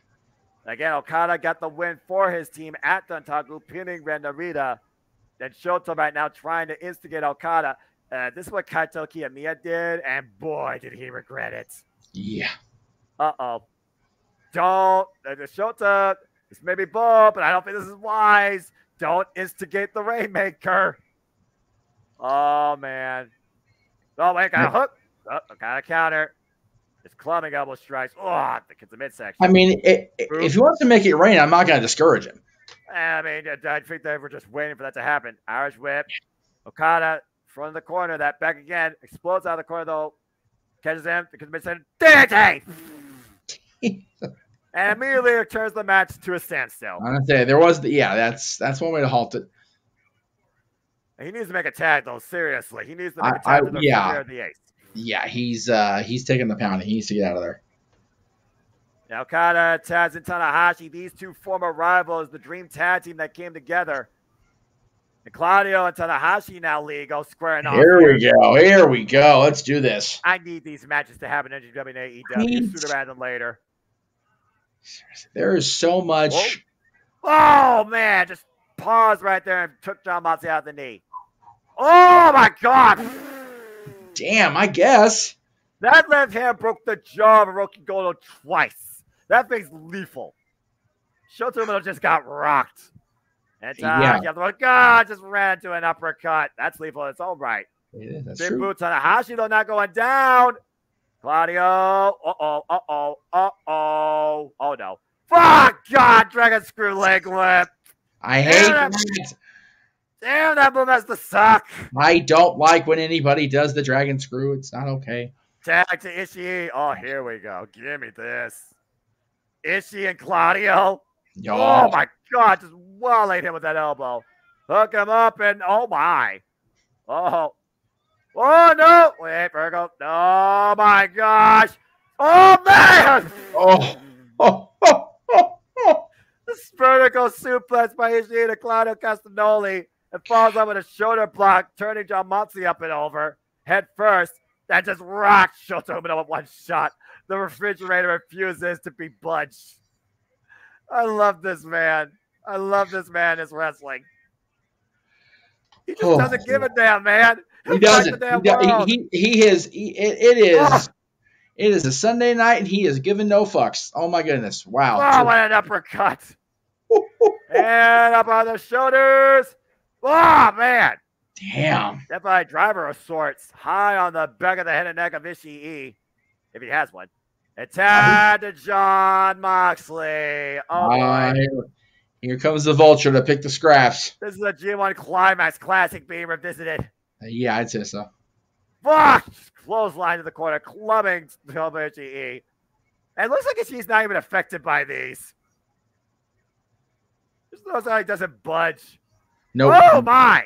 Wow, all right. A freaking dog of a different sort taking a bite out of the Stone Pit Bull. Very effective, I guess. John Moxley with some integrity in Umino. Yeah, right. Double leg.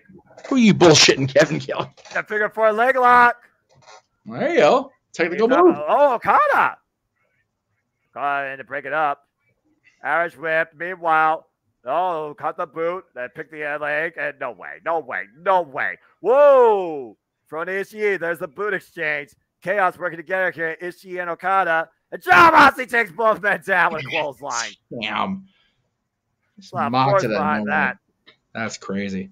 Well, there you go. And Raymond, I know. And meanwhile, Bob Pile Driver. Oh, my goodness. Stacked him.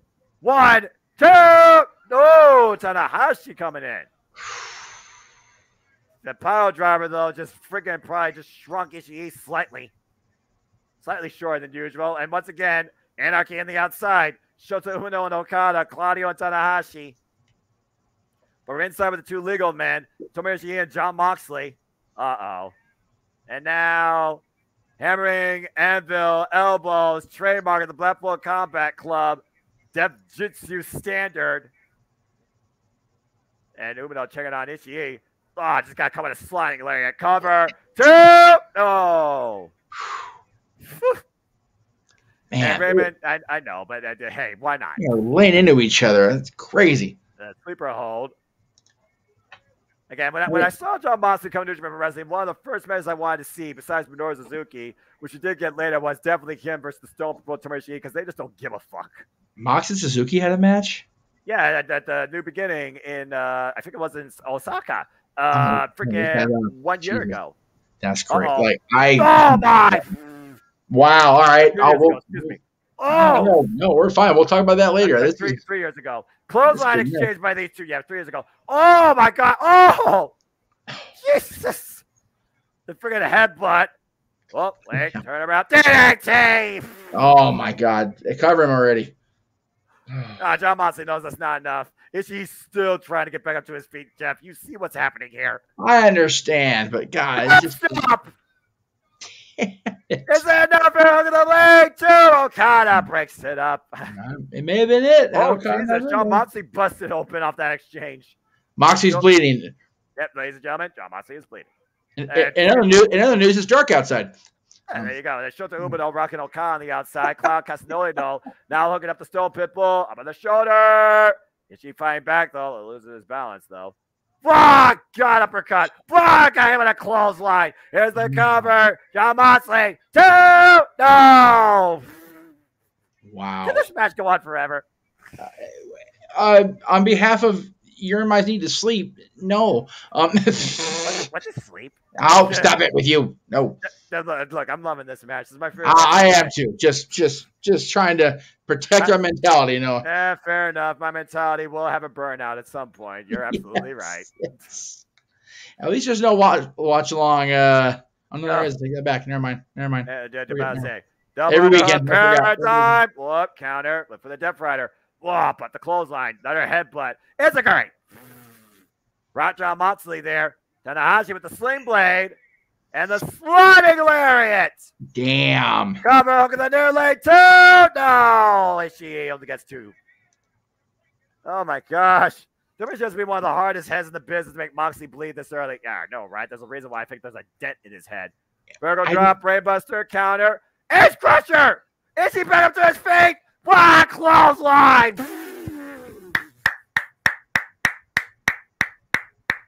That was awesome for me for reasons. 15 minutes? Oh my gosh. Straight up, popped out of the Ace Crusher and leveled him. That made my night. Tad to Shota. Uh-oh. Tad to Okada. Okada flapjack the roughneck. Damn. The elevation on that. Oh boy. Oh God, I love this stuff so much. Irish whip, counter, Irish whip, Okada in the corner. Schultz looking to follow up. Oh, eats a boot. Okada drop kick. Ooh, man. God. Shotgun John Woo drop kick. That's always a difference maker for Okada. Yeah, I'd say so. There's the money clip. I don't know necessarily if this is the way to go against Shota Umino, though. And Tanahashi, though. Baseball slide. John Moxley, though, on the outside. Red shoes. Again, red shoes. This is your son, but let's be non-biased here. Again, if he doesn't want to quit. Again, the referee here. All right, I just say he doesn't want to quit, but he's not doing it out of foolish pride either. That's it, you know. Yeah, and as a father, he's going to try and protect his son. I get that. Blah blah blah. Oh my gosh! Okada reminded this young boy exactly who he is. Yeah. Damn. And meanwhile, drop kick by Shota. What the shit? Whoa! Take it out, from? Ishii. Take it out, Tanahashi. Uh-oh.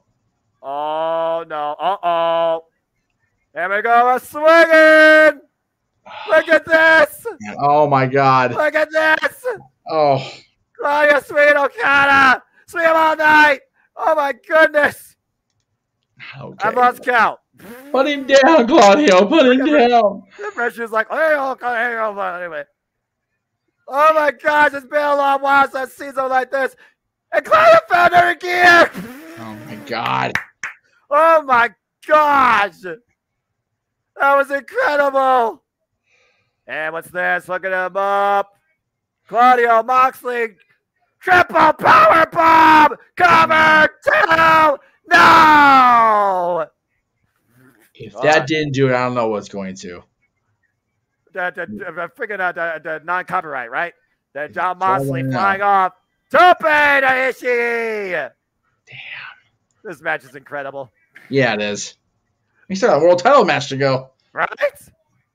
Look at Shota. Look at Shota scouting Okada. What the hell is he looking for here? Whoa! Oh. Around the world neck breaker. And might be looking to finally get Paradigm. Wait. Okada counter. Back body drop. Shota's still on his feet, though. Trying to kick him out the knee. Okada still on his feet, though. And drop kick. Damn. Best drop kick in the business. Bite me if you think otherwise. Oh, no. Well, you know, though, Kevin Hold that thought, Jeff. Oh, wait a minute. Whoa, get him out of the knee. What the hell? Oh! That was a lot happening right there. They brought him in for a freaking short range step runner too. Oh my gosh, nearly pinned him. Oh. This could literally happen. Shota could actually pin Okada here. There's a very realistic possibility. And now we're going to find out, will the paradigm shift connect? And wait a minute, Tanahashi, Sling Blade. Of course. Watch out for Claudio. Wait. Wow, Tristan shout. Golly, man. And blast the boot. Wow, forearm. Oh, that left. Oh. It's a big suplex to Moxley. Uh-oh. Shota isolated between all three men. What the hell are they going to do here? I'm not a winner. Whoa, there's a boot. Whoa, there's a left palm. Wow, clummy shot back of the head. And hooked by Okada, Ishii, and Tanahashi. Wow, high elevated DDT. Cover. Two. No. Not yet. This match is fucking incredible. Okada doing the Shota, what Kaito did to Okada back in January. That may come back to haunt him. Yeah, exactly. I mean, you know, I was thinking the same thing, but I wasn't sure of all the names involved, so I didn't want to come off ignorant. Yeah, you're fine, brother. Look who's still, by the way, legal in this ring. Okada and Shota. Okada lifting Shota up. Uh-oh. Meanwhile, look for landslide counter.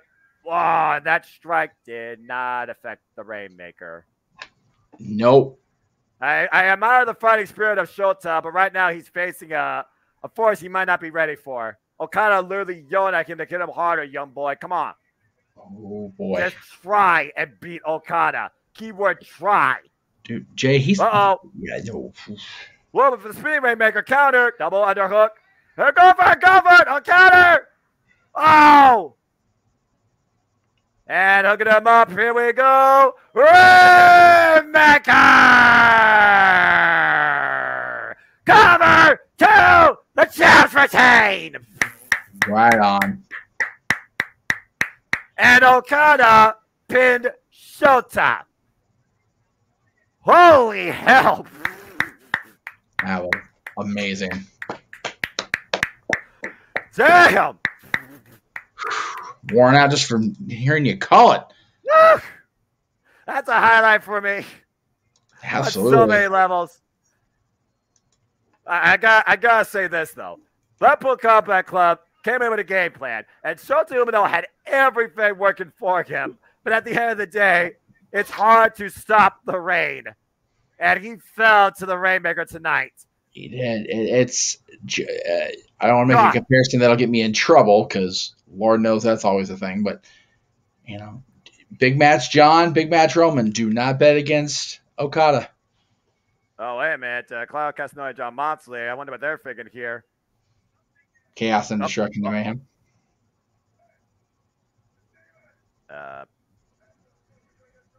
Oh, shoot.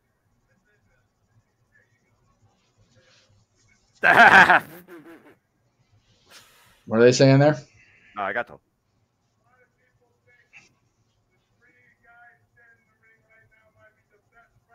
Oh, cutting the promo. Okay. Oh.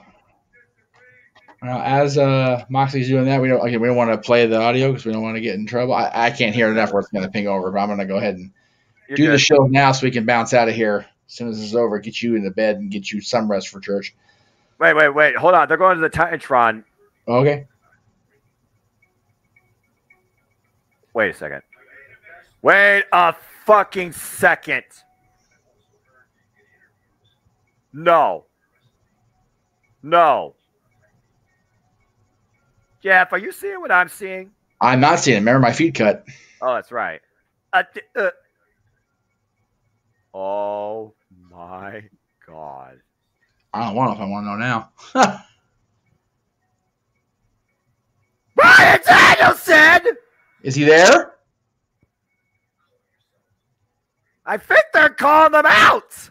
Is Brian at the New Japan show? Holy moly. What? Are they playing Final Countdown? No, but there's a Titantron going. Brian Danielson on the Titantron. And did Brian... I'm hearing everybody in OSAKA-JO say yes in unison. Right on. That'll make my day if they get him involved. Let's see what Kyle has to say about that. I'm going to try to pull him down for a world title match. I would if I was... he's not world champion. Sorry. Right, Ryan.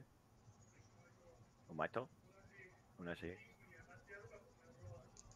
What? What he said? I will step in the ring with you, Brian.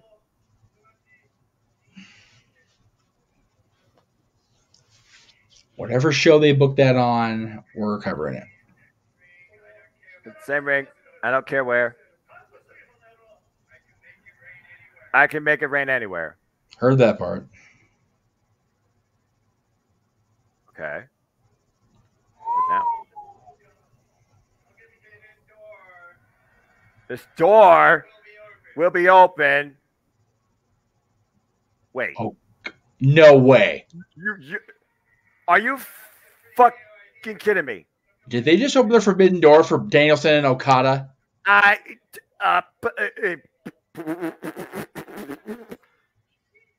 Jeff, they very well just might have booked the greatest match I probably would ever see in my professional wrestling life.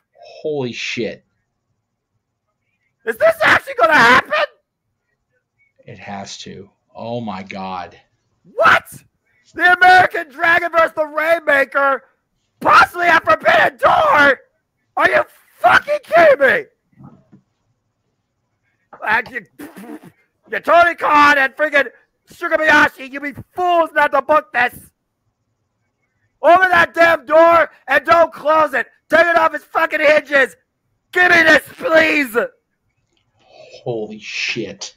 I will personally sell my house to go see this. Whoa. Let's not. Whoa. All right, maybe that's a bit too extreme. Are you fucking kidding me? I dare you to say something otherwise to the idea of Rainmaker versus Brian Danielson. I can't. I dare you. What? That is bananas.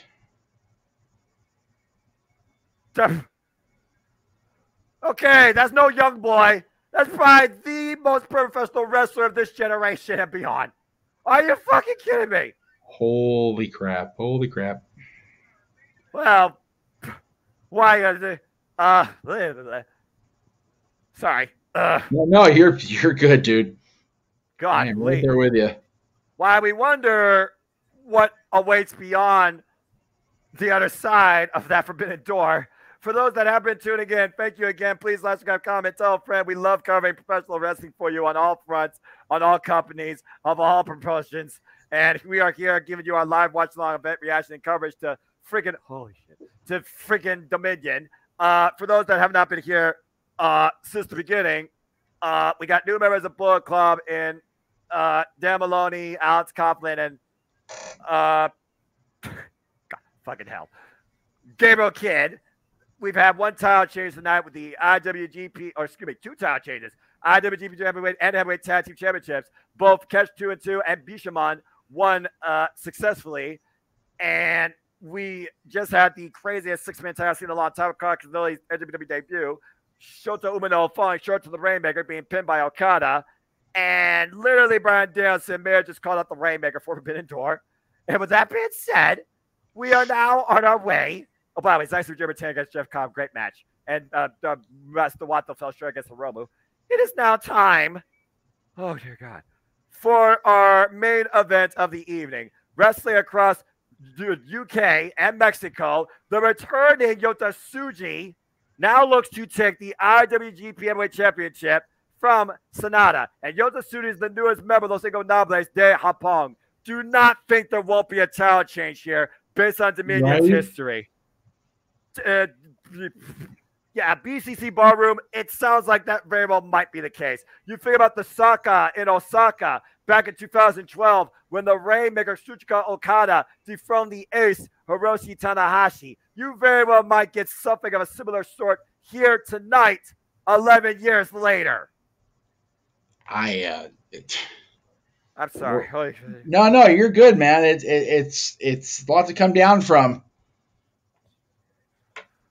Oh, my God. Man, we talked about the BCC and their impact on this show. They didn't win the 6-man titles, but Bryan Danielson with the moment of the night so far, I think, for me. Hey, not in the G1, but he's facing the effing Rainmaker. Take my damn money. Yeah, I'll gladly have him not be in the G1 if it means he's going to face Okada one-on-one. I'm okay with that. Oh, my gosh. Oh, man. Oh, that just takes the cake. Elizabeth says, so far, with the exception of the heavyweight tag title match, only one title changed tonight compared to last year, where all but one title changed. That's fair. That's true. Dominion was a plentiful with the title switches last year or so. Yeah, exactly. Dominion has been that stage for title switches and for shocking moments. And there might be still one more to come. Time for our main event. IWGP World Heavyweight Championship. Sanada of just 5 guys defends the goal against Los Ingobernables de Japón's newest member, Yota Tsuji. And don't underestimate either faction's likelihood of showing up. Don't underestimate anything. Expect everything now, especially when we have a giant gust blowing that forbidden door off its hinges. And may never close again. Right. Talk about destruction of a whole different level. But you can say the same thing about Yota Tsuji, who's coming back from the freaking UK and Mexico, looking to shape New Japan Pro Wrestling differently as part of Los Ingobernables de Japón and as the new IWGP World Heavyweight Champion. After spearing Sanada into Dominion at freaking Dontaku, took the man off his feet. This is going to be something. Yeah, I just... Woo! Golly! That's crazy. And again, we've got a World Heavyweight Championship match, and this, like I said, this is the first of 4 straight weekends we've got something here on the multiverse of media. As far as watch-alongs or the like go, we've got, of course, Against All Odds this coming Friday. Right. Got Collision with an added bonus of Match Game following weekend, and then the following weekend is Forbidden Door with apparently Bryan Danielson versus Kazuchika Okada. My God. If that gets made official, I want that graphic as soon as possible. Right? I don't give a damn about anything else professional wrestling if that happens.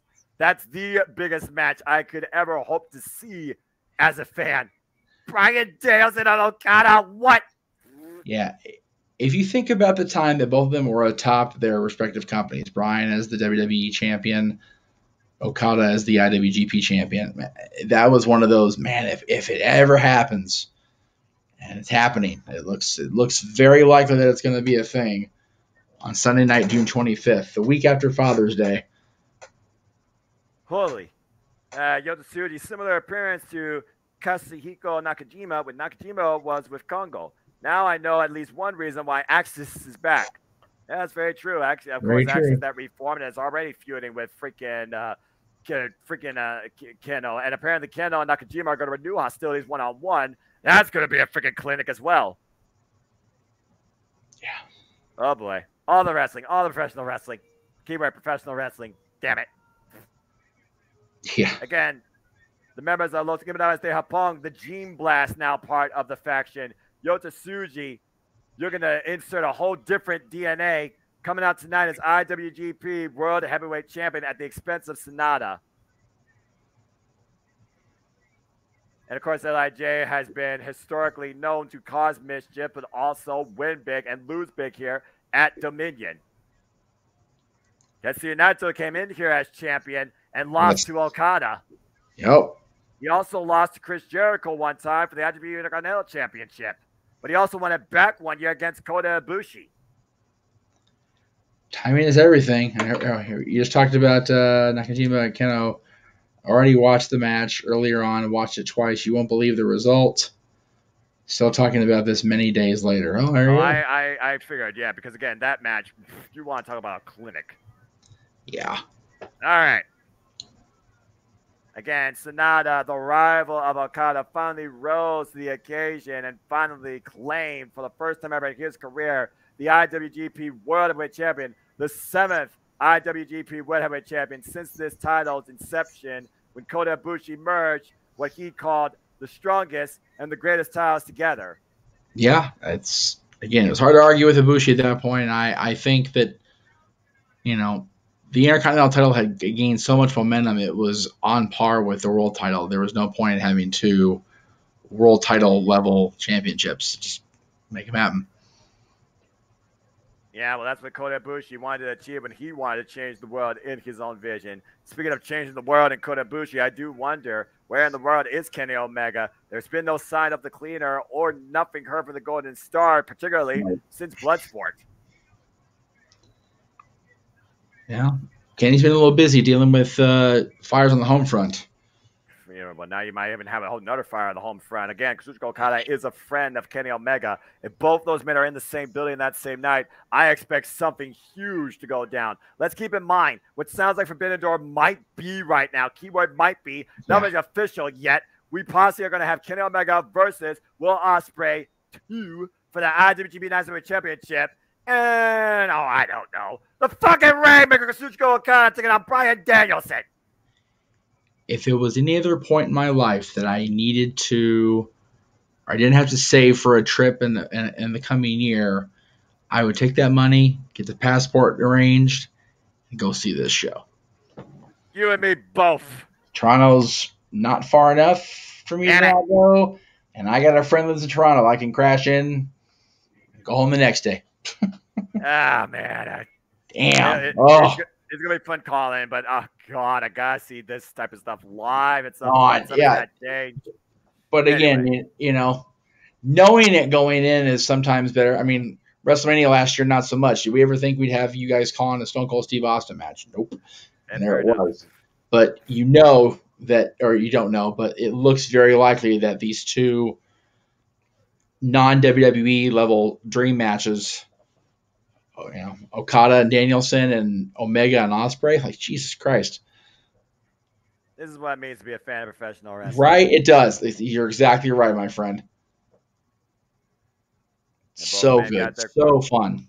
Both men got their corner, man. Just 5 guys in Sonata corners. Los Ingobernables de Japón and Yota Tsuji's corner. I keep 5 guys. I want to order food now. I'm getting hungry. It's almost like breakfast time now. Hey, wait a minute. What are they doing? Shingo is on commentary. What are they doing? Causing trouble. Well, I mean, again, they are the ungurable ones. I mean, that's kind of their nature. Yeah. That's kind of their nature. Yes. It's in the name, kids. In the name. Oh, Tsuji wants to lead the LIJ fist bump in unison since joining the faction at the press conference. It just feels weird considering how many times Yota was on the opposite side of Los Ingobernables de Japón when he was a young lion. Right. Well, I mean, again, Naito welcomed him in, though, so, I mean, And after losing Sonata, it would be poetic justice for Los Ingobernables de Japón to take the title from him. Right. So, honestly, it's a political game of sorts. Again, you have the title, you have the power. He who has the gold has the power. He who has power has the gold. That was the tagline of a pay-per-view. There you go. I just got finished watching recently. Backlash 2001. Nice. WWE Champion Austin, Intercontinental Champion Triple H, Tag Champions Undertaker and Kane. And let's keep in mind, both of these men will be involved in the G1. The G1 climax is defined by who gets to challenge for the title at Tokyo Dome. One of these two literally could define who they challenge at the Tokyo Dome. A Yoda chance rating out here in Osaka. All right. It's not a bit taken away from that. And then it's not a chance rating out. Red Shoes Umino are official, as always.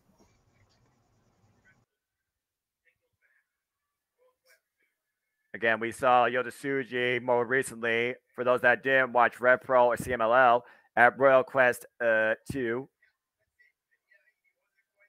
And he wasn't really quite there yet, as he didn't do so well in his opener, but it's still a good showing. And of course, turns this as Young Lion, under heavily the tutelage and guidance of one, you might know him as the Hiroshi Tanahashi. He waged wars constantly against Lornaves de Japón on the losing side of things. 2020, 2021, he was at their mercy. Now he's part of their family. And Sanada, who defected away and decided to have literally a new beginning, courtesy of Taiji's influence and the New Japan Cup, has finally made it to the top. But we have seen Shakas in Osaka before. Stiff Tesla train fair, the collar elbow tie up in the early going.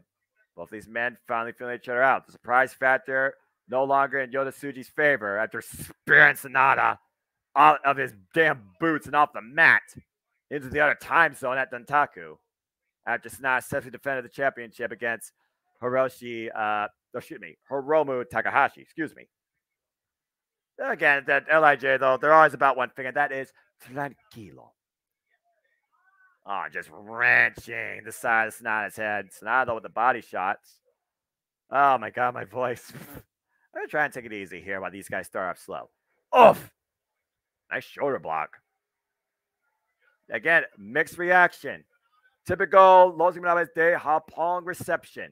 And they thrive off it. Again, it's hard to tell whether or not, Yoda Tsuji is loving this or hating this. Oh, my God! Jeez! What a freaking interception with that spear! Oh, man. Just literally got Sanada with his own momentum out of midair, drove him to the outside. What the hell? Yoda Tsuji following up. Oh, my! Frosberry flop! Holy hell! Yoda Tsuji fast and furious.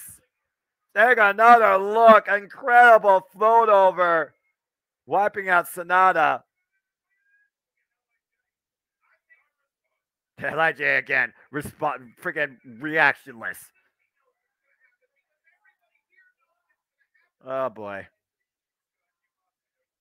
And freaking Yoda Tsuji's like, this is just something that is already predetermined. Everybody's aware of it. Uh-oh. And literally in position for that massive spear. Sanada, don't turn around. Whoa! I caught him in with a boot. And stop the spear for now. But Yoda Tsuji once again trying to follow in though. Whoop. And Sanada, nice. Stop the spear dead in his tracks for the moment. Deadlift, counter. Whoop, counter again.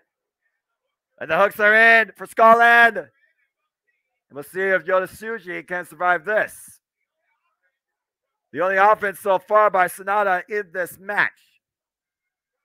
Wearing down Yoda Tsuji, body scissors in play, wrenching that bicep. Oh, Yoda Tsuji slips out though. Again, the more that Sanada wrenches back on that Dragon Sleeper, the more chance his opponent could slip out of it. There's the swing around again. Brings him down to the mat. And once again, Skull End is locked in. The Red Shoe is in position. Will Yoda Tsuji pass out or tap out? Wearing away the brain. Cutting off the circulation of oxygen. And just wearing away. And Sanada has the hooks deep in this time. Ain't no slipping out from that angle. About the G1 participants, interesting note, first time since 2016, that will have last year's G1 winner and last year's M1 victory winner, then Global League, in the same tournament. And again, all the history tonight. I mean, you got the all-together pay-per-view for NJPW as well with NJPW and Pro Wrestling Noah. So I guess Pro Wrestling Noah involvement just makes sense. And with how much AEW and NJPW have really put this partnership into play, and with Bandora right around the corner, and AEW presence does make sense too. Whoa, wait for the moonsault, hits knees only. Shout out to another great mentor of Sonata, who of course now is retired. Everything happening right now is in favor of Yota Tsuji. Yeah, I feel like Sonata might be taking a little bit off his game here so far against Yota Tsuji being spirited next week in the early going. Again, trying to just get his breath back. You see him grasping his midsection here in his ribs. Woof. Again, that sinister smile on Yota Tsuji. Again, we think about the most famous upsets back in New Japan Pro Wrestling history, and in Osaka particularly, of course, when he was able to claim the IWGP version 4 heavyweight championship from Hiroshi Tanahashi, and the 3-year spanning rivalry those three men have. Of course, Jay White has also made his own fair share of shakas here in Osaka. Of course, Evil won the New Japan Cup and also took the title from Naito. Oof. Here in Osaka as well at Dominion. Oof. Okada has both gained and lost the championship here. And of course, who cannot forget the 60-man classic with him and Kenny Omega to a draw and the follow-up with no time limit that Omega won 2 out of 3 falls. Oh, man. Open palm strike. The forearm exchange here. I'm not sure who's getting the better of this. What's the difference between USA Wrestling and New Japan? New Japan is professional wrestling, damn it, to the highest degree. It's a stronger discipline. It's fighting spirit. It truly is the strongest form of competition. USA Wrestling, a bit more of an amateur background, a bit more flashy, a bit more cinematic. But more so here, it's about what happens in between those 4 ropes, not the theatrics that you see all the time or the freaking, all the smoke and mirrors. Although I guess there was enough smoke with Yota Tsuji's entrance there. And now the full crab locked in. Deep there, very deep. But I mean, all wrestling kind of collides with each other when you think about it. They're all their own disciplines. They all still have their basic fundamentals, which a lot of people forget about. But for me, New Japan Pro Wrestling is just much more compelling to me when I think about the amount of endurance that these individuals, both men and women, go through to prove their testament to being the strongest and the best in this industry. Oh, my. And grabbing the arms back. A pendulum. Whoa. Yeah. Literally lifting Sonata's body off the mat. Oh, God, just letting him go face first. Again, Yota Tsuji controlling the champion here. Crowd in favor of the challenger. Uh-oh. Oh, my God, no. No. Oh! Like a vertebreaker cover, too. Oh, God. I thought I was going for how bad a slam. Instead, just dropped the man. Again, we have seen how much Yota Tsuji has evolved since his young lion days, just tonight alone.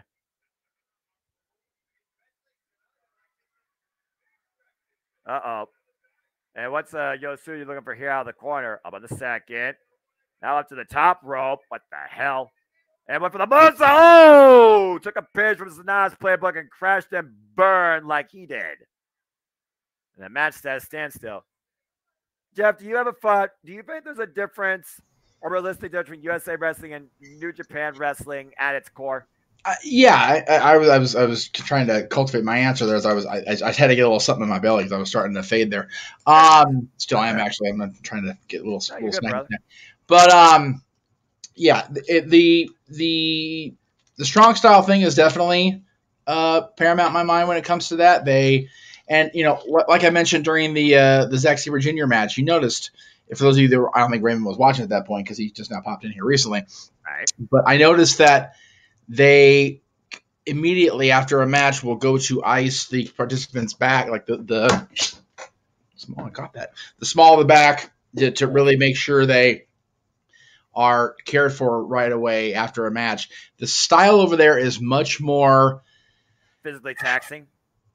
physically tough, but I want to say real, but that's the wrong term. It definitely is more hard hitting.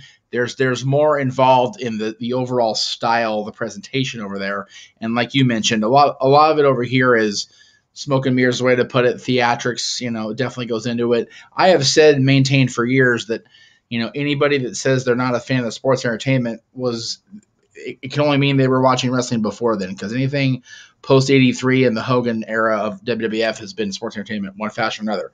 New Japan hasn't completely gone that way yet, but there's also a lot more of the Western influence in Japan than there ever used to be, with the Bullet Club, with people like Kenny Omega, like Young Bucks, like Chris Jericho going back over there in recent years. Dropkick. Damn, what a dropkick! There are so many. Oh God, what a super kick ball! Continue. No, you're good. There are fundamental differences, but I think that the basic difference is, Raymond, that the strong style is much more pronounced in Japan than it ever was, is, or will be here in the West. And that doesn't just go for New Japan. That goes for all those promotions: Stardom, Province, Pro Wrestling Noah, All Japan Pro Wrestling, just to name a few. I would say even in Europe too, the European British strong style, definitely. And it's a whole other thing outside of North America. It really is. Yeah. I feel it's also more respected there too. It's almost like it's one of those things that people more often go for, not just to be engaged with, but actually get involved in. It's almost like a pastime of sorts. And speaking of the past, Sonata, of course, being part of the past when I was Day Hapong, Yoda Suri looking to usher in a new era as long as Day Hapong's champion. Well, I've noticed that in my studies and my travels that wrestling is a major part of the culture in Mexico and in Japan, much more than it is here. Wrestling's very popular here. It has been for more than ever, I would say, more than ever. And it has been for generations. Even in the down times in the 90s, where both WWE and WCW were kind of what they were, it was still popular. But it's a major part of the culture. You go south of the border, there's Lucha Libre, and if not current Lucha Libre companies, the history of Lucha Libre is all throughout the region.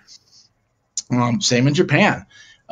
Same in a good chunk of Europe. It's wrestling.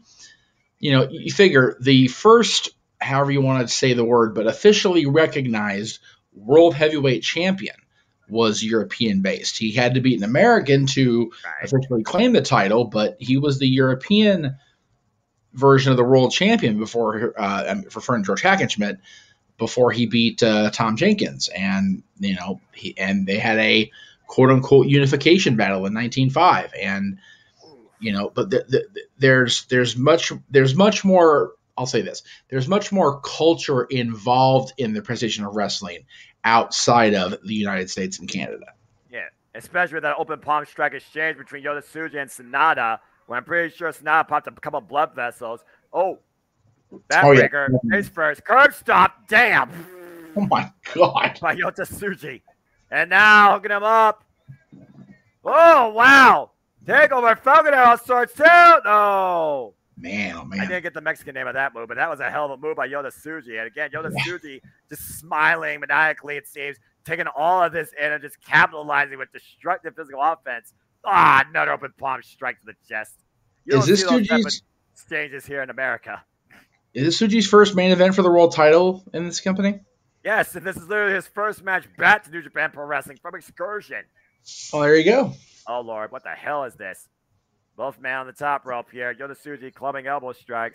Hard shot to both men. They'll be feeling it tomorrow. I'm pretty sure they'll be feeling it right now. Oh, my gosh. Okay, I'm feeling it right now. Oh! What a takeover cover! Two! No! Jesus, avalanche power slam. Right. Freaking top rope by Yoda Tsuji. Near fall. That was like a modified Spanish fly counter. Uh-oh. And Yoda Tsuji looking for that devastating spear. If he hits this, we got a new IWGP Heavyweight Champion. Oh, yeah. There's no doubt in my mind. Uh-oh. Oh, perception might be it's not as no. Oh my god! Whoa, and just friggin' ducks underneath it. Drop kick! And Yoda-Tsuji did bunch. Still on his feet. Up on the shoulders. Up. Got the skull head, maybe. Reverse DDT. What do you think, Sonata? Up. Yoda-Tsuji. Arm drag counter. Good escape. Wait for Mudo. Shining Wizard. Blocked by Yoda-Tsuji. Up. Super kick blocked by Sonata. Both these men here have been scouting each other, apparently. Deadfall! Deadfall! The way of Yoda-Tsuji countered! Oh, super kick! Whoa, rising knee! Sonata starts for God! What a headbutt! The hell! Curb stop! Oh, man. Cover! 1, 2, no! So close. So close. Great work by Shota Umino, making sure the shoulder was up before the 3 split seconds under that exchange. Yoda-Tsuji has scouted everything. Sonata literally, his run might just be mere moments away from ending. Another shock in Osaka might be imminent. Uh-oh. And Yoda-Tsuji picking up momentum off the rope. Sonata ducks the clothesline, though. Yoda-Tsuji ducks the clothesline again. Yoda-Tsuji. Whoa! With the spear got caught with a drop kick by Sonata coming in. And Sonata, once again, up to the top rope. Shout to KJ Muto. Moonsault connects. Up to one knee. Shining Wizard. Finally hits. He's got to go for Deadfall. He's got to finish it here. Got him hooked.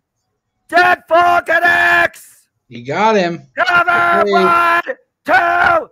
Sonata retains. There we go. Crowd was pro Tsuji there, though. I'll agree with that, Elizabeth. They definitely were. And down the stretch, Yoda-Tsuji had Sonata's number. He Sonata did. found a way to come back and get the win. That was a hell of a match. Again, Deadfall gets it done. That implant DDT. Took a lot to keep Yoda-Tsuji down. The fact that Yoda-Tsuji was able to counter that the first time, though, and literally stand up perfectly from it. That caught Sonata off guard, and that curve stomp nearly got the win. If that crazy spear would have hit, though, I think we very well could have had a new champion. I'll agree with that. I will agree with that. Again, but did Yoda-Tsuji maybe come back a little bit too soon, a little bit too hot for his own momentum? I mean, he took one hell of a chance, but still came up short. And Sonata continues to show that his new beginning was not just a fluke. What a night, man. What a show. And Sonata still our IWGP World Champion and will go into the G1 Climax, trying to determine who will face him at Wrestle Kingdom. Yoda-Tsuji came in with one hot spear, and it got him this match. But it was not enough to dethrone Sonata tonight in the main event. But a hell of a show by Yoda-Tsuji. And he's still smiling. He's still smiling. Of course he is. He's evil. He's crazy. Was he tranquilo at this point? What the hell's next? I mean, why not? He is looking out as De Hapong, so I mean. There is that.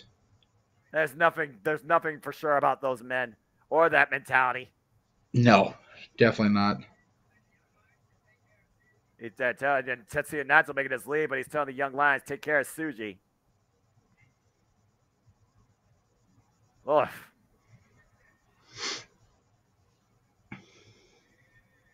All right. Bye. What the hell that mean? All right. Again, I don't know what's for sure about any of these men. Yes. Well, one thing's for sure. Yoda-Tsuji, a hell of a performance. Welcome back to New Japan Pro Wrestling. If this was a one-off, adios. But again, we know he's in the G1 Climax, so he'll definitely be back soon. Let's go ahead and hear from our champion to close this out. There you go. Lee.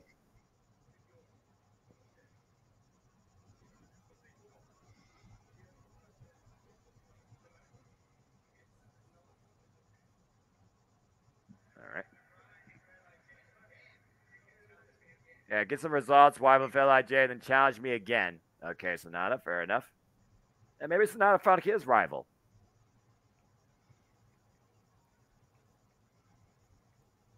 All right. Well, now what?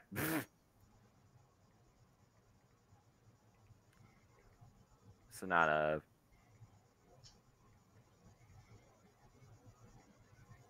The next one would be this town. We'll be in the G1. Yep, that's right. I can't wait.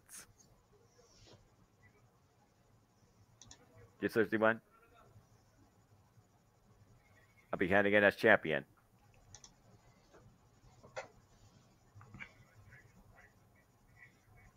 LIJ raised their fists up at the exit ramp. And I would win the G1. And I would choose my challenger for Wrestle Kingdom. Hasn't been done yet. Pointing to Taiji. Taiji and Sonata. Hey, I'm good for that. Why not? I'm here for it. Yeah, right. Why not? Let's do that. I'll hail the Holy Emperor. And of course, Taiji is the current KOPW champion, so you know they're both in the G1. True that. Just freaking 5 guys. So, with all that aside,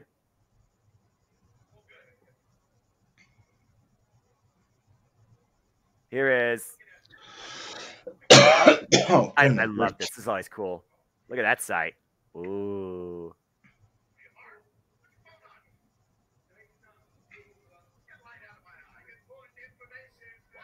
Wait. What? What he said? Osaka. Sometimes. Be so far away.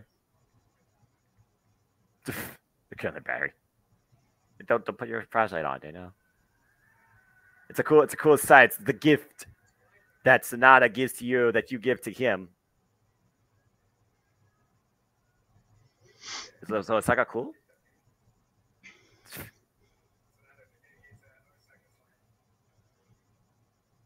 Sonata for Osaka has been Sonata's land for many years. True that. He's consulting with just 5 guys now for what he wants to say next. Oh, and what boy. he thinks of Osaka. I know that's a good idea. Do you like it here, folks? Do you like it here a lot? Just say you like it. Yeah. Just say you like it. Like you home. Say it. Sorry. No, you're good. Batman moment.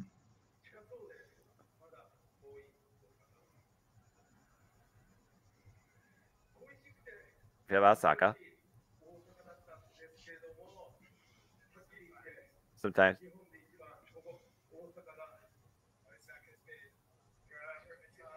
Osaka's.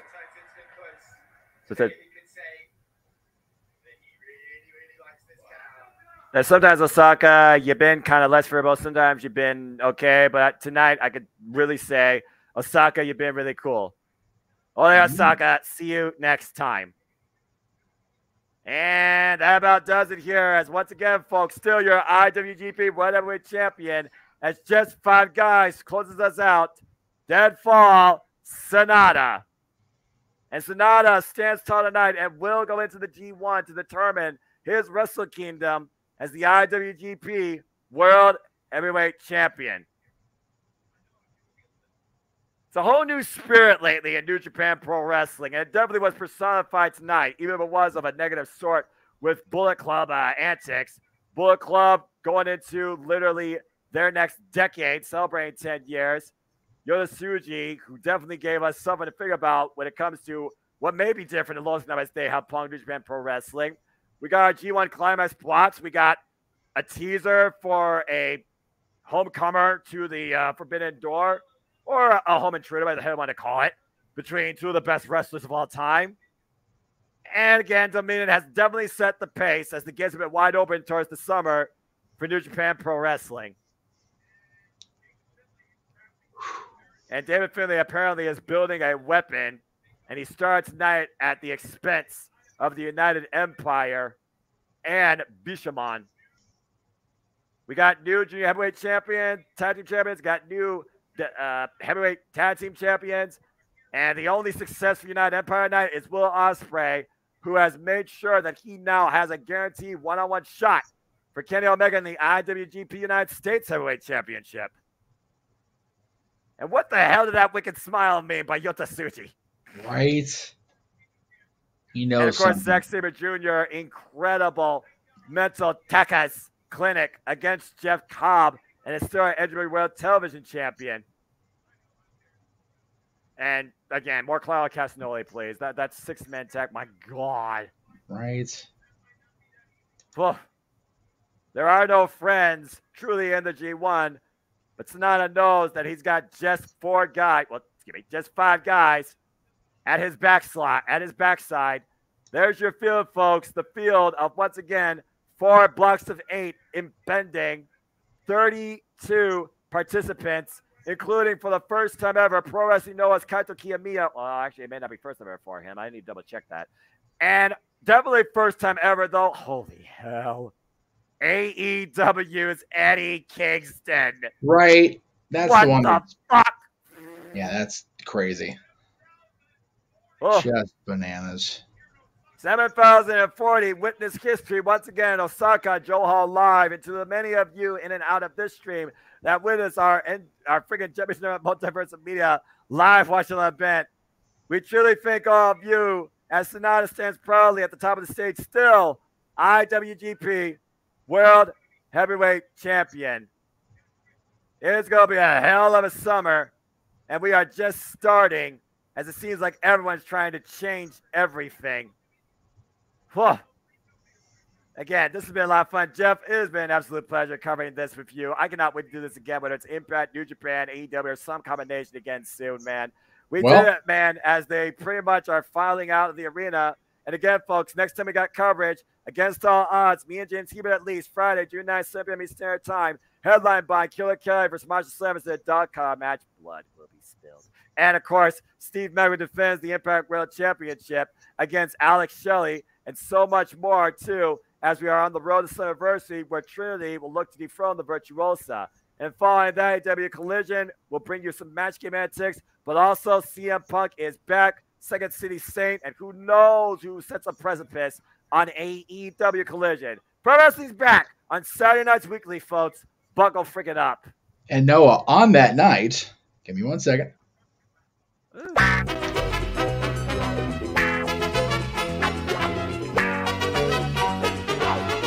Get ready to match the stars as Jeff Meacham Network presents Match Game. Oh my God! Okay. I hope you could do the weight. I hope you could do the live version of that, but the weight music as well, because my God, that just takes me back. I love that so much. Oh, I've got it. Good. I don't think I need to make a 5. Yeah, I don't care. Yeah. I mean, I'm just gonna literally make a fin that's like, okay, here's the triangles, here's the circle, one ding, one ant. Well, I guess there's no sound, but I'll just do the graphic. Honestly, yes. I might not even need to be. I'll just give you a little slide of that and just click, because that's how simple Match Game is. Thankfully, it's gonna be so much fun. So we got that, and then we've got yes. Another, which looks like it just got bolstered quite a bit here in the last couple hours. So if they fucking announce Will Ospreay versus Kenny Omega for the IWGP United States Championship and Kazuchika Okada versus Bryan Danielson, right?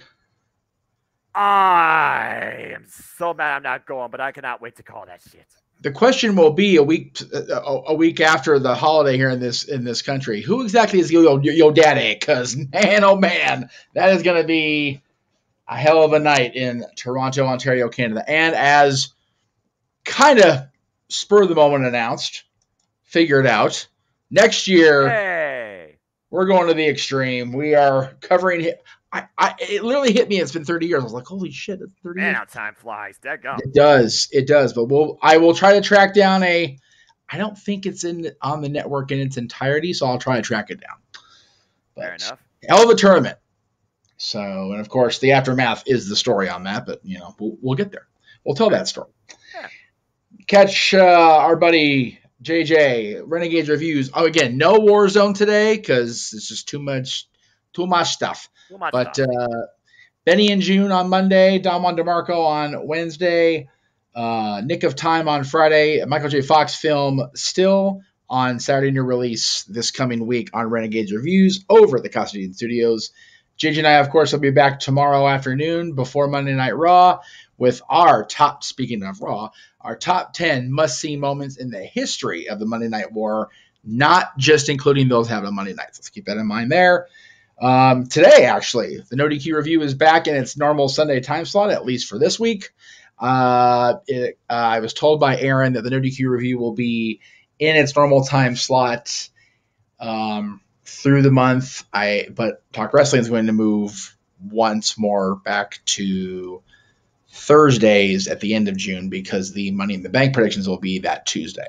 So, but No DQ review today, coverage of Raw, AEW, and SmackDown throughout the week as they do. Our buddy Greg Cherry, of course, every Wednesday, 7 o'clock Eastern, 4 Pacific. Check Greg out there. Talk Wrestling will be back. I don't have that graphic up. I forgot to load it in. But in our normal time slot, Tuesday nights, 10:05 Eastern, 7:05 Pacific, right after NXT. Follow this man on the Twitter and, the other stuff if he's going to post. But, we do videos, we do tweets. We don't do Instagram because we just don't. And Foster, 1916. Check him out over there across the socials. We had a couple comments coming in here. I'm going to go back and check them. Event ordered in time for me to go to. Sure, I think that's church. Oh, church. There you go. Yeah, no. Oh, and the time. Got it. Okay, I got you. So going to get dressed now. What a Dominion. God bless Elizabeth. Yeah, it's freaking damn near 7:30 in the morning over there. So wherever you guys are, God bless you. We will be there next Friday for against all odds. And as Noah said, we're going to lead into Slammiversary with that. That's just the June stuff going on that I've been plugging. We talked about the other things throughout Open Mic Night, but man, the words scaling back were mentioned in the multiverse media for about 32 seconds or so, and then it's like, yeah, fuck it. Yeah, off we go. Yeah, at this point, it's like. But yes, again, he is our simple man with a spectacular voice, the voice of the JMN Network, Multiverse Media. Noah Foster. I am the founder. The name's not on the marquee. I don't have anything on the marquee at all right now. I'll go ahead and put that back. There it is. Then it's OSAKA-JO Hall. There we go. Yes, from OSAKA-JO Hall, kind of, and the JMN Studios. I am Jeff Meacham. He is Noah Foster. We will see you guys again later today for the NoDQ review and throughout the week across the Jeff Meacham Network, Multiverse Media. Have a wonderful rest of your Sunday. God bless y'all. Have a wonderful rest of your week. Gogenyo, sayonara.